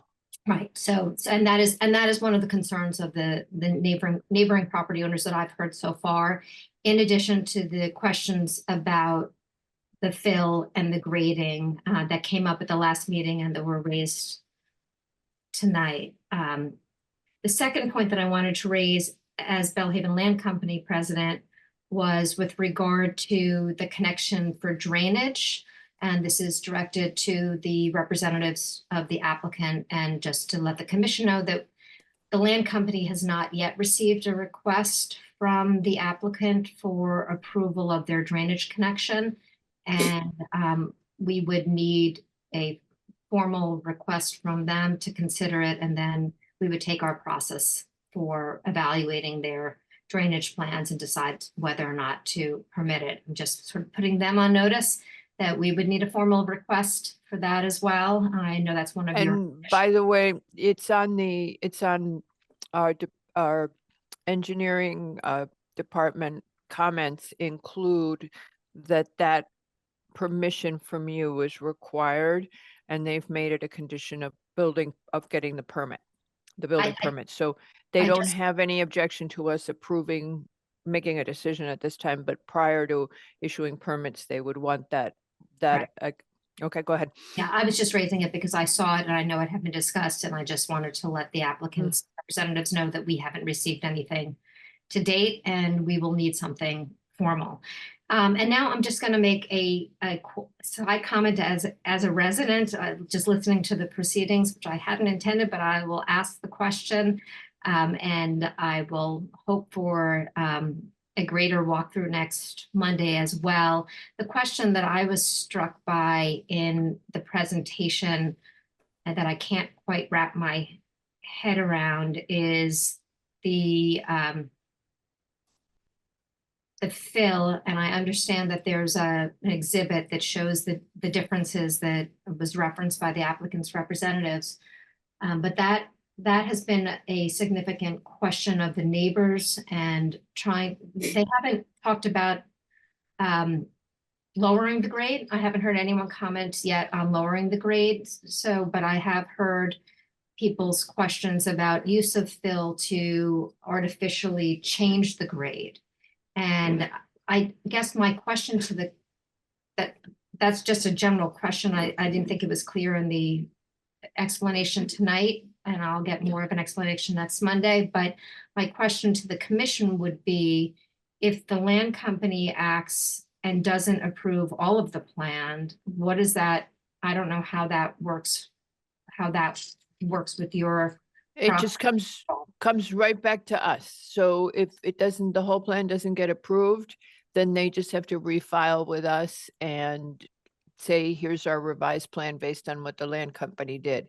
I mean, ideally, they would have gone to the land company first so that they didn't have that in front of them, but it didn't work out. So they would have to come back. Our decision would no longer be valid if we had approved it. Thank you for the answer, and thank you for the opportunity to speak. You need to unmute Mr. McRae. So, Lander, before you leave, a quick question. The hedge along Otter Rock and Harbor, that's maintained by the land company? I don't believe so, but I would have to check on that. Okay, because in the plan that's in front of me, it's not on the applicant's property. It's interesting because I'm looking at a plan where it is. I would have to confirm who maintains that, and it's possible that the applicant's representatives know that answer, but I don't believe we maintain that hedge. Okay, because that would go a big way to the streetscape issue the hedge is quite tall. It's well manicured. Well- And according to the landscape plan and the site development plans, it's not to be touched. So Question for you though, Nick. The hedge, and this is what okay, so we're just gonna digress for a second because I wanted to get to this anyway. The house is at elevation 35 roughly. The hedge is, the closest one I can find is 14. So there's a 21-foot drop from the house to the hedge. How does the hedge get in the way? the hedge is tall. I don't know how tall the hedge is. I mean, but say it's 10 feet tall, it would not be in the way if you're standing at no, elevation. no. It's not in the way of, it's not in the way of a sight line off the property. It's a sight line onto the property from the street. The, just as But a. no, but again, I'm sorry, Ms. Oberlander, but again, the people who are writing us about the sightline disruption are the neighbors. And they would be looking across the property, I believe. And this is what we don't have authority to do anything about. But they look across the property and they are, from as much as I can tell, they are, at elevation 34. Oh, but that may not be right. Call it 30s, somewhere in the 30s. Yeah, mid 30s. And they're at that elevation and the hedge again is at 14. So I'm not sure the hedge becomes an issue. That's what the neighbors are writing about. That's the ones we have in the public record. Go ahead, Ms. Oberlander, I interrupted you. Yeah, what I was going to say is that the land company owns a portion of the properties that are adjacent to this street, and on land company property, neighbors wouldn't be allowed to take down a planting without land company approval. So I can't right now speak to who maintains that property. Oftentimes, if there's a planting that's it's been grandfathered or has pre-existed, I think the property owners have maintained it. I don't know about the specific property, but they certainly wouldn't be able to take it down or work on land company property without getting prior approval of the land company. So it's possible that might have been, I can't speak to the applicant's presentation, but it would be reasonable for them to say we can't touch something on land company property without approval. Okay. All right, thank you. The next speaker is Melinda Carroll, followed by Brian Carroll. And there's still a couple people who had their hand up earlier who have not re-raised their hands. Maybe they went to eat and never came back. Go ahead, Ms. Carroll.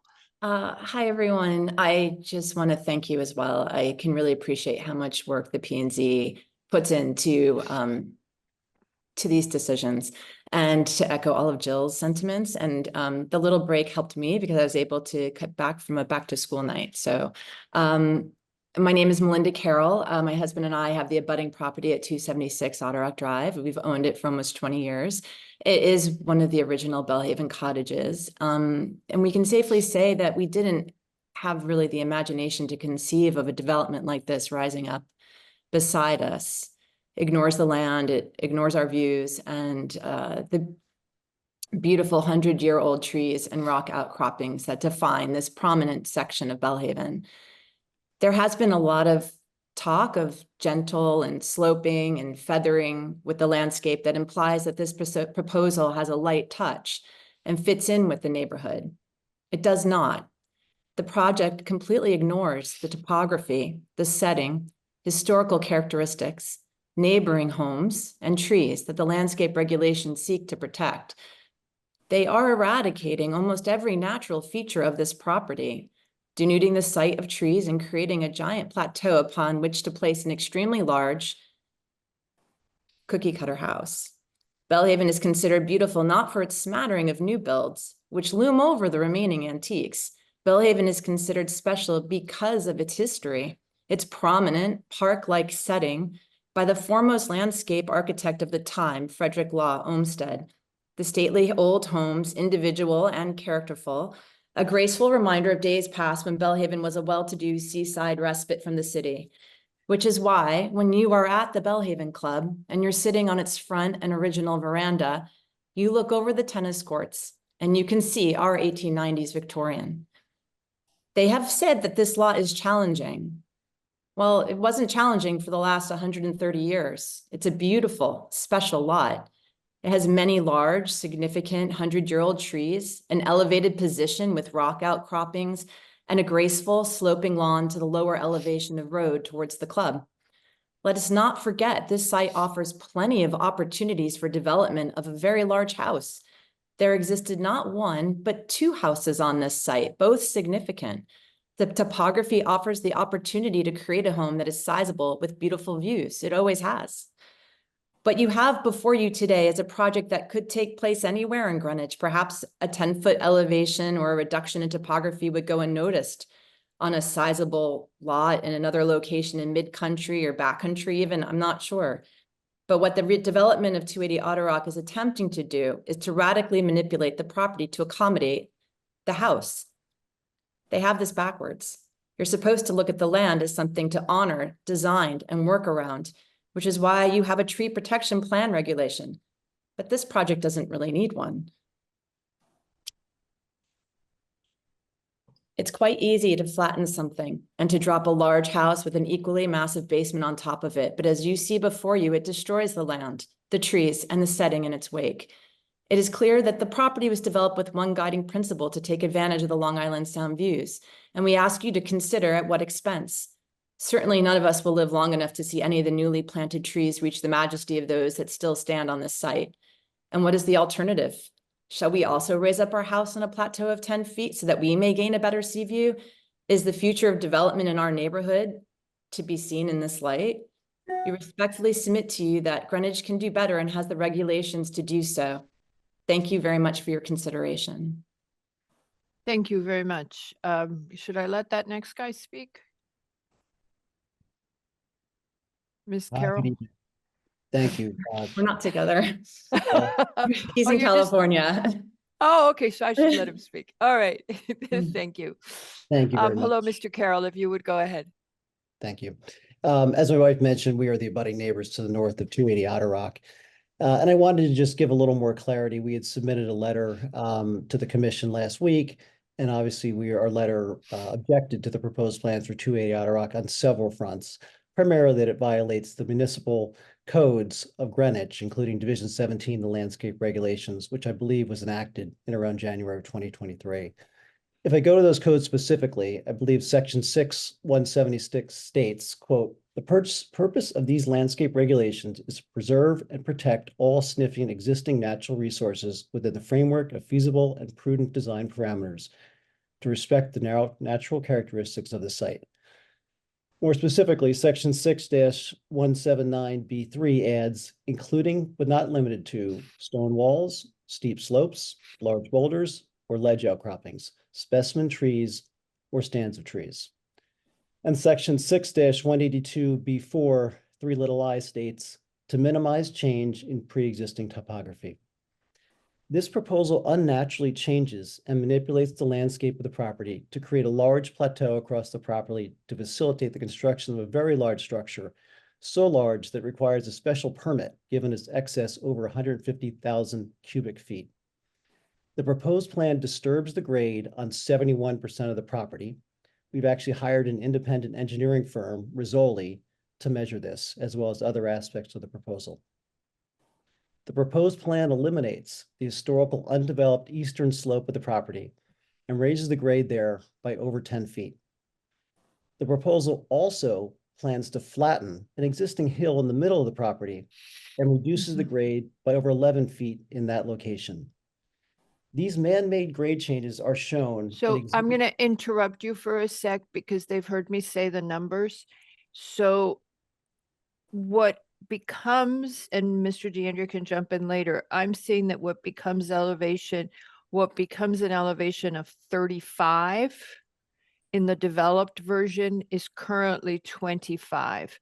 But there's an area that, oh, I've lost it, but it goes higher, and that gets lowered in the proposed development. So if you look at the topographic survey before development and after, you see that there is an area that increases 10 feet in height.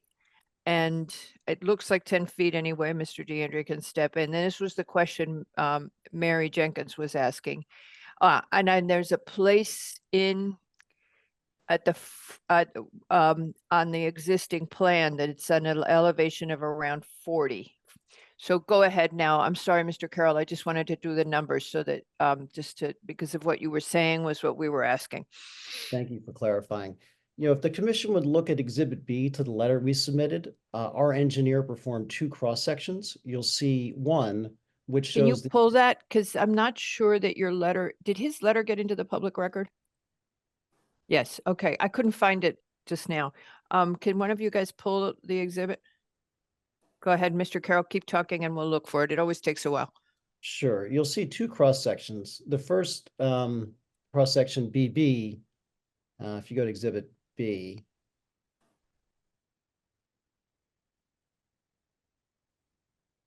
That's A. Okay, the first cross section that's turned shows Yeah, that the they'll grade, fix it. blue is fill and red is cut. Perfect. So you'll see in the first section BB that the eastern slope is being raised by 10.4 feet. And you can see all the fill there. And that's, I think, what you were referring to as elevation 35 versus elevation around 24, 25. Mm-hmm. You can also see what I mentioned earlier, that they're effectively creating a large plateau. They're flattening a hill in the middle of the property, and as you can see in cross-section CC, by 11 feet. And you can see on either side, they're raising it. On the left side, the western side, they're raising by about 6 feet. And on the right side, they're raising it by 7.5 feet to create this large plateau in the center of the property. I believe in the last P&Z meeting back in June, I think Chairwoman Albin mentioned that, quote, everybody wants to turn hilly Greenwich into Versailles. And that is exactly what this application is doing. I would also remind you, as my wife mentioned, a large home sat on this property for over 120 years without changing the natural characteristics. So it's very possible to respect these. The proposed plan also includes over 900 linear feet of retaining walls to support the change in grade, or I think as Mr. DeAndrea mentioned earlier, about 3,300 square feet of walls. Many of these walls would not be necessary if the applicant was not proposing to change the natural grade on the property. In addition, there are another 1,300 feet of linear proposed planting bed walls, which our engineer didn't quite understand, which may also be acting as retaining walls to manipulate the grade. In terms of trees, the proposed plan removes the vast majority of the trees on the property, many trees that were over 100 years old, basically clear cutting the site. As has been mentioned in their tree removal plan, they've mentioned they're keeping, I think, 15 trees. I think it's important for people to understand that 11 of those are on the property line, so it really wasn't their decision whether they kept them or not. And only 5 trees on the applicant's property are actually being proposed to have kept. In the last P&Z meeting, their landscape architect, Robin Kramer, implied to the commission that most of these were small caliber. We retained a landscape architect to review their survey and their trees. And in fact, the facts do not support what she represented. I'll read you the calipers of some of the larger trees being removed in her plan. 20 inches, 27 inches, 26 inches, 30 inches, 24 inches, 18 inches, 20 inches, 28 inches, 15 inches, 24, 20, 24, 28, 20, 15, 15, 25, 18, 20, and 36. That's 19 trees of 18-inch or greater caliber. That's 16 trees that are approximately 50 to 100 years old, 5 trees that are approximately 100 to 130 years old, 1 tree that's approximately 130 to 150 years old, and 2 that are approximately over 150 years old are all being removed from this property. It is likely that some of those significant trees were planted by Frederick Law Olmsted in the 1800s as part of the original Bellhaven Park development. As was mentioned in the last P&Z meeting, there's a family of eagles that nest on our property, not on the 280 Otter Rock property, but in a large spruce tree on our property. They've been there for approximately 8 years. These eagles can be seen flying around the neighborhood. They nest on our property, and they're frequently in all the trees of our neighboring properties. So given these large, tall, 100-plus-year trees, frequently the eagles are sitting in those trees. Obviously, all of that would be gone. Next, Mr. Lowe raised the issue of materially adversely impacting neighborhood properties. I believe section 6182B4 addresses this. To protect and enhance neighborhood visual and aesthetic characteristics, landscape plans shall, for all special permit applications, which this is, landscape plans shall be consistent with the following standards of the regulations, including not materially adversely affect adjacent areas in closest proximity to the use. The proposed development, including raising the grade and building a structure on the eastern slope, materially adversely affects our adjoining property. We also believe it adversely affects the neighborhood in terms of the view from the club and from the street. As was mentioned, I think Chairperson Albin mentioned that the hedge is at elevation, I think it was like 14, and it's about a 6-foot-tall hedge. So the hedge around the outside of the property doesn't block any of the view of the house up on the hill, and it doesn't block any of the view from the club looking upward. And as my wife mentioned, you can see our house looking up from the street and the club. To clear up Mr. DeAndrea's significant comments about the potential view from our house this evening, we definitively have water views from our porch and many rooms in our house. We believe it was designed that way in the original Belhaven Park development, in that our house sits proud of what was the original house on 280 and has a view down to the water. Just as you look up from the club views the beautiful houses of original Belhaven, including ours. We'd be very happy for the commission to come visit our home, to sit on our porch, and to see the views from our house. We're happy to arrange that whenever you would like. Finally, the landscape code requests the design be, quote, in harmony with the existing neighborhood. Let's be very clear. There's nothing about this proposal that is in harmony with the existing neighborhood. Either the external appearance of the buildings, their location, the unnatural change in topography, the clear cutting of trees, and the unimaginative landscape design.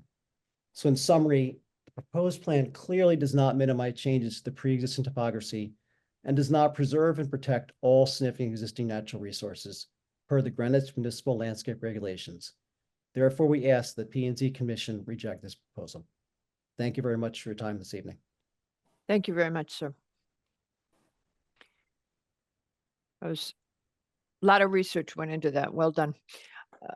Anybody else wish to speak on this application? There were a couple of people who had their hands up before. Anybody else on 280 Otter Rock? There's one more, Madam Chair, Ashley's phone. Ashley's phone. Okie dokie.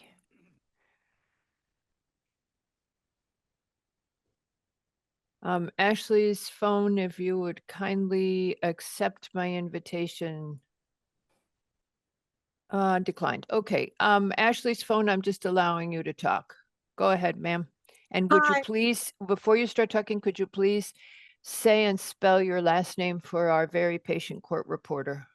Okay. I'm Ashley, Ashlee, last name Morningstar, Morningstar. I'm a resident of Belhaven at 133 Otter Rock Drive. You don't have to tell us that. We got your letter. So we know you're in the file. We just didn't connect that. That's who I you just were. wanted to, I know there was conversation earlier. I've listened to the entire night, actually. You Did you guys have fun? you're amazing. There are ones that, like, without a doubt of certainty, there are eagles.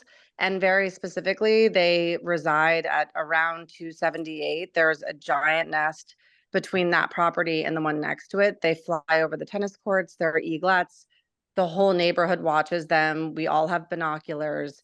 My children, there's a text chain where everyone runs down when you can see the eagles in their nest.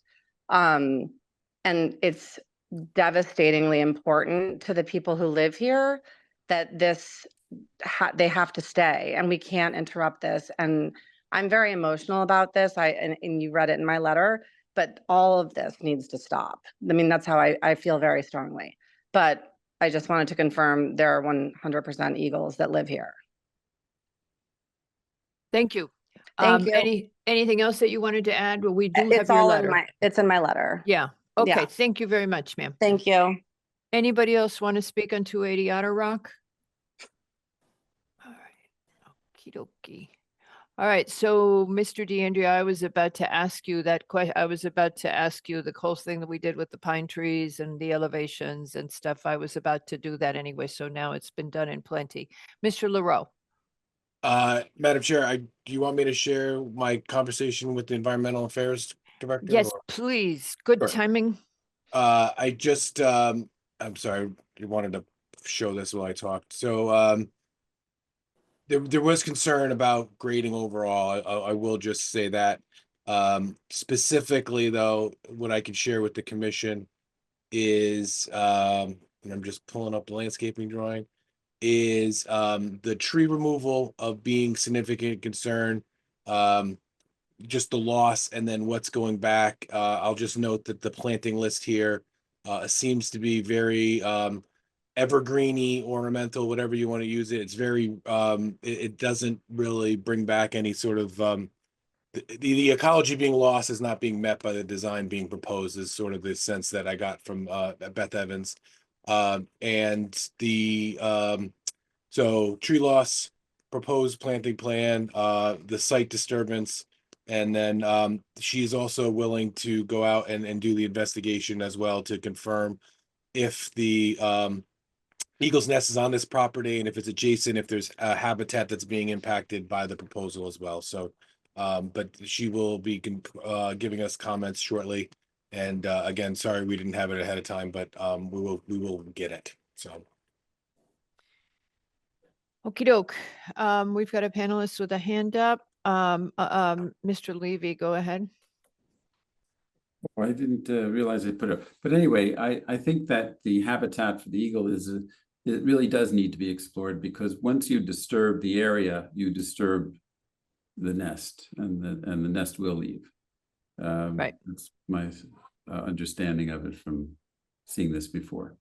So that would be an important thing to understand better. Okay. Anybody else have any comments or questions?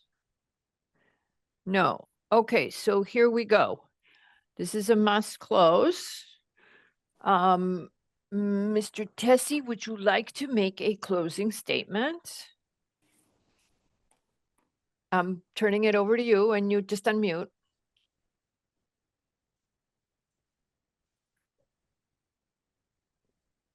You're having trouble unmuting? No, There you go. Okay. yes, Okay. for a second. That was helpful. Patrick, thank you for relaying the points brought up by the director.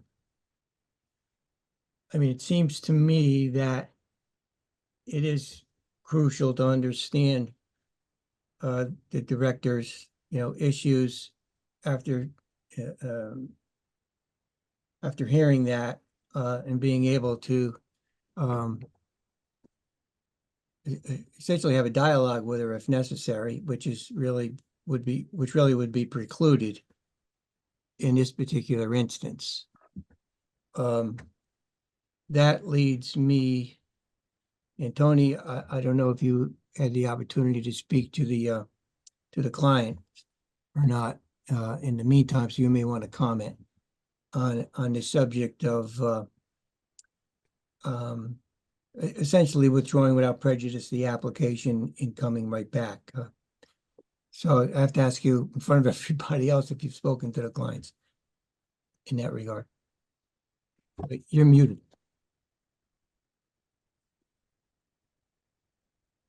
Mr. DeAndrea, you're still muted. And then. In answer to Mr. Tessie's question, I did not have the opportunity while I was delayed getting back here to speak with our client. So Well, I think tell we you have- what. Well, we'd like. Hold on just a second. go ahead. Under state law, if we have not decided it, but we've closed it, can it still be withdrawn? Yes. Yes.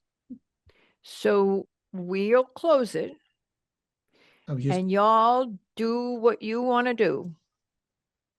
Yeah, with the Okay. understanding you're not gonna. If make the commission, decision- I mean, we have no choice, so I'm not Right, asking the and you're not commission. gonna to- make the decision this evening because you're gonna wait for the comment. Well, coming let me from- say this, it would be my strong recommendation that the commission not decide it tonight. That was what I recommended in the beginning, because we value conservation's comments. Right, I mean, I think that's everyone's assumption. Yes. I just didn't want to be put in a position that we have time to speak to the client and go over the issues raised. Because most probably we'll do just what we are talking about, but we wanted to get the direct authority from the clients, which should be within a day or so. So that's not a matter of lingering. Yeah, and just, Patrick, once if they were to reapply, I'm going to ask you this now, if they were to reapply, given that I know that we are currently going to have to pay for it, we are probably going to be paying for temporary help in the P&Z department because we are down 2 people at the moment. Given that, your recommendation on what to do, what I would suggest is that you make the call on how to handle the fee unless you're uncomfortable with that. But Well, I certainly appreciate the point. I will just say that the fees in general are not intended to cover the operating cost of the department. They're generally user-related fees for the costs that are incurred by applications being made. I think I may have mentioned already, the advertisements are one. There is some processing and time involved with things. And so those are generally what the costs are covering. Consultant fees are another thing. But that is what the work is for. You know, we're not, you know, the town staff time is generally controlled by the salaries and those things. So it's not intended to do that. However, if the commission. so, okay, so if the applicant agreed to reimburse us to pay for all the notification costs. I think if that would be the minimum I would ask if the commission was willing to entertain the refiling. And that's, I've been consistent with that. Well, we can't regular- deny if the applicant withdraws and refiles, that's completely their call. We can't, unless we denied it in the intervening time. No, but if the commission is okay with that and the applicant is understanding that that's the preferred, you know, refiling, then I don't have anything to add. I think that's a very fair task. Yeah. So your incremental outlays associated with the application would be reimbursed by the fees. They would reimburse you for that. I'm sorry, I didn't know who you were asking that question to. Well, it's you, Patrick Okay. LaRoe. No, thank you. No, I didn't know if you were speaking to Mr. Tessie or myself. No, he's not that would- spending any money right now. That They're would be paying that would be anyone. the minimum cost that we would be incurring by having a Okay. refiling. So that would be the start. Again, if the commission did not feel that that's a worthwhile venture, then you can let us know and we can, you know, the applicant will have to No, refile. I honestly think that the incompleteness of this application is partly the applicant and partly on us being short-staffed in some of the departments right now, not just ours. So I would like to find a compromise. Mr. Lowe. And something that you're comfortable with, Mr. LaRoe. Can we divulge the scope of these fees, or is this just a ephemeral concept that we're bandying about? Mr. Leroy, I can answer that, Mr. They're slightly over total $3,000. So it's not huge, but it's huge for us for budget money. Thank you for that. Are you going to ask the commission what it thinks? Yeah, I made a recommendation and then I'm saying, you know, what do you guys think? I appreciate, can I give my view now or? Sure. Yeah. I appreciate that, that there's, that some of this delay is owing to both the applicant's time schedule and our staffing issues in the town. We can only control what we control. To me, without making a total value judgment, it seems to me we should not burden the town at all with having to waive any fees. Okay. Anybody else? Mr. Yeski? Yeah, I think I've already seconded the thought that waiving the fees makes a lot of sense to the town overall and the nature of this project. So whether it's 30,000 or even 3,000, I think it's worth it. And I think I said that earlier. But we don't have to. Why would it make sense to us? To make what? To waive $3,000? Why does that make sense to us? Why would we want to give the applicant a $3,000 gift for an incomplete application? Just No, I'm asking. hoping the applicant volunteers to pay that. I think that was part of your suggestion. Yeah. So, So you don't want to waive them? well, if they won't, I will. I'm confused. Well, here it is. Let me, I'm may I- hoping they No, pay no. it. If Just they let me don't, interject we'll one- I'm waive sorry, it. go ahead. It's not a great position, but I think this project is much bigger than that. And I'm hoping they see that. Yes, but how do I put this? We don't have to waive our fees. If the applicant wants to reapply, that's their call, and they would need to just, that's their I decision thought to you were make. trying to get a compromise. I am on a compromise. I'm willing, but I thought you wanted to waive them completely. I want our costs, our outlays paid back. No, I'm saying, I'll say it again, said it before, like 2 hours ago. I Yeah. would hope the applicant would see where we are and be willing to resubmit, even if he has to pay an extra $3,000 in fees. Good. Okay, Well, sorry, I misunderstood you.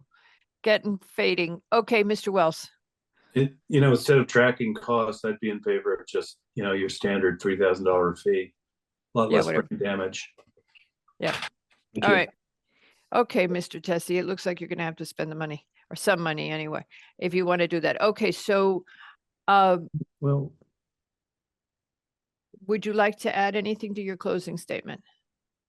now at this point, I feel that we'll have a vibrant response to each of the points raised. I think it is important to meet with the director. And for us to understand her concerns, and also I think we'll be able to address, hopefully to her satisfaction, a number of her general concerns as articulated, but we haven't had that opportunity to. And I think it's also important that we have the opportunity to meet with the Bellhaven Land Company next Monday. I think that will help you all too, and help us all to just get to the point where we have an application that we can get everybody comfortable with. So I'll just leave it at that. I did want to point out, I think this is only the second hearing that the commission's had on this application. That's correct. That's Right. one of the things that's bothering me. And so that was one of my points. We've had many applications where you've had 3 and 4 meetings, but they're able to fit it into that time frame. My suggestion would be that we pay, this would be my suggestion, but Mr. Tessie, you would have to explain why you haven't been able to come back I know we were out for a month. we're trying to actually work with the Carols, quite frankly. That was the main thrust. But that's of not the our project. issue. No, And I'm just, you asked the I'm question. gonna and let I'm- you and- talk about, so the fact that you didn't come back for another meeting was not on the commission or I didn't on the say- I didn't department suggest anything was on the commission. I was or just. the department. I'm not. If I'm we not- had been able, you opened by saying, I'm sorry, I'm feeling very testy about this. But no, I just wanted to make the point. You've only had 2 hearings. The concerns had always been historically that you have to pay Tom. He's the big expense, right, for your No, special. but we permit like fee. Tom. Right, I like Tom too. So my. No, point we don't was- know. No, I'll just Go leave ahead. it at this. It's late at night, as you said. you're- stop. Yeah. I Just just leave wanted to it. make one simple point. The special permit fee is $1,100. It has been, so if we pay the special permit fee, we cover that cost. I'm just making it point, Let me, you make the final decision. let me repeat the original thing. Yes. Patrick has heard from the commission. Yes, Everybody has either expressed their sentiment or remained silent, which means they're normally agreeing with the direction of the discussion. Patrick knows where we stand. You discuss it with Patrick. He has our backing. okay. Is that agreeable to everybody? So we don't spend a whole lot of time talking about $3,000? Okay. Okay, we'll work it out. Yeah, in the scope of what you're doing, not a big deal. Okay. Does anyone on the commission object to this application being closed at this time? And not decided this evening. Does anybody on the commission object to this application being closed at this time? No. We Seeing don't no, Choice. excuse me? We don't No, have you have no, you have no choice. I'm We have a just- choice. So that question is nice, but I mean, All right, this application is hereby closed. We're done. you. Oh, and Kathleen, I'm really sorry you raised your hand after we closed the public input. I kept asking for you because I had seen you had your hand up. And I kept saying, where is that person, Kathleen? And you raised your hand after we stopped taking public input. I'm very sorry. Maybe you can go speak at the Bellhaven Land Company meeting. Okie dokie. Well, now we go to application number 8, which is still Mr. Tessie, whom I removed. So you're going to have to let him back in. Sorry. Madam Chair, I'm recused on this application. Yeah. And seated for Mr. McRae is Ms. Jones. You need to let him back in. Yeah, okay. All righty. And our next application is number 8, Sage and Sound LLC and Millpost Realty for a final site plan and special permit for a proposed change of use to a lower level wellness center with classes and an upper level with retail space, cafe, market, and seasonal outdoor dining at 116 through 136 East Putnam Avenue in the CGBR and CGIO zone.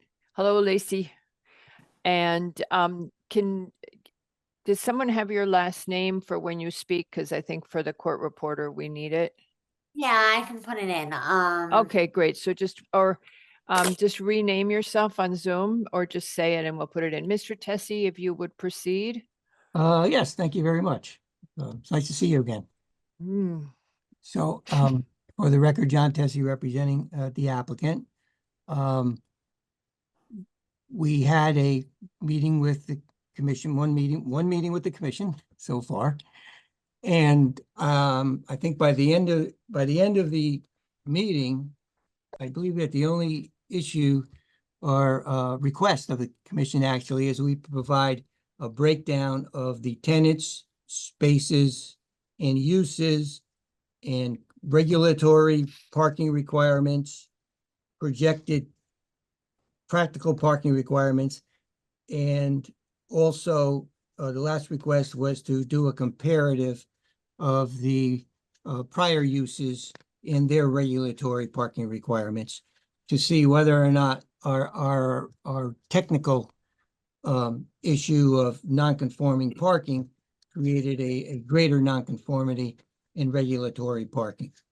And I believe that, or I hope that all the commission members have had the opportunity to see the basically the two charts. One was the comprehensive chart and the other was the follow-on chart that we provided on the historical uses in the property, which at the end of the day demonstrate that the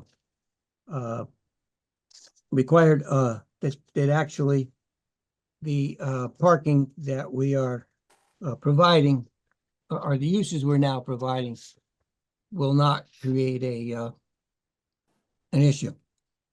So yeah, I there's something that go ahead and I'll interrupt you afterwards. Sorry. Go ahead. Basically, that's it. That was the only issue that we understood that the commission had, so that you could have for your records going forward a template, for lack of a better word, of uses. That's something we've done similarly in situations where you have technical underparking due to non-conforming buildings. I work with the commission and Katie Blankley, I'm dating myself, Katie DeLuca at the time, and also with Patrick at 100. Actually, she's Wigglesworth, but that's okay. Okay, well, I apologize. I'm not. All right. So, Mr. Tessie, let me ask you this question because, Yeah. yeah, I worked on this issue of not increasing the nonconformity. When it was Moon Asiana, the restaurant was approved for 95 seats at lunch. They have now put in the Patsy space at 56 indoor seats. And the new use is supposed to have 36 indoor seats. That right there gets you to 92 indoor seats during the day. And I'm puzzled at then when you're almost the same on seating in the two restaurants, how your table that you gave us, in which you then add the 8 rooms of service for the wellness, how with almost the same amount of restaurant seating in total and 8 rooms of wellness, your parking demand declines from, wait for it. Bianca says I keep getting this wrong.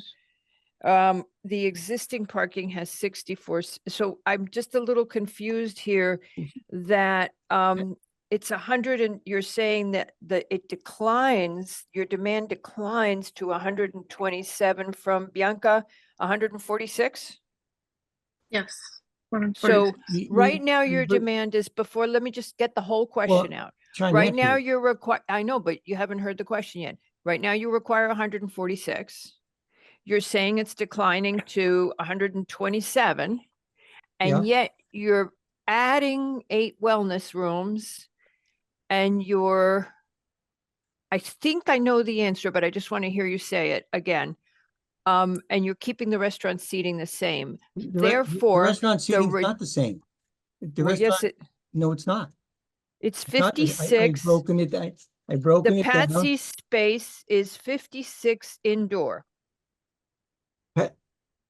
Look at your Patsy table. Space, yes. Let's get the Okay. Patsy space has 11 bar seats. Here's one of the big differences. Yeah, it's 50. Let me explain. I'm happy to explain it to you. No, let me just keep going because I think I know the answer. The answer should be that it's because Lucenti moved into the wine place. I don't think it's your restaurant. I don't think it's the proposed use is less. I think it's because of Lucenti going into the wine place.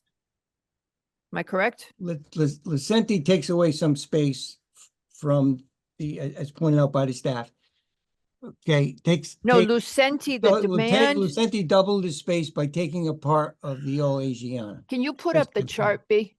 Now, what I can explain to you in the charts, I broke down the parking requirements based upon seating, the actual seating for Patsy's and the actual approved seating for Asiana. And these numbers are all in your no, this is the wrong chart because it doesn't have the previous uses. They're on two it. charts. They're 2 charts, right? This is So 146 is the previous. Okay, go back. But let All me right. explain to you that 36 of what happened is when Asiana had essentially 2 bars. Asiana had, and it's in the seasonal dining approvals. It's in your records for Asiana. Asiana had 36 bar seats. You have to remember that bar seats are counted 1 per 2. 2 restaurant table seats 1 are to 3 2 for versus 1. restaurant tables at 1 to 3. And plus the number of seats is slightly lower. But you take the combination of the number of seats being slightly lower and the fact that they had so many bar seats, 36 versus 11, and then you can see where you get the differences in the restaurant that I'm showing you. And then we had how and then many? the other areas where Got it. the barber shop and the beauty salon that existed until just recently had a greater number of required parking because, you know, those are one seat, two for every station or table. And it's that combination that puts us in a position where it actually needed 146 versus the 127 today. But those are the Okay. areas. And what about when Lucenti's moves into the Winewise space? Winewise is one space for every 150. Correct. And Lucenti's is less. So that's another offset, correct? A little bit. Yes, a little bit. Okay. Do But, you think the little that bits you all could add up to that manage 20 once seat again, difference. if we were to move forward with this, do you think you could put this in a way that actually says all of that succinctly? Because it is difficult even now that we How about, I'll work with staff. Yep. I'm happy to work with Bianca. We've got all the data here. I'll put it in a combination of a narrative. You know, if we can close and get an approval, we much appreciate it. And just note that Yes, we but will consolidate this information working Yeah. with staff. So Bianca, what I'm getting at is that even with those tables, a commission comes along in 10 years when all of us are not around.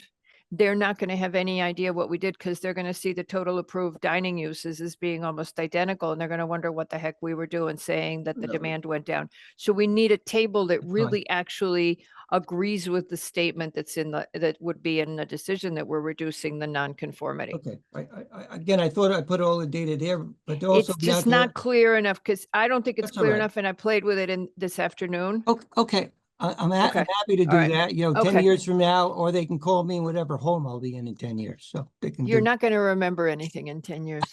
It'll be Barely so remember now. traumatized from these meetings, you won't be able to remember them. Mr. Yeski. Okay.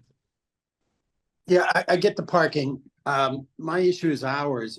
Mr. Tessie, are you concerned that these two restaurants are, all these are averages? There's one per three, the one for two and everything else. But there's a significant overlap, if nothing else, between the two restaurants, and they're added to by some of the other retailers. Well, what we That's tried to, right, yeah, trying to get a we- parking space. Yeah. In the back of the building. Yeah. It was packed. The front was packed. Well, Go ahead. Mr. Tessie, let him ask you. Oh, the I thought I was question. answering this question. No, I'm ready. I just. Okay, go ahead. Yeah. No, I think what we tried to do is break down the actual uses. Alyssa may or may not be listening in at this stage, but I went through the parking demand before 4 and parking demand after 4 analysis with her.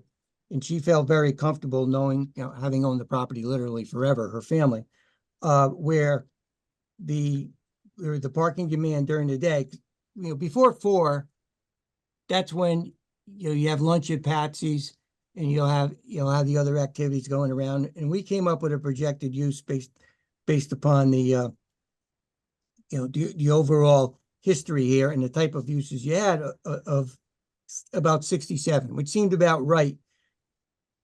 It seemed about right and comfortable because she wanted to make sure that we were comfortable. And we played with them, but we worked on those numbers based upon actual use. She wanted to make sure that we were giving you actual numbers and projections based on her experience there.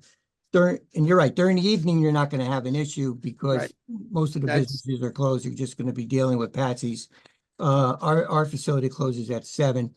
So, but during the day, we spent a lot of time talking about it. She wouldn't have entered into this deal if she weren't comfortable. She said it before, I think on record. If she weren't comfortable with her parking lot being able to handle it, we wouldn't be where we are today. So the answer is yes, we are comfortable. So did you include that in the explanation the chair has asked for, the simplification? Yeah, I did it in chart form, and I said we can create a narrative, and I'll work with Bianca on it. Absolutely. Yeah, I mean, it's just been, it was hard to follow. I mean, I'm sure it makes a lot of sense to Mr. Tessie, but when you're trying to understand that, because what our decision has to be based that this does not increase the nonconformity. Right. Well, and Mr. Tessie gave us the information for that, and even then, I was having trouble with it this afternoon and I'm usually, Okay. so I wanted to make sure that somebody else who's cold in 10 years doesn't say, Okay. what did the commission do? Well, I was quite proud of it, but I've been proud of worse things, I guess. Okay. But I worked with Bianca. I thought she understood it and appreciated it. She and understood Melissa, it, but I we'll- wasn't talking to her. Mr. Yeski, go ahead. we'll make No, it- I get where Mr. Tessie was going. I was concerned about the day because I ended up parking in Whole Foods. Oh, my Lord. Whole Foods is Sorry. a whole nother parking situation. I'm glad that this landlord is happy. Yeah, because she has Whole Foods next door, but during the day, it's even worse. So, I mean, Well, what can I say? That daytime is what concerned me, not so much after 7 o'clock. And we've had this thing on Greenwich Avenue. Only this was worse in the sense of it's a very constricted area in the back of that building.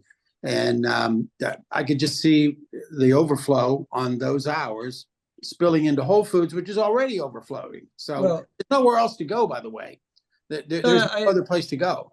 No, I appreciate that, but we've submitted pictures, Alyssa has, because a number of pictures of during the week, during school year in Oakville, and they're in a record where that parking lot was basically at worst half full. That's why Asiana left, and you have Patsy's. Have you been in Patsy's? Can you get a reservation to get in Patsy's? You, John, you mentioned that. you got big pool. You could get it anywhere. You own restaurants. Yeah, but he lives in Naples. Patsy's. In fact, my wife was asking me where we should go this weekend. There you go. All right. Well, look, it's been a long night. I would appreciate everything you're saying. I thought we've laid out a template here. We can refine it to your satisfaction. We again respectfully request that you close this and make it affirmative, obviously, our belief. Decision here. We think that we've provided a good template or record for you, and we can certainly accommodate your desire to have it more user-friendly, what I submitted. Okay. Thank you. Do we have any questions, any comments from the public regarding this application at 136 East Putnam? This is for a space to partly replace where Asiana and Moon were. Any questions from the public or comments? Please raise your virtual hand. All right, we've only got about 20 people left anyway. Okie dokie. Does anybody have any objection to closing this application at this time or have any outstanding questions? Seeing no objection, this application is hereby closed. Thank you, Mr. Tessie. Thank you. Have a good evening. Thank you much. Oh, bye-bye. Now that I know your Night. last name, bye-bye, Ms. Tisch. Bye-bye, Ms. Zucker. Night, Good Lacey. luck. Bye-bye. Thank you Bye. very much. Thank you. Good night, Lauren. Good night. Thanks, John. Take care. Bye. All righty. So now we go to neighbor. And representing the applicant would be? Is Brent Hill. Oh, that's right. Oh, there he is. You got him? Yeah. Hello, Mr. Hill, if you would unmute, I'm going to read your application. This is an application from Neighbor to Neighbor, Inc. with the consent of its landlord, the Parish of Christ Church, Greenwich, for a final site plan and special permit to extend its operating hours and also to have additional evening hours to allow meetings and to have one more refuse pickup per week. And with that, hello, Mr. Hill. Hello, good evening, Madam Chair. Good evening, commissioners and town officials. Oh, we're just commissioners. Yes. We're not town officials. I thought Patrick was technically a town. Okay. But that's good. Oh, maybe he is. Yeah, I didn't think about that that way. He's, yeah, something. Okay, go ahead, Mr. Hill. Oh, yes. So, go ahead. I'm sorry, Madam Yeah, Chair. no, just describe again what you're proposing and then the commission will just ask you questions. Okay, certainly. I think it's pretty cut and dry. First, I'd like to say that next year, 2025, will be the 50th anniversary of Neighbor to Neighbor, and we're very appreciative of the town for their support over the years. And we look forward to continuing to serve the community for as long as there's a need. So what we would like to do is open up our operations a half hour earlier and also extend the hours in the afternoon and in the evenings on Thursdays, and also to add Wednesdays. That's just to better accommodate some of our clients. Many of our clients drop their kids off for school and then try to come to us. We're just trying to make it more convenient for our clients. In addition to that, previously, before we were in our beautiful new building, we had Wednesday hours, and we would like to continue that tradition and to have Wednesday afternoon hours, to be more specific. So we'd like to continue by having Wednesday afternoon hours. And also, it's been a long day. I'm sorry, I've been on since 4 o'clock. So have we. Like you all have been. Yeah. So also, right now we have trash pickup just 2 days a week, and we would like to add an additional day. Majority of that is actually not really trash, it's really recyclables. You can imagine we get a considerable amount of cardboard boxes with items that we purchase for our clients. So we would like to be able to have an extra day. And also we would like to be able to call to have our refuse picked up if we find that we've got a large amount of boxes lying around. We would like to, on an emergency basis, in addition to 3 days, if in any given week or month we say, hey, we're filled up, we really need to get this picked up. So our trash bin and our recycle bins are located in between our building and the building owned by the church. So as a courtesy to our neighbors behind us, we did not put the trash bins in the back where the neighbors will be able to see the trucks. So there shouldn't be any disruption with us getting additional pickup, because it's usually during the day. And for any residents in the condos behind us during the day, they wouldn't be bothered by that, because once again, it's in the front of our building, not in the rear of the building where our neighbors are. So we're trying to be global citizens, good global citizens, and we really like to be able to amp up our recycling program. Thank you. Any questions from the commission? No? Okay, I had one question from you. We got a comment from our traffic consultant, and they just wanted, if I read this correctly, they just wanted clarification on, here it goes, that how, if you would just tell us how the increased hours of operation, I know you described it the last time, but a couple of commissioners asked this yesterday as well, how the increased hours of operation will alleviate bottlenecks. How will it alleviate bottlenecks? We're finding right now a number of our clients come to us exactly at the 8:30 early in the morning, which causes a bit of a backup at our parking facility. So if we're able to open up a half hour earlier, parents that are dropping their kids off at school, most of our parents' children go to schools in the western part of town. And so when they make that trek over to us directly from those schools, they usually have to wait until we open at 8:30. So if we're able to open up at 8 o'clock, that will alleviate that bottleneck that we see in our parking lot. Okay. Mr. Levy. Thank you, Madam Chair. Mr. Hill, thank you for coming in front of us. We're happy to try to help you out here. And can you just describe what happened? Are you having an overflow of boxes and material for recycling right now? And what do you do with it? So we leave them in the interior of our building in bins, and then once the company comes to empty up the bins, the exterior bins, then we're able to take those boxes outside. But right now, there are definitely occasions where we have to leave those boxes in our facility. Is there any fire code violation to have them stacked in the inside? No, sir. They're contained in a container right by our door, so it's not a fire hazard. No. Okay. Thank you. Okay. Mr. Wells. Thank you, Madam Chair. Mr. Hill, could you comment a little bit about trends? Are you seeing an increased number of clients, increased number of food pickups, over the last couple of years, maybe the last 5 years, or is it steady state for you all? No, unfortunately, we have seen an increase in clients. We've seen about 18% increase in clients over the last year. Okay. And follow-up question, do you also serve communities outside of Greenwich? So someone from Stamford has a need, or are they able to come here as well? Or is it really restricted to Greenwich residents? So we have 3 programs. We have our supplemental food for residents of Greenwich only. We also have household essentials and personal care items, which is just for residents of Greenwich.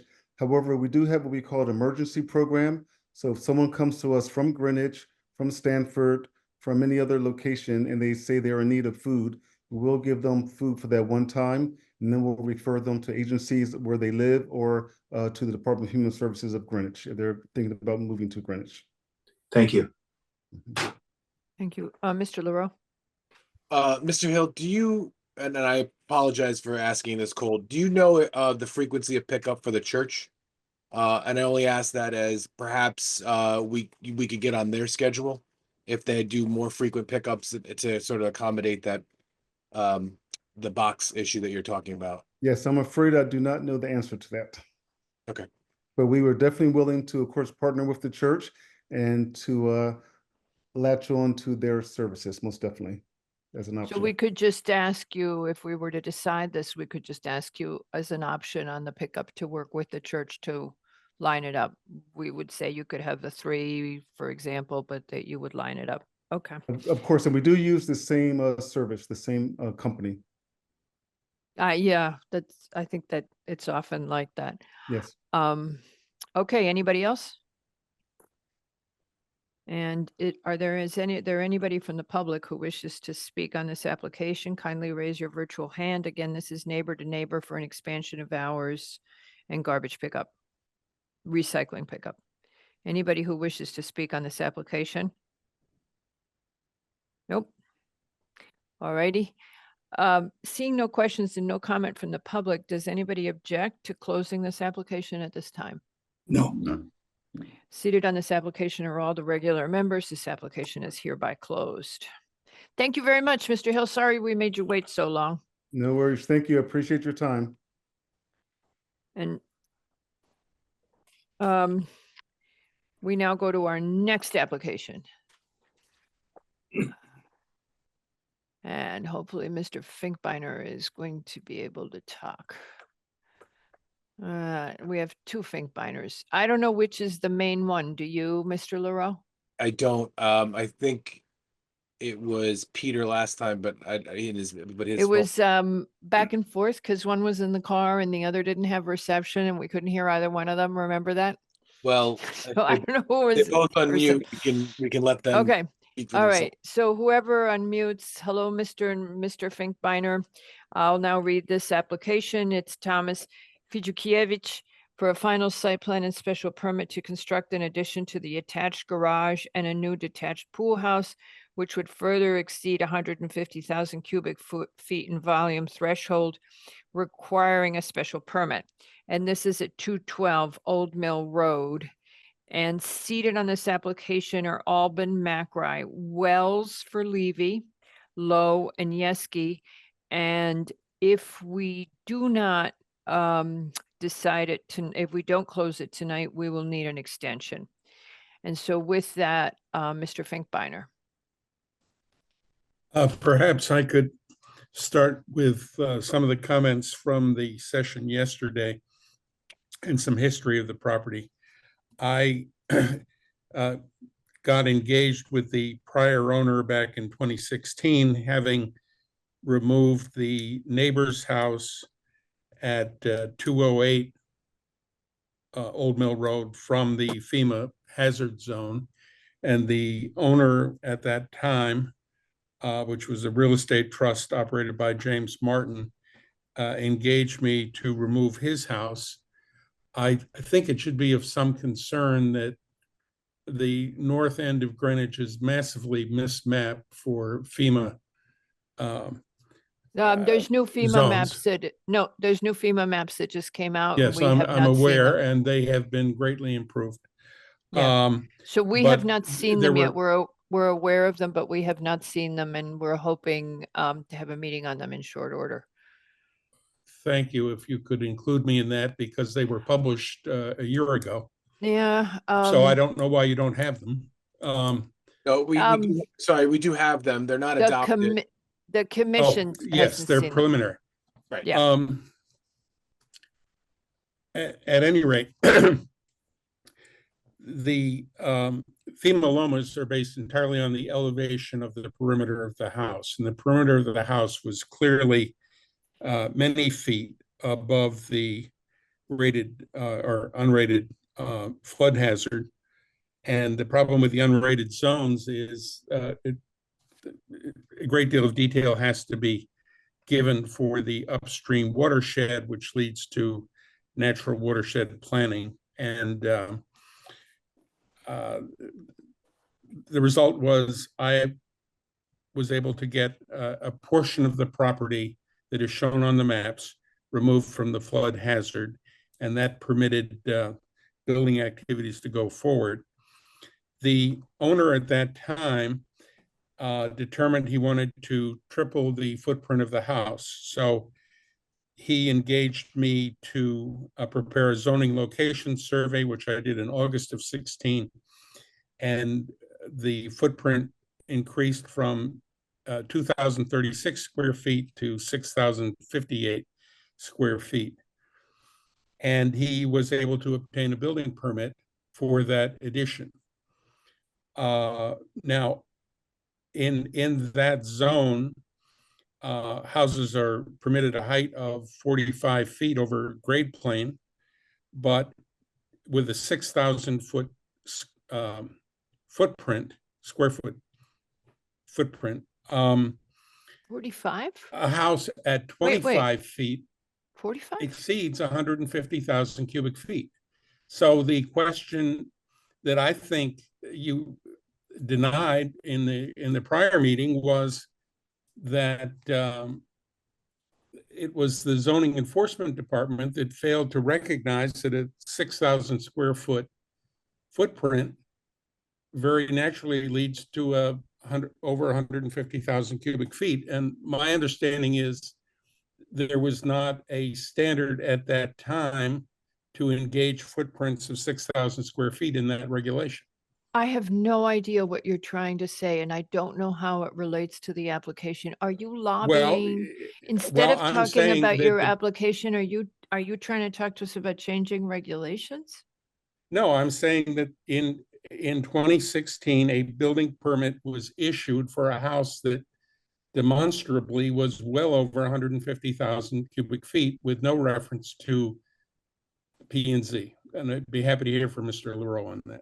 Ma'am, Patrick, please go ahead. Can I just back up 1 second, Mr. Finkbeiner or Michael Finkbeiner? I think without confusing everything. Yeah, I You think you have to mentioned say the whole thing. 45-foot maximum height. There is no. Yeah, what are you talking has about? that. So I just want to make sure this is an RA4 lot. So it's 50 foot, right? So I just want to make sure that Oh, well, I didn't mishear you. I'm saying that 25 feet in height over that footprint is in excess of 150,000. Understood. So clearly there was a lapse in procedure with zoning enforcement. Oh, well, not, and wait a second. this- Hold on. Oh, hold on a Well, second.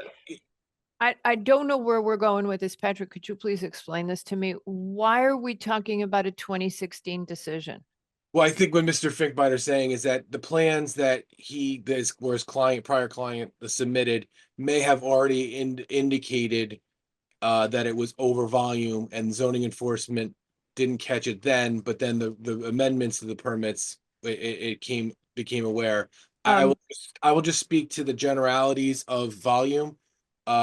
Typically, I would say when you have a house with standard, or now standard, I should say, 10-foot ceilings, a footprint of around 8,500 square feet would generally be the point where we would suspect that a building would be over volume.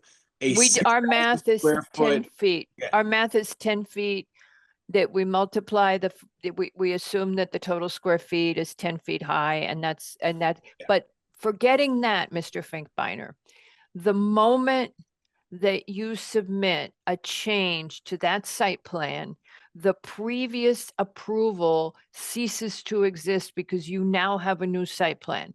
Therefore, whether somebody made a mistake. There was no approval.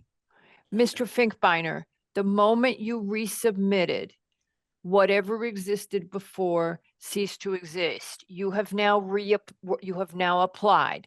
You applied, got a building permit of some kind, that is an approval. But when you got a building permit, it was based on a specific site plan in 2016. Now you have a different site plan, you have to resubmit, and this time somebody said, wow, it's over volume. Can we move on? We are legally entitled to review the over volume at this point. There is no Yes, reason but- okay, I mean, you're spending time on 2016 when that's not the issue before us. Right now, it's the Well- current site plan that is before us. Well, without trying to be a lawyer, I'm raising the issue of equitable estoppel that this It's addition not- was built. Mr. Finkbeiner, I don't understand why you're raising it. The moment you changed the plans for this building, which you have done, you now are filing an application. And the moment you file the application, it is reviewed de novo. I It does not, you understand. don't get to keep a mistake that somebody made on a different site plan. We did have an argument with a very good lawyer about this the other day, but I don't know why you're talking about that. Could we get to Well- your application? Unless you don't want to have an application, and then we'll just act on what you don't want to have. No, I know Mr. Macri has issues he wants to move on to, and I'm trying to make the point that many decisions have already gone through the construction phase and are already existing and were not acknowledged yesterday in your meeting. And I'm looking forward to the bad cop. Oh, yeah, that was right, If- Mr. Macri. You know, I asked Nick when he was going to be bad cop, and he's already used it up for the night, so he can't do it anymore. He did it on the stuff I didn't want him to be bad cop on. Fine, let's get to those questions then. Let's get to those questions. So, Mr. Macri, you're going to have to trade very gently here. Go ahead. Oh, I'm coming in like an elephant. Mr. Michael Finkbeiner, has a volume calculation been done by a registered architect in the state of Connecticut for this home, for this application we're reviewing tonight? No. Okay, so we really don't know. Who's qualified to do those? We don't know if the volume, what the actual volume is. So dispelling that issue, let's move it on. You have an 11,000 square foot house. Okay, that's what I it's would saying. like That's I what it would says. like to- 11,600 square foot house. In my experience, it's over 150,000 cubic. That's why you're here. Now, you have an approved septic system. You're approved by wetlands. You have an approved Yes. building permit, which you're adding to, which is a detached pool house. Yes. Okay. That's 955 square feet. Okay. I think one of the biggest questions that came up that may have been resolved was actually street trees. The town tree wardens resolved that. The street trees were removed for site distance. Is that correct? Great. And I think we have an Yeah, update my- on this. My brother Peter's dealt with the tree warden Okay. on that. And we have an update, I think, on this, that the landscape plan as proposed and as approved by wetlands was on top of the septic tanks, the septic tank and pump chamber. No, not at all. Okay, great. Let's talk about that. But Mr. Leroux? Yeah, thank you, Mr. Macri. So I just, and sorry, I don't mean to cut off the applicant, but we did go over the plans with, again, Environmental Affairs Director today. The landscaping plans, and I'm sorry, I don't have it in front of me. I'm gonna pull it up, but the landscaping plans that Mr. Kinney provided indicated the existing septic field in the planting plan, which led to confusion. The new septic system, there'll be holding tanks in the area near the old.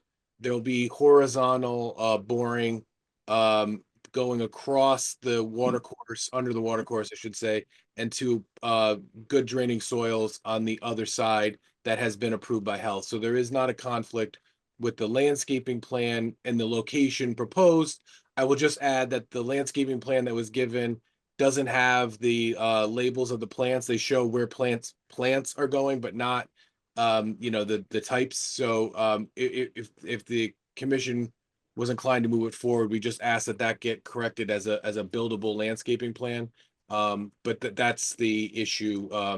So that, yeah, there's just a little confusion on the drawings with the labeling, but the septic is being abandoned. It's near the house site.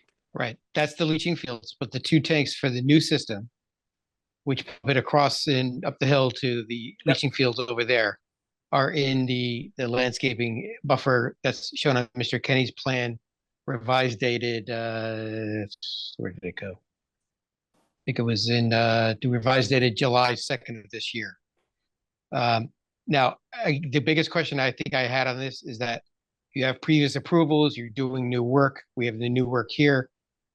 Is there access to the 2 tanks for maintenance?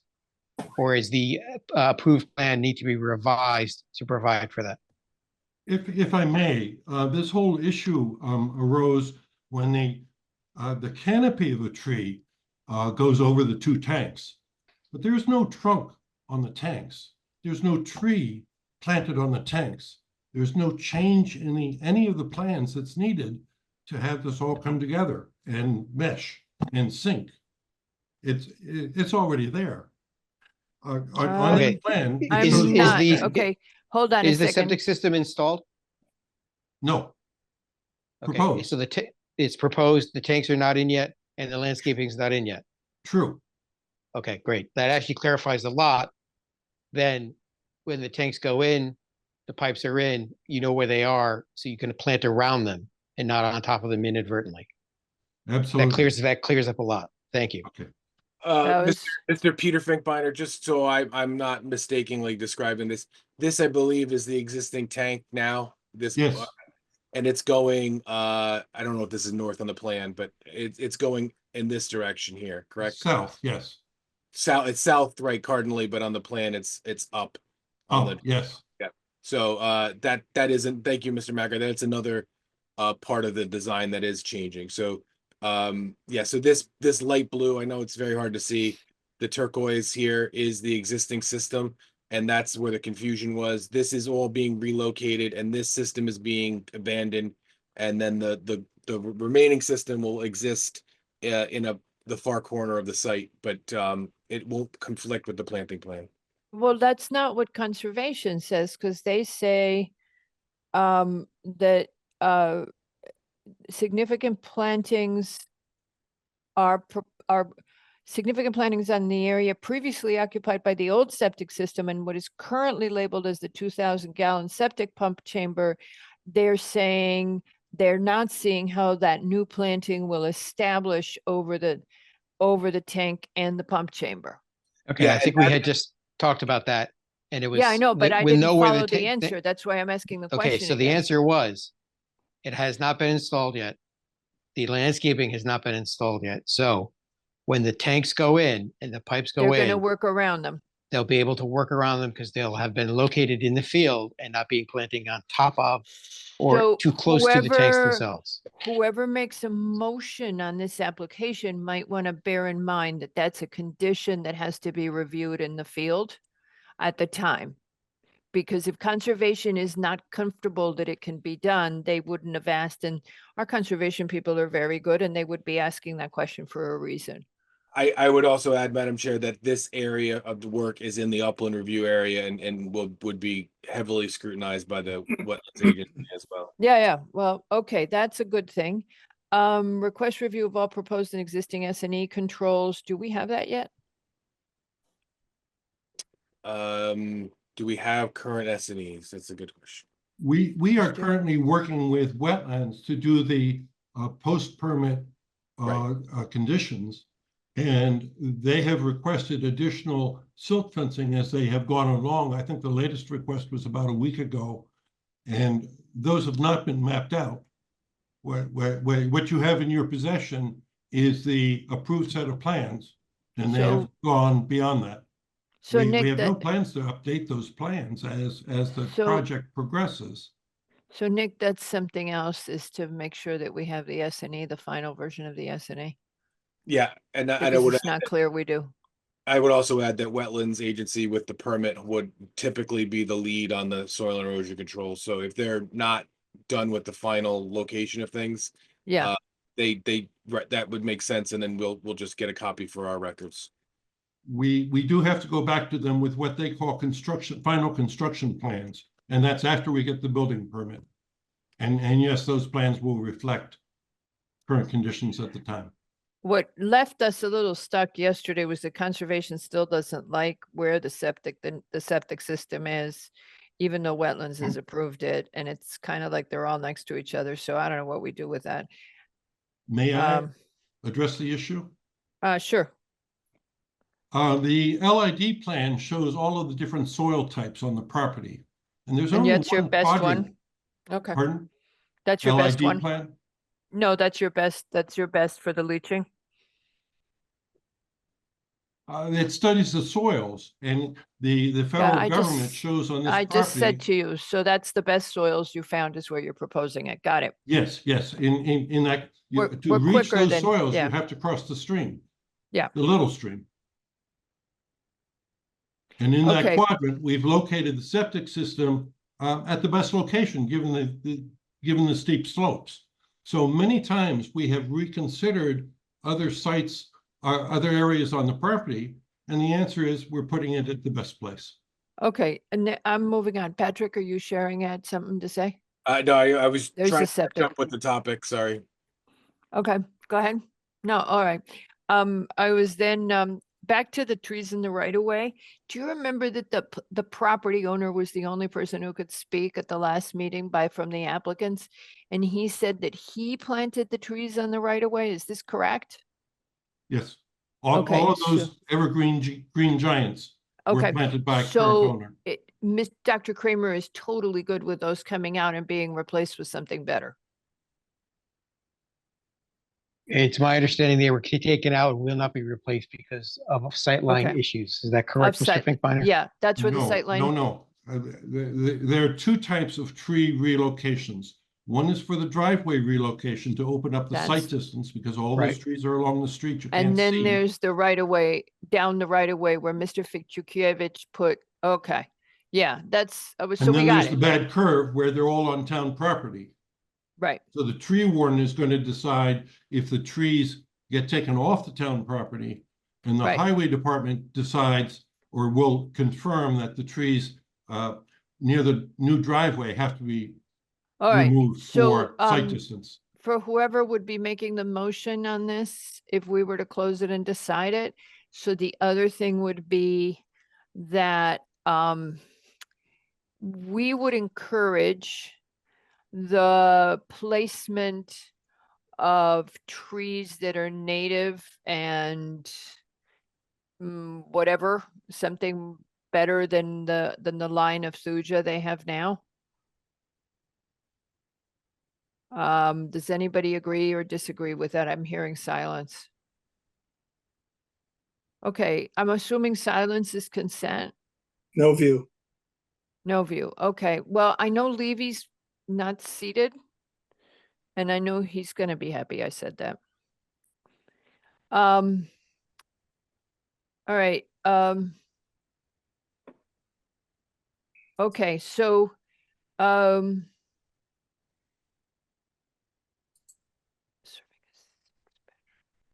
okay, I think you're good on everything else. You're gonna. Okay, one other thing is, for you to give us detail, there's a existing and proposed wooded area that is not fully mapped on your existing conditions survey and the proposed site plan. So that needs to be included. Nick, you probably already captured that. No, actually, Okay, so I'm looking it's- at the site, looking at the site plan and it's here. Yeah, I'm looking The at whole property Jackie's. is there. Okay, I'm looking at Jackie's comments, and in Jackie's comments, it says, oh, where did I lost it. Wooded area needs to be included. Hold on, I'll find it again. If I may.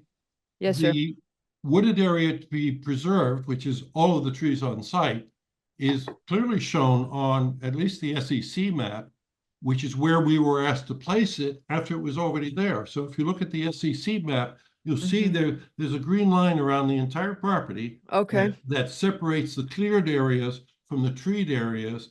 And the note came from the engineering division that we cannot cut any more trees without drainage compensation and all the other things. that Oh, go I'm so along with tree pleased that cutting. they've started saying that. You have no idea how happy that makes me. So that's The already on limits- the SEC so, plan, and that Nick- prohibition was put on us by the So, Wetlands Agency. Nick, while you've got this thing open, Jackie's comment says the limits of the existing and proposed wooded area should be included on the existing conditions survey and proposed site plan,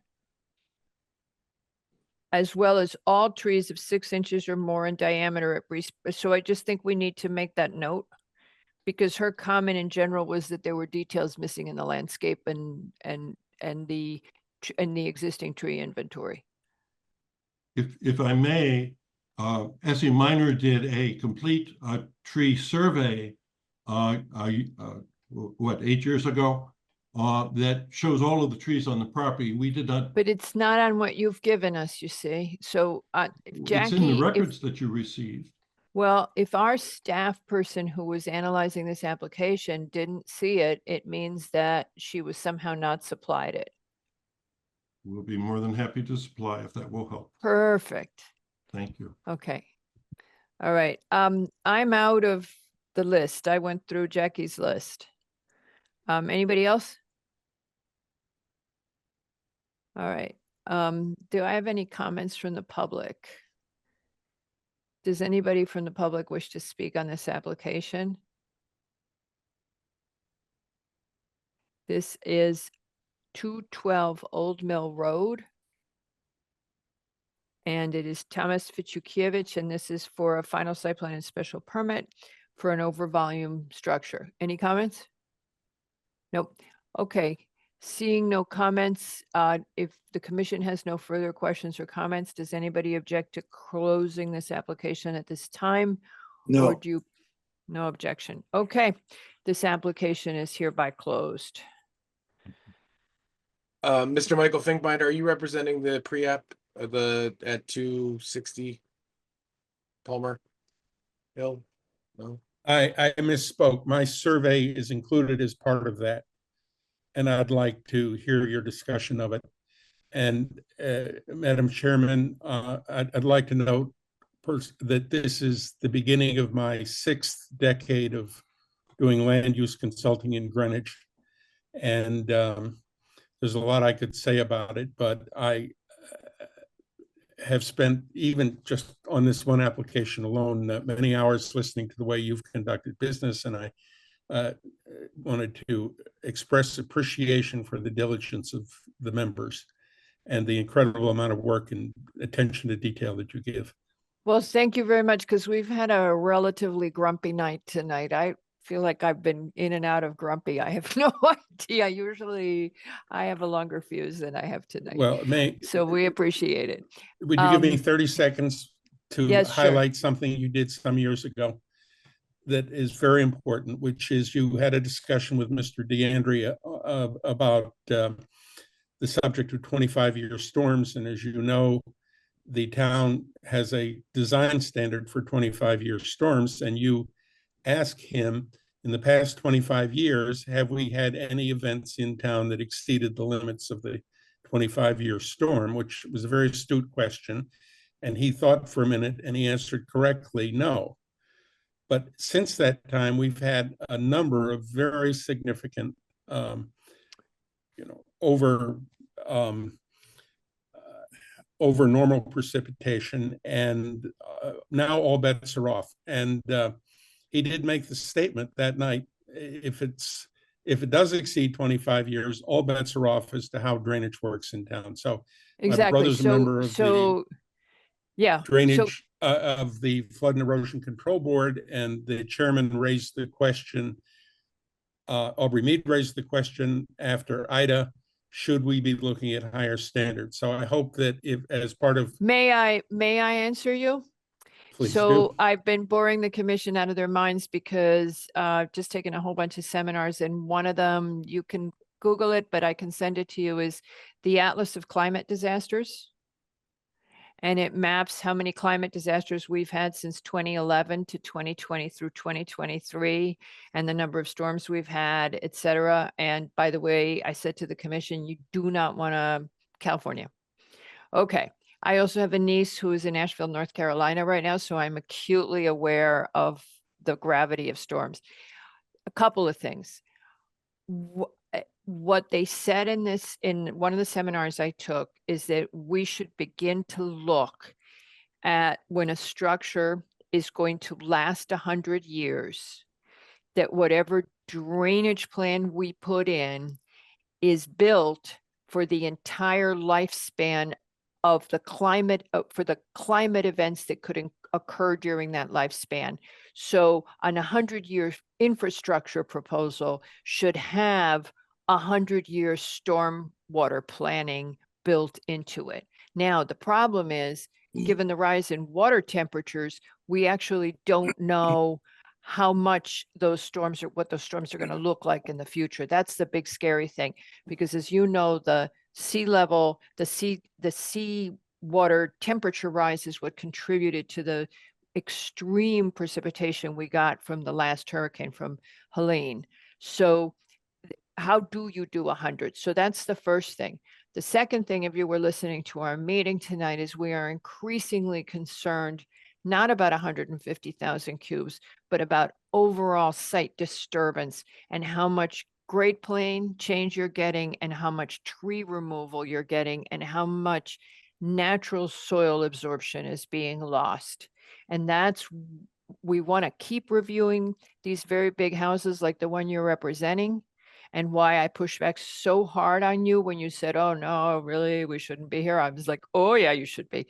Because if we don't keep reviewing this nature of site disturbance, we will miss the opportunity to protect this community. So I'm very passionate about this right now. There's a whole bunch more courses coming up. So we've been asking DPW to consider revising the stormwater manual, and they have actually begun asking for higher standards.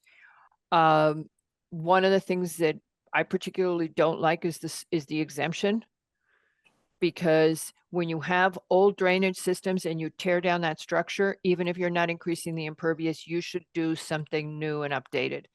But all these changes are hard to make in a town like ours. We are New Englanders, and we're not crazy about moving fast most of the time. So, but yes, Well, we're all over that.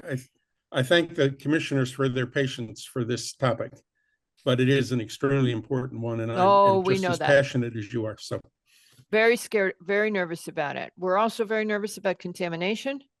And that's another great area of concern. And then the last area of concern is the degree to which we're losing our architectural character with development, and how do we protect what Greenwich is, the leafiness, which we lose in a project like yours, and also the scale. So those are, if I was to sum up what's in the POCD and what we've been working on ever since, those would be it. And now I'm going to get off of my pulpit. thank you. I'll get off of Thank you, mine. gentlemen. Okay, Mr. Basili, you can go home now. Thank you, gentlemen. You can say goodbye to us, though. You got to say goodbye to us. Thank you. It was a nice short night. It wasn't bad once we had dinner, right? It got a little better. Yes, yes. I don't think we're done. I wish I could stay, but I won't. All right. Bye-bye. We'll miss you. All right. Okay, so now we go to our discussion item. Who's representing the discussion item? It was certainly not the Finkbeiner. It is Shiva. The person herself, Ms. Pulepo? Yes, I'm not seeing her here. Hold on. I am not either, and that's a little Okay. concerning. That's okay. Maybe if you've talked to the applicant, maybe you could just tell them what the concerns that were raised at the briefing are, and just prep them for when they do come back. Will do. I just know that people are here to talk about this application explicitly, and now We can't open it without the Oh, applicant being here. I'm expressing just regret that people are here waiting for this. So Ms. Reed and Mr. Voulakis, I assume that you're here, and Ms. Sutton potentially that you're here for this application. The applicant is not here. Oh, and Mr. Longo, hello, Mr. Longo, I know who you are. We can't open it without the applicant being here, so we will have to postpone it. And I apologize that you've been sitting here this whole time, but we legally can't do it without them. We did discuss it yesterday at our briefing, and the commission had a lot of concerns about this application, which we do want to discuss very And much. I'll want to just note discuss. that several of the neighbors here have reached out to our department, and we have received their. Okay. So, I'm really sorry that you had to sit here for 6 hours. But look, we don't have commercials. At least the entertainment is free.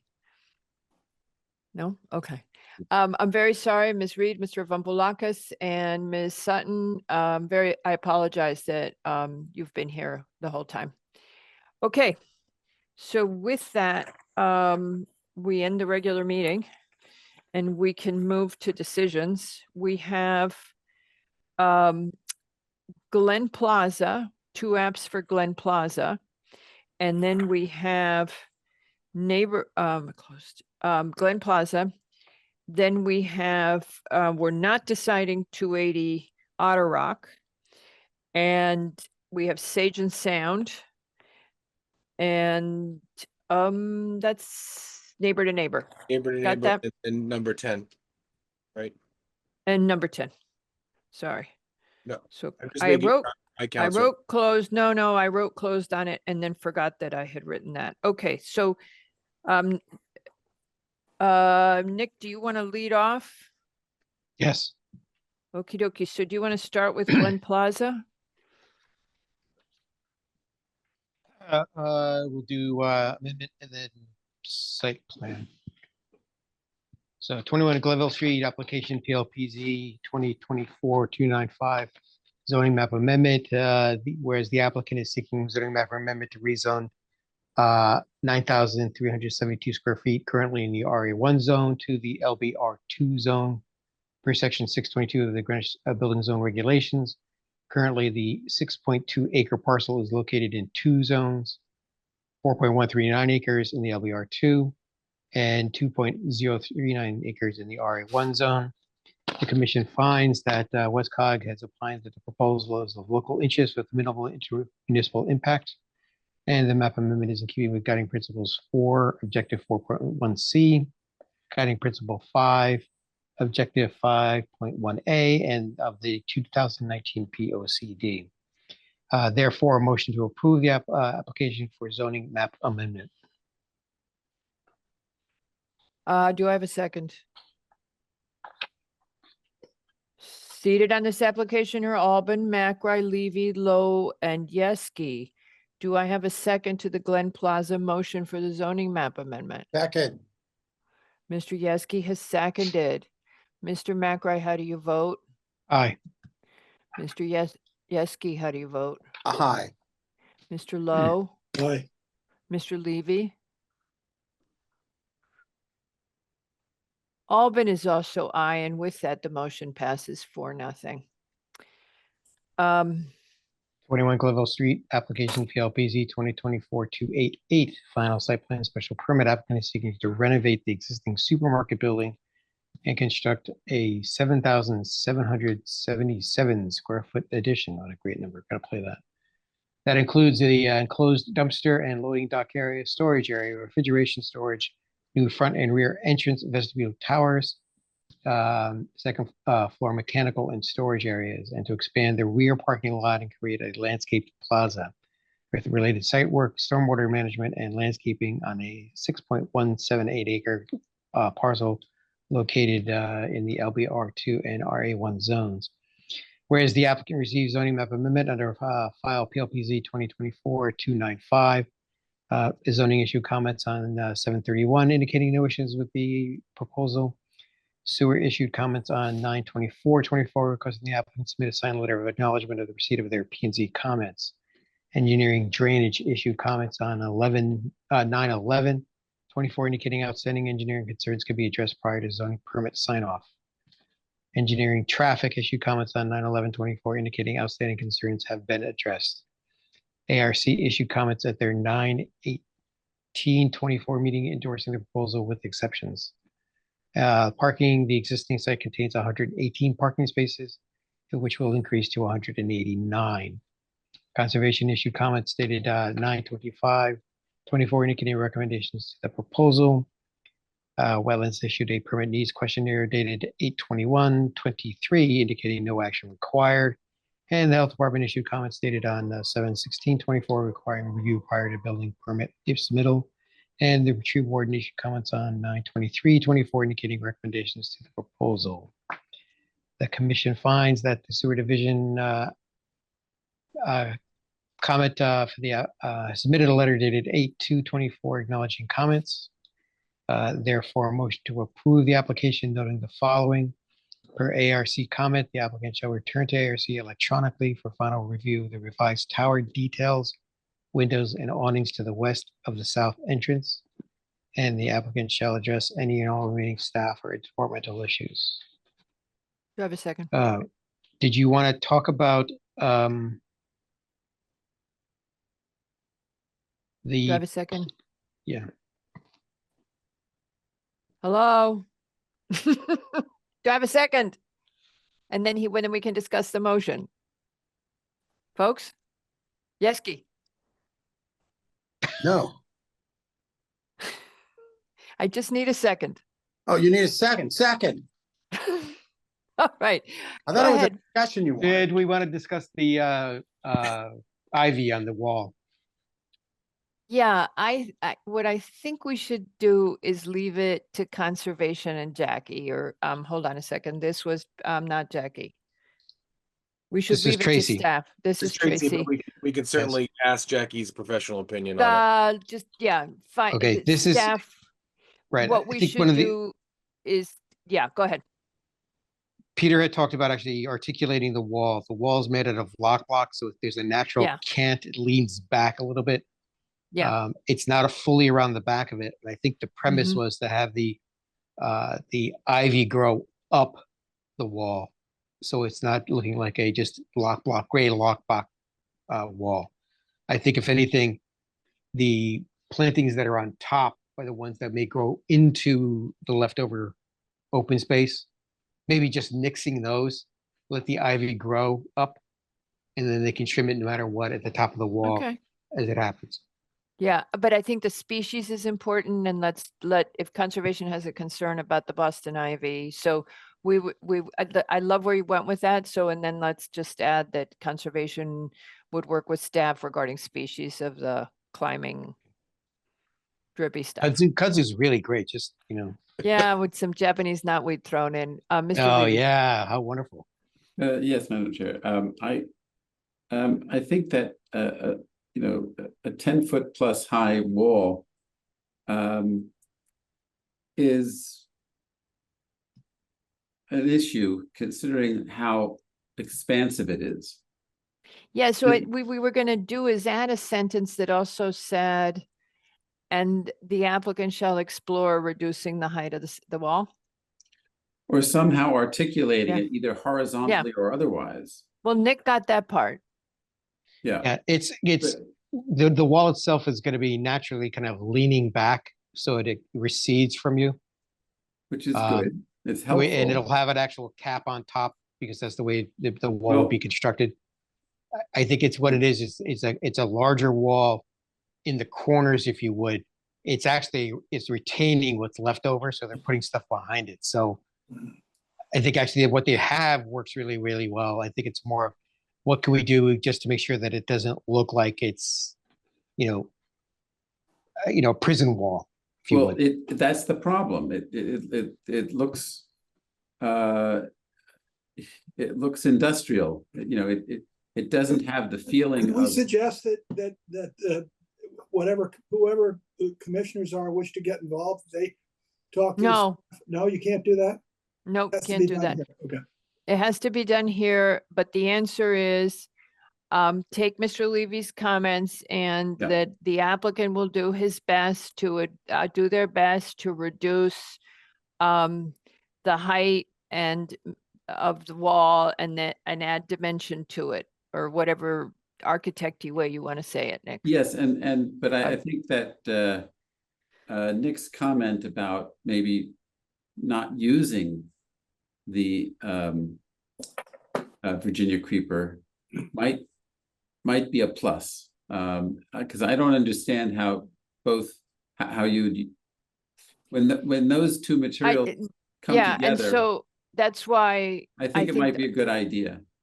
our comment is, like, staff and conservation decide on the species of planting that goes on that wall, Yeah, yeah. with The an other thing eye is- to minimizing maintenance by the owner, maintenance expense by the owner. Because they're not gonna, if we do it so they don't take care of it, it'll look like junk. And a capstone, if you have a capstone that's an inch in thickness on top of a 10-foot wall, I think that's you're missing something Oh, about no, it's, articulating yeah, that. it's thicker, Yeah. it's thicker than that. It's actually integral to the wall itself, the way it's constructed. It's more like 4 inches. Because actually the capstone is the final locking mechanism for the wall itself. I think it would That's be better for 8 inches, though. That's all. If you're gonna have a capstone, it should be something substantial. Not, but anyway, that's something. Okay, so we have compromise, we have some language, the applicant shall make every effort, etc. And Nick can review the language in the decision letter because he knows what we just said. Mhm. And then conservation and staff shall work together to decide on the planting for the wall. And the motion as amended goes forward for vote. Mr. McRae, how do you vote? Aye. Mr. Yeski, Aye. Mr. Levy, Aye. Mr. Lowe? Aye. Albin is also aye, and with that, the motion passes 5-0. And we go to Sage and Sound. As to the application of Sage and Sound LLC and Mill Post Realty LLC for a final site plan and special permit for a change of use from restaurant to a lower level wellness center with classes and an upper level with retail space, cafe, market, and seasonal outdoor dining on a 1.074 acre parcel located at 116 to 136 East Putnam Avenue in the CGBR and CGI zone. Whereas the use would occupy the space between Freebird and Lucenti. The upper level is proposed as a retail cafe with 36 total seats, including 12 seasonal outdoor seats with an entrance on East Putnam Avenue. The lower level would have 8 treatment rooms with an entrance to the rear parking lot on Millbank Avenue. The floors would be connected via interior stairway. Whereas the parking demand associated with the current uses is 146 spaces. Whereas the property has 64 existing spaces and plus 2 ADA spaces and is legally non-conforming as to parking per section 6158 of the BZR. Whereas the applicant provided a statement from Mill Post Realty that the lack of parking is managed by avoiding simultaneous peak demand times for tenants. Whereas as personal service establishment, the wellness center treatment rooms would require 16 parking spaces and the restaurant retail space would require 12 parking spaces. And the total for the proposed use would be 28 parking spaces. Whereas the total parking requirement for all tenants after the proposed change of use would be 127 spaces. Whereas the ZEO issued comments dated 9/12/24 stating no concerns. Whereas on 9/17/24, the health department advised it will need to license this facility, which requires a plan review of the space be submitted prior to application to the building department. Based on that, the health department approved the application. Whereas on 9/23, the sewer division requested acknowledgement of its comments from the applicant, and this was supplied on 9/26.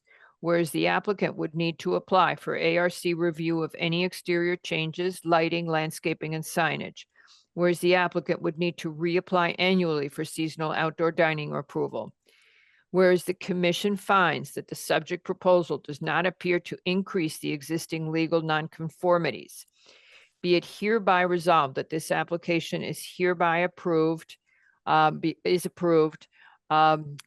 address all outstanding staff and departmental comments, and also provide to P and Z staff a detailed table with the current uses as well as the proposed uses, demonstrating the decrease in the nonconformity in the parking. Do I have a second? Yeski. Yeski has seconded. Madam Jones, it was Jones, yes? Jones? Yes, Jones, how do you vote? Aye. Levy? Aye. Lowe? Aye. Albin is also aye, and with that, the motion passes 5-0, and it's Nick's turn again. Neighbor to neighbor. People on that? Huh? Did you get 5 people on that? I don't Yeah. think she got you. You I didn't said- get me. I don't think you'd, yeah, Madam Chair, I don't think you voted. Oh, okay. Albin is aye. Let me just do it again. Mr. McRae, no, he's recused. Mr. Yeski, how do you vote? Aye. All right, Mr. Levy, Aye. Ms. Jones, Aye. Mr. Lowe, Do 2 ayes make a nay? Aye again. and Albin is also aye, and with that, the motion passes 5-0. There you go. I thought I had it, but hey, you guys know how it gets at the end. All right, Mr. McRae, now we go to neighbor, then 12 Old Mill. 220 East Putnam Avenue, application PLPZ 2024-300 for a final site plan and special permit.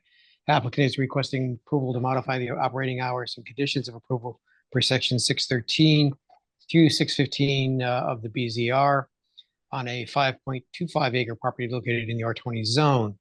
Whereas the applicant received site plan approval on 10/18/16 under file PLPZ 2016-311 and 312. Zoning issue comments on 9/12/24 indicating no issues with the proposal. Sewer division issue comments on 9/11/24 requesting the applicant submit a signed letter acknowledging P&Z comments. And engineering traffic's issue comments on 9/11 indicating outstanding concerns have been addressed. The commission finds that per the sewer division, the applicant has submitted a letter acknowledging comments. Therefore, a motion to approve the application noting the following. So Alani, you're asked with this one. Operating hours to extend from the current 8:30 a.m. opening to 8 a.m. opening Monday through Saturday. End of day operating hours to extend from 12:30 p.m. to 1 p.m. Monday through Saturday. Afternoon operating hours to be added on Wednesdays, 3:30 p.m. to 6:30 p.m. Thursday afternoon closing hours to extend from 5:30 p.m. to 6:30 p.m. Lights off to extend to 7 p.m. daily. Lights off to extend 8 p.m. for a maximum of 3 days per month to accommodate neighbor board meetings and partnering social services agency meetings. 1 additional day of garbage recycling pickup shall be added up from 2. And the applicant can schedule 1 additional trash recycling pickup as required per week during a holiday seasons and special distribution programs. And all remaining conditions of the original 10/18/16 approval shall be adhered to. And the applicant shall address any and all remaining staff or interdepartmental issues. Do you have a second? Second. Mr. Levy has seconded. Does anybody want to discuss the motion? No. Okey dokey. Mr. McRae, how do you vote? Aye. Mr. Yeski? Aye. Mr. Levy? Aye. Mr. Lowe? Aye. Albin is also aye, and with that, the motion passes 5-0. All righty, last one. Okay, 212 Old Mill Road, application PLPZ 2024-248, final site plan special permit. The applicant is seeking to construct additions to a single-family dwelling at a pool house and replace the existing septic system. The proposed improvements will exceed 150,000 cubic feet in volume on a 5.7 acre property located in the R4 zone. Whereas the project is currently under construction and did not previously require P&Z approval. Zoning issue comments on 7/31/24 indicating no issues to the proposal. Engineering drainage issue comments on 8/28/24 indicating outstanding engineering concerns can be addressed prior to zoning permit. Conservation issue comments dated 9/26/24 indicating recommendations to the proposal. Wetlands issued a permit number 2024-039 dated 2/6/2007. Health Department issued comments dated 8/23/24 indicating the approval of a seven-bedroom combined septic system. And EMAC issued comments dated 8/29/24 indicating a favorable review. Therefore, motion to approve the application noting the following. The SE Minor Company existing tree survey shall be provided to P&Z staff for record. The final wetlands, soils and erosions plan shall be provided to planning and zoning staff for record. The final location of the septic tank and adjacent pump chamber shall be indicated on site so as to coordinate with proposed planting locations above.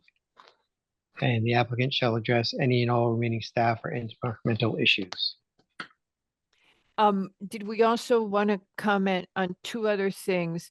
A field review of the planting locations relative to the septic,